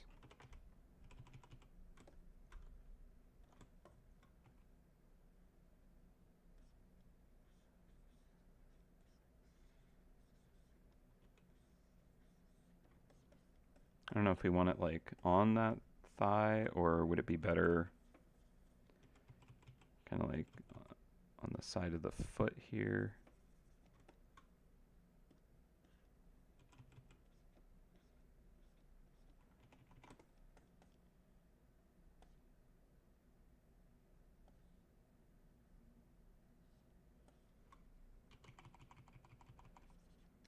Actually, I'll leave that one. Do a new one over here.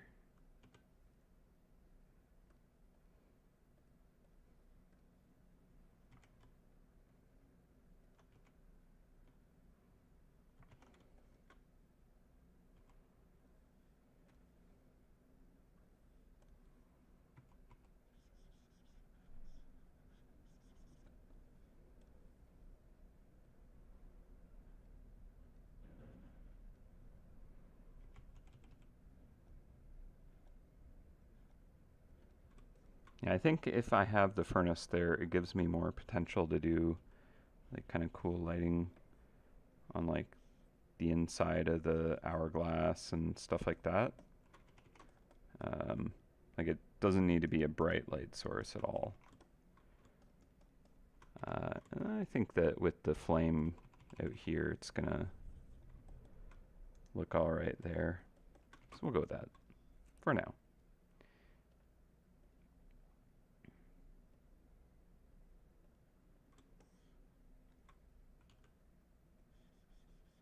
See how I feel about it there later.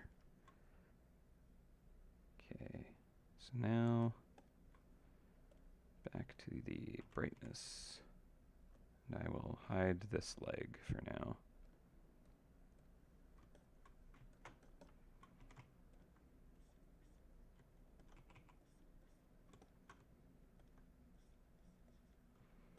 And because we have like the legs occluding each other, just darken that overall.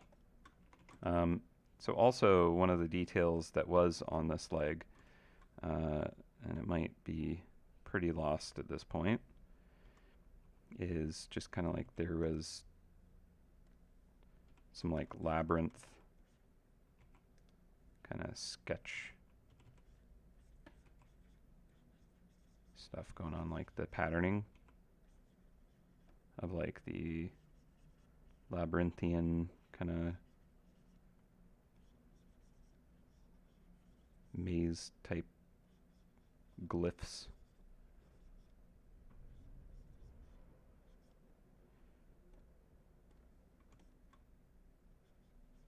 And this can just add a little kind of texture interest to this, especially because it's like pretty well hidden behind stuff. It's going to be pretty obscured. We can't do anything too detailed and crazy, and this is definitely up there, but I think with it just having a texture to it because of this, it'll work. And I'll say that the different parts I think should be made of different materials.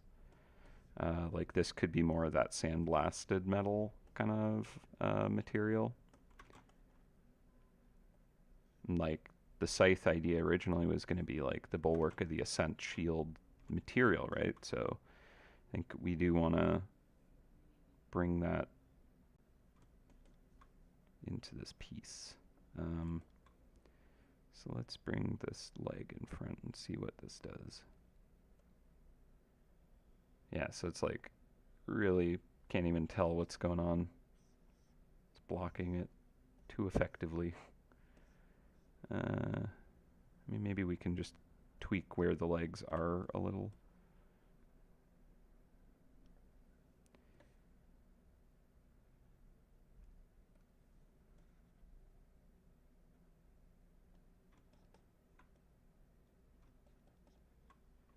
So that might be a little bit more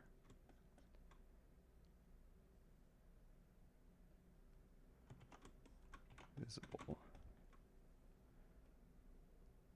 Just gonna zoom back out so we have a little more idea of kind of like the grand picture.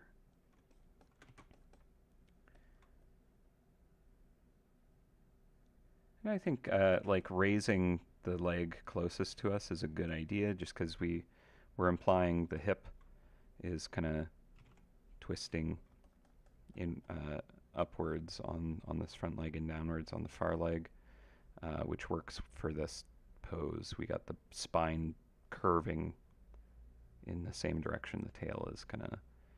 I think we want the tail to show more of that spine curve anyways. So that could be a useful thing. But I'm so far I'm happy with kind of like where some of this is going. It's got a lot left to do, unfortunately. Um, but the more kind of like settled it is, the easier it's going to become. Like I can already feel like, okay, some of these parts are starting to become like renderable. Like they will be much easier to work up. And honestly, as I simplify my layer structure, it's going to make that even better.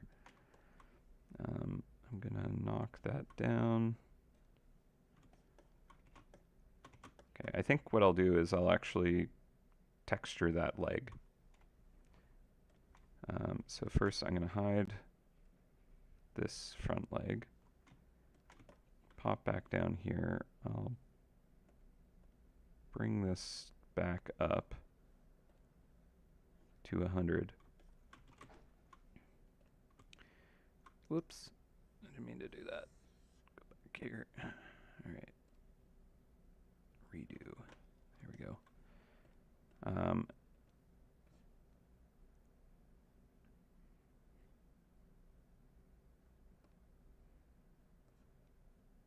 Yeah, you stay there. Okay. Sorry. Actually, just going to merge that down.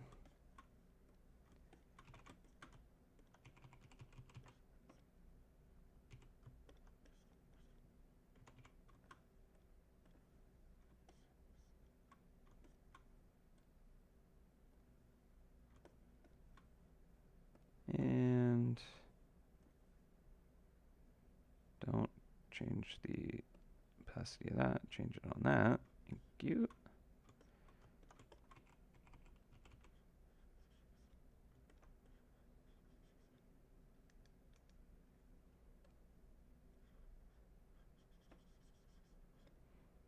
So I just want to kind of emboss out these shapes. So by simply kind of changing that silhouette, suddenly the texture of this material is very, very much more apparent. Becomes very clear, or at least a lot more clear.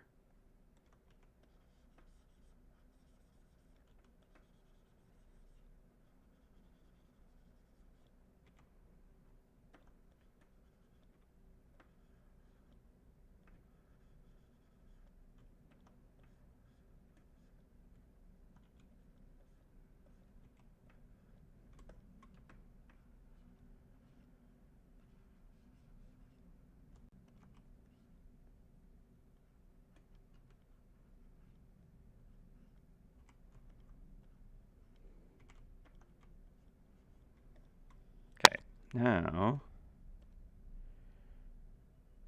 drop this down and use a layer. Actually, you know what?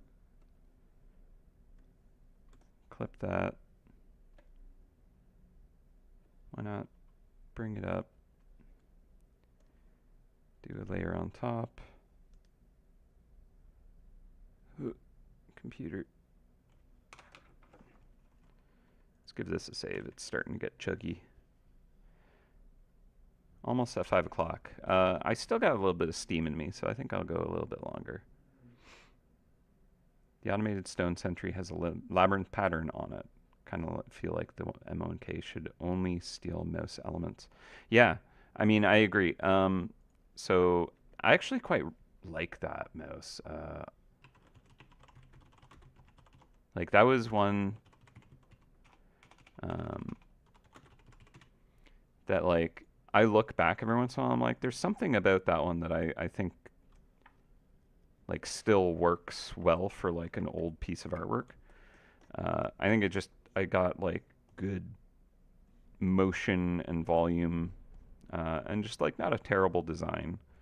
So actually, this might be, yeah, that's a great point. I think I'll steal the way I did the pattern on the surface.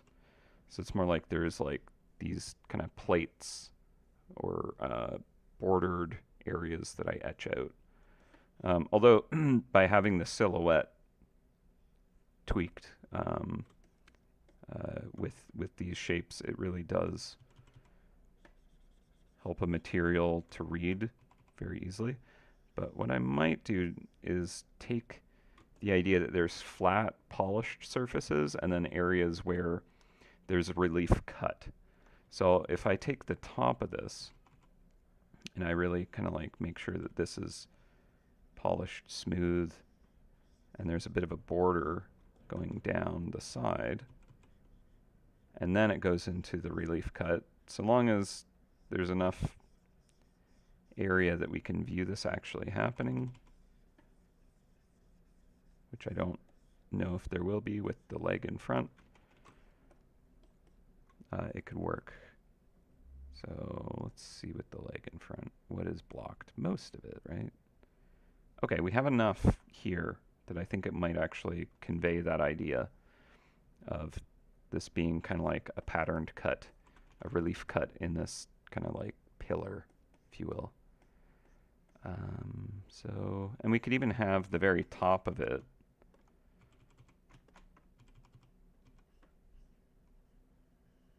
have that same idea of there being like this border, but inside of it, we're allowed to have this kind of puzzle. But then again, like the top of this thigh is rounded and this one's chopped off flat. I'm not sure if I like those being so different. It might be more helpful if they have the same general shapes so they can relate a little better. So, yeah, I think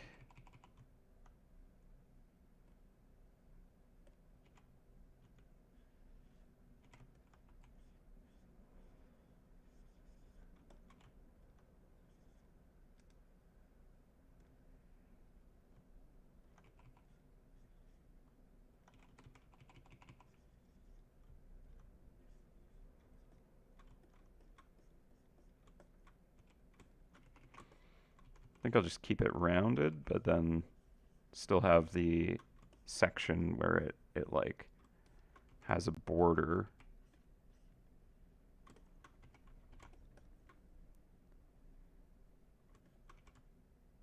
So I'm gonna just desaturate this right now.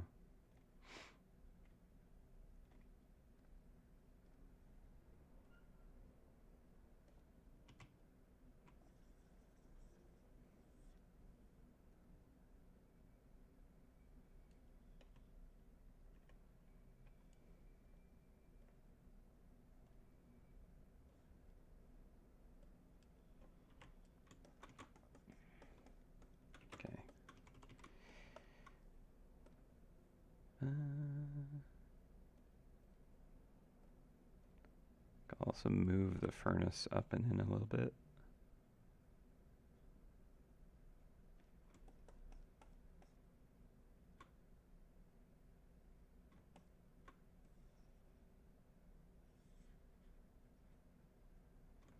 It's kind of more balanced in the leg there. Maybe I'll just shorten it too.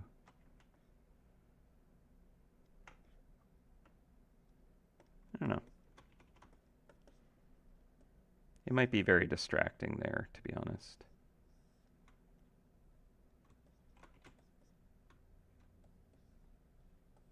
Something to figure out in a bit.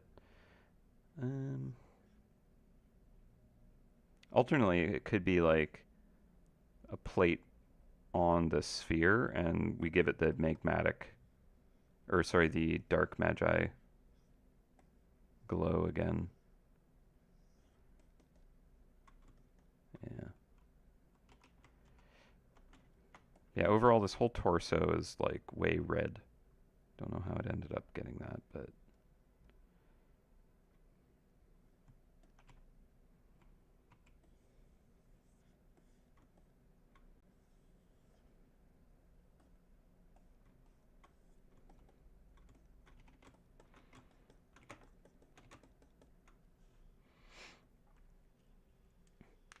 Like if anything, I should be doing the whole shifting it to blue and not just gray, right?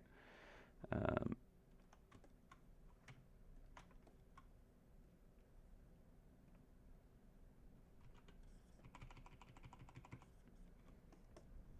I think I'll go for about like 20 more minutes, and then I think I'll call it.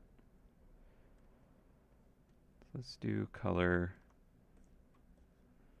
Give it this kind of like twilight blue, purple.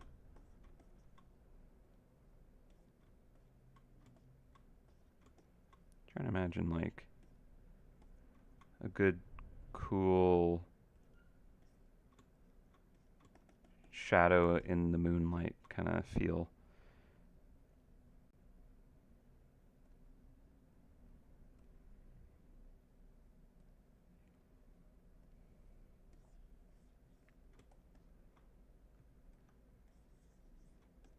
I mean, I should just grab the color from here.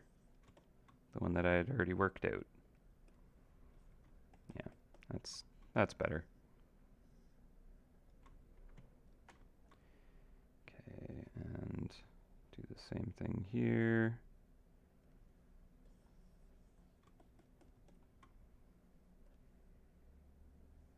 Honestly, one thing I could do is just like use tonal correction and kind of hue shift it here.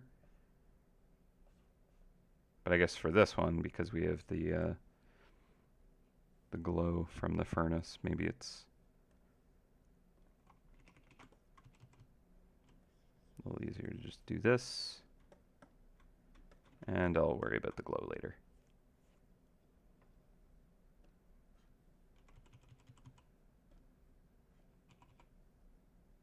So maybe we could play around with it being like the purple.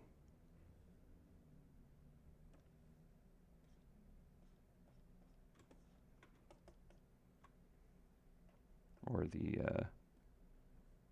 orange.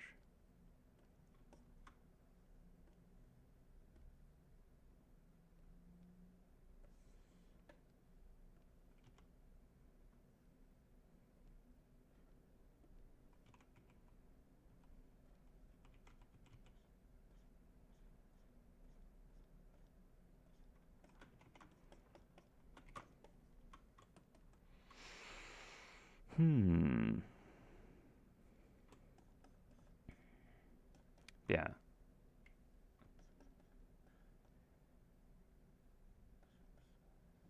I do think that, yeah, like trying to keep it limited to stealing directly from the mice is a good goal. Definitely. Okay. Brightness.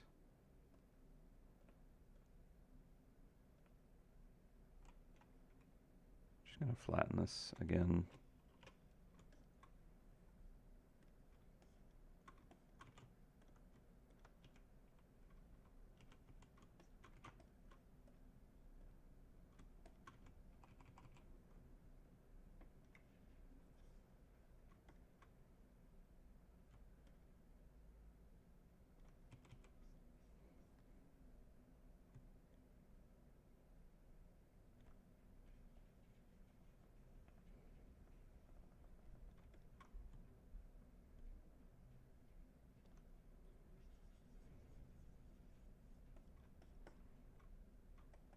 So this knee feels like it should be like all the way out here. What's going on?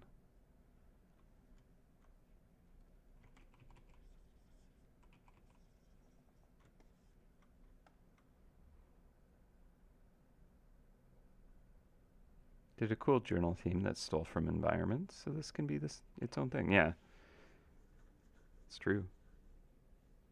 Was that the 15-year birthday? I think we did that. That was a pretty fun one. There's a lot of weird textures, and it was a pretty cool like piece by the end.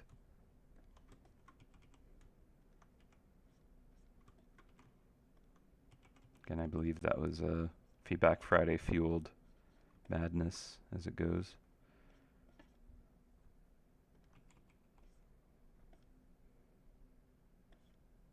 Yeah, exactly. Definitely a lot of the environments are reflected in the mice. Makes it a pretty it's a useful thing.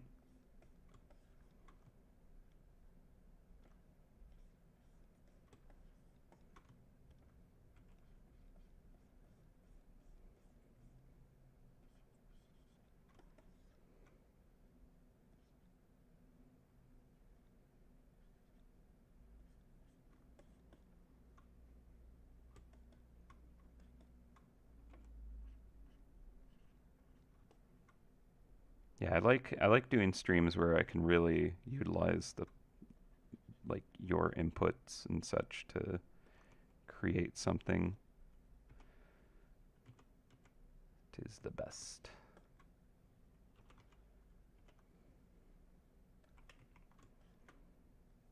I might as well use a brush that's kind of tilted in a similar way.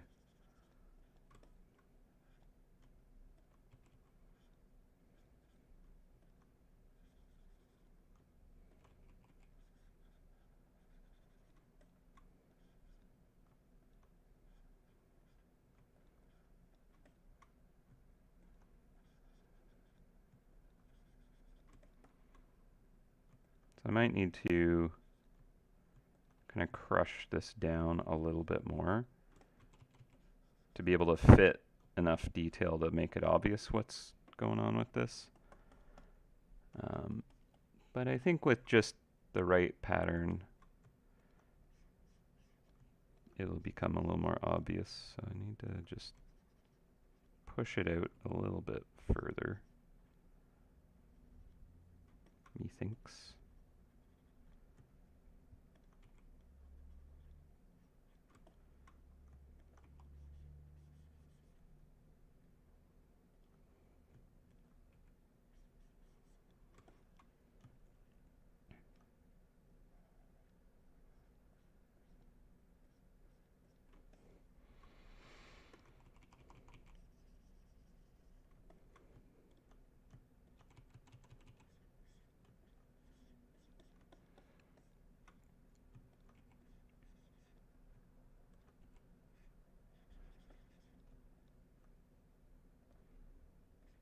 And I think I'll get some deeper shadows in here too.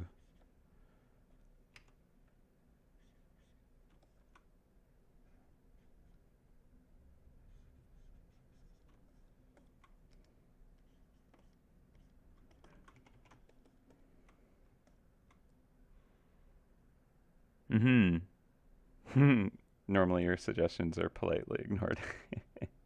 I try, but it's hard. Like there's always a good amount of suggestions, I would say, um, and you really like as much as I want to. I've also had to politely ignore many great and interesting, fun suggestions for this crazy character who is literally trying to incorporate everything. So yeah, it's just the reality of trying to work on a cohesive image is just most of the time, most ideas are not going to be able to work. Stuff like this, it's really like about pushing the limit beyond what makes sense as an illustrator. And I have to like be like just sorry all of my professors who are like, less is more. In this case, more is more.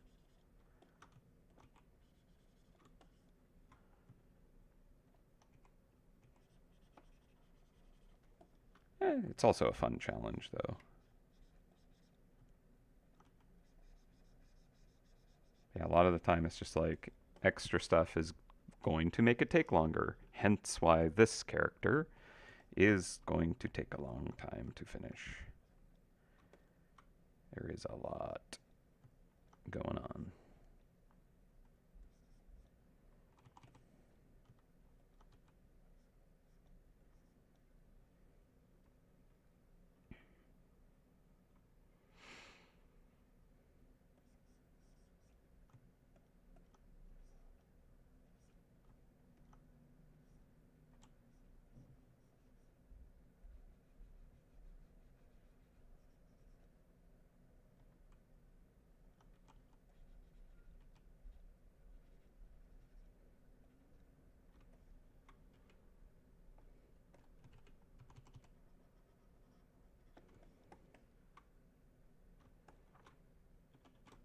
The deadline for this. It is like coming up, but it's not so immediate, but it's definitely coming up.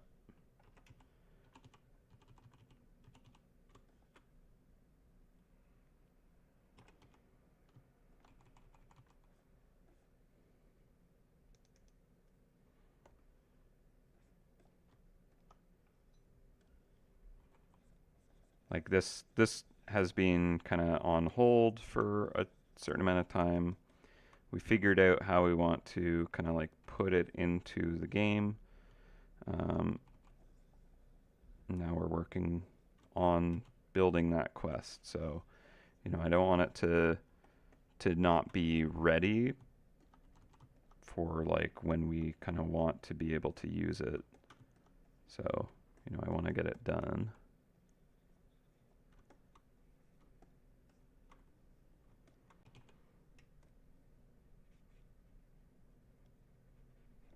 And I don't want it to be down to like the last minute possible to be able to like get it into the game, you know?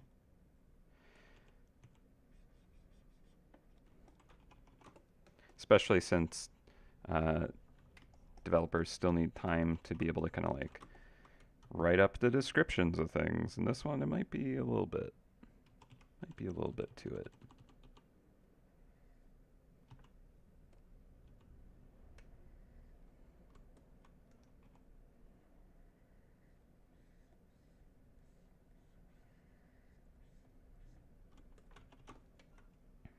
Might shift the back leg.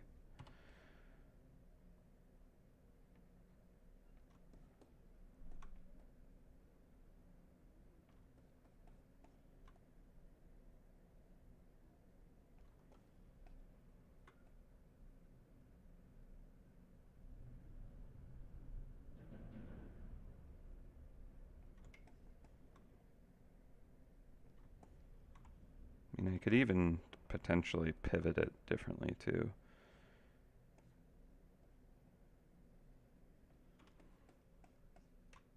So more like running and serving. Might look better with the light.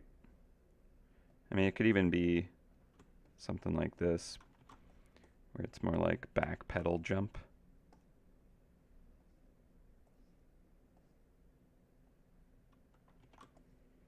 Or like that. The hover stand.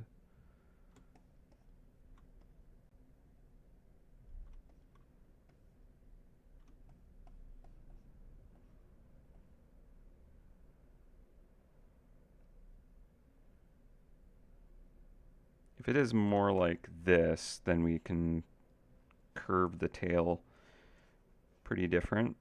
Maybe I'll toss the light on just to see how much changes. Because again, it's without the lights, it feels like ready to serve the tennis. But with light, kind of just becomes a whole other subject. So this ground glow, we would have to change that. But this kind of could work here with the leg kind of more in line. And the hips still kind of contrappost though. I might actually bring the legs down and forward a little bit. There's a pretty severe curve here in the spine if you kind of follow the flow, like the tail could drop down more.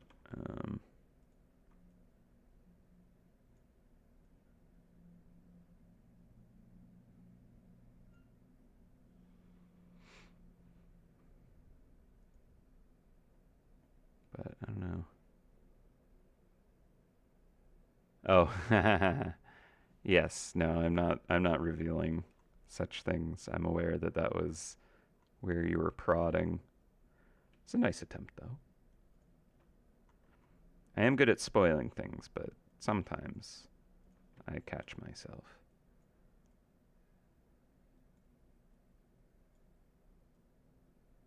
So if we do it this way, we could have the like furnace engine thing on kind of like the top of the thigh, which might work better. I think I might even scale up the front leg, to be honest. It's kind of feeling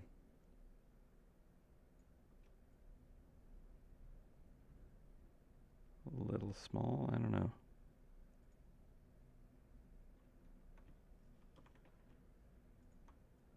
I like how I've done so much work to pose it, and now I'm like, yeah, I'll just completely change it. Hoo-yah.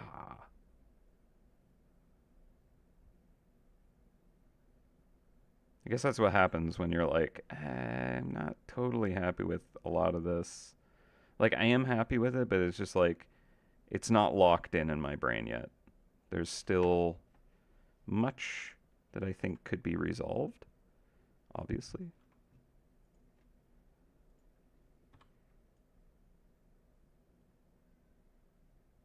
So I feel like it's a little less dynamic. So I'm not sure that I like that element. The feet like this is all right.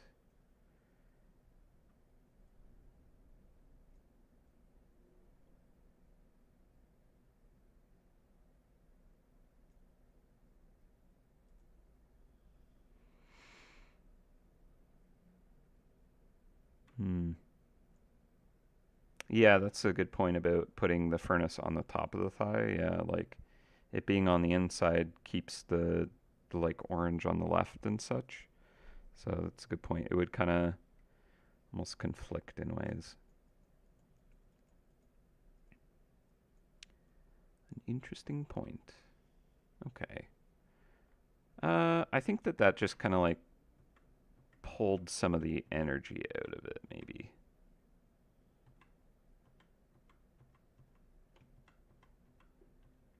So this is more like leaping forward. Right? This, I don't know, that's maybe not terrible actually. Maybe it was just the tail that kind of like slows it down somehow. That leg being scaled up even.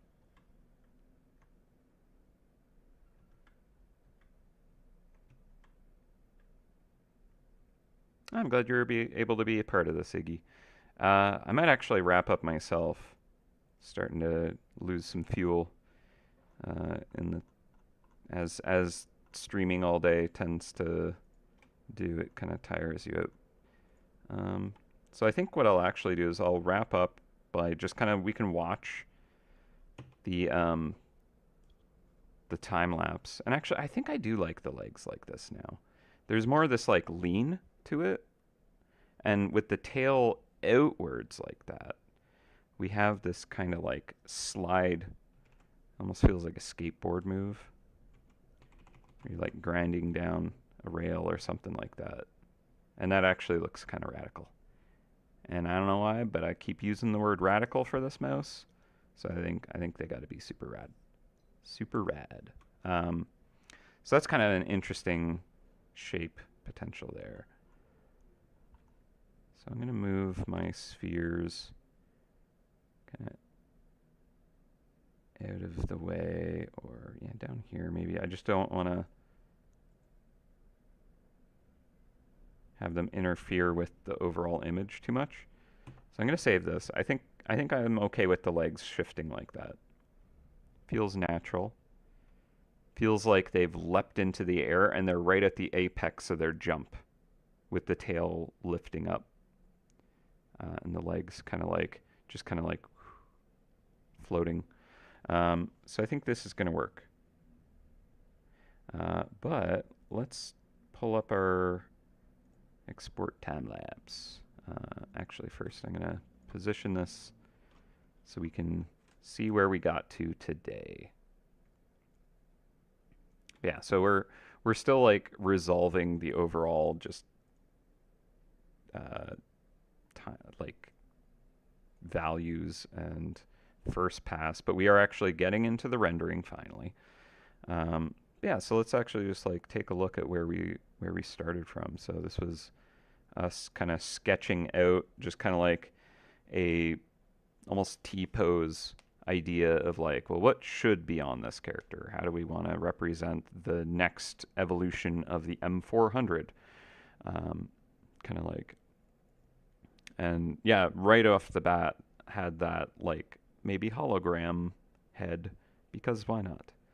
Uh, so I think there's ways to sell that idea with better rendering, having almost like a projector and maybe like some beams of light shining up to show the head being created by a hologram. And here we're just trying to like figure out some kind of like dynamic pose.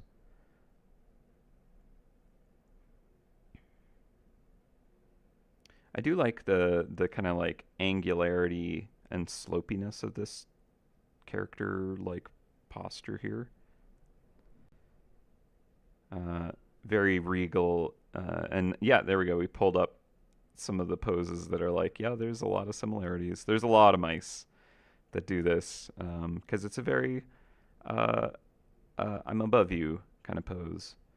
Now we got a bit of a strut. The cape billowing out with the legs mid walk kind of works for that, but the scythe not so much. I think it's too just held aloft for this, uh, and so I'm just like, well, the scythe doesn't feel like it's working. And then I flip it at some point, and suddenly it's like, okay, well now we have an attack, which actually looks like it just serving a tennis. Uh, yeah, the like swirly uh, Tritus tail.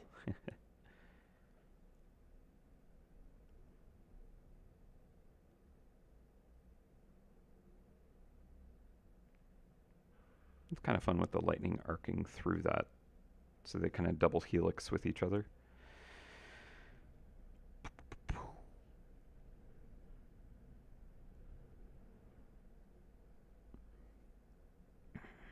Yeah, I do want to get the magma happening. Maybe just on the very upper edge of the scythe is enough. Yeah, see there we did have the fire kind of ripping off.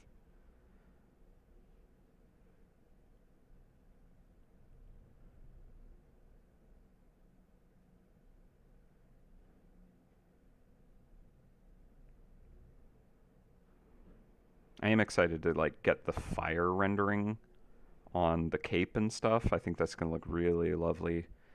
Getting those worms on the cape and the gold and stuff like that, catching it. Oh yeah, we had like a potential like Doc Ock tail situation, which could have been kind of neat. I mean, it could work if that's the element that they stole from the Empress, right? Is basically like just multi arms. And then honestly, we could fit so much more, but it's also just like, oh gosh, there's so much more to like render and fit in good ways. But I'm a little tempted just thinking about it, being like, what if just more arms though? I mean, when we were working on the Harpy, the Rift Harpy version, it was just like, but what if more wings? But what if more wings? But what if more wings? Uh, and yeah, sometimes more is more. So yeah, the legs postured like that, it's definitely a lunging forward, which is good. But that it lunge forward is kind of like we're like starting the attack. This pose that I have right now feels like it's like the moment before the strike hits, potentially at the apex of the like jump or something, maybe. Um, or they just got the like the Dragon Ball hover.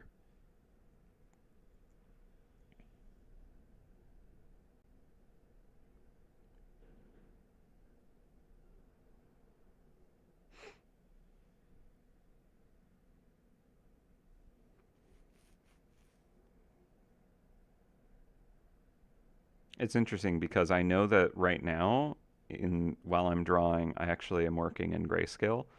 But the way that the time lapse works is it doesn't use the preview, um, like the color preview that I'm using. It just shows like the actual color of the file at the time. So it's kind of fun to see like weird colors just kind of blast in. I might need to do that again where I check what kind of shapes are aligned with each other, because it can just kind of help get a little better rhythm in a design when you have kind of like only a few angles and many things kind of like working within those. So like the um, the upper arm here, I think I could tweak that leg so that they have the same direction going forward. And then this thigh here, this foot might benefit from using that same angle or vice versa. Like maybe this thigh should kind of like turn towards us more and have that same angle there. Um, yeah, maybe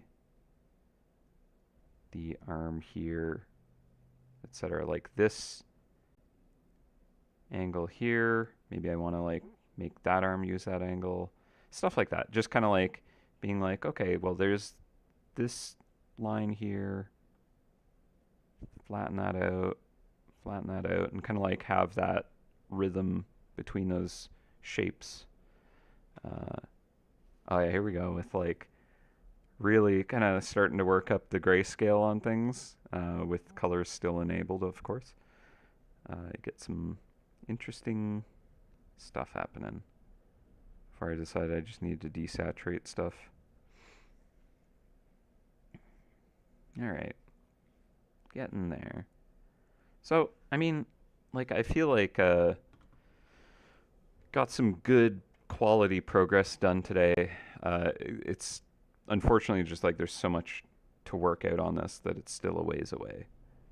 And I will definitely have to be working on this outside of stream for me to kind of like hit my target on this. If I save it only for Feedback Friday, I would worry I'd overshoot the deadline.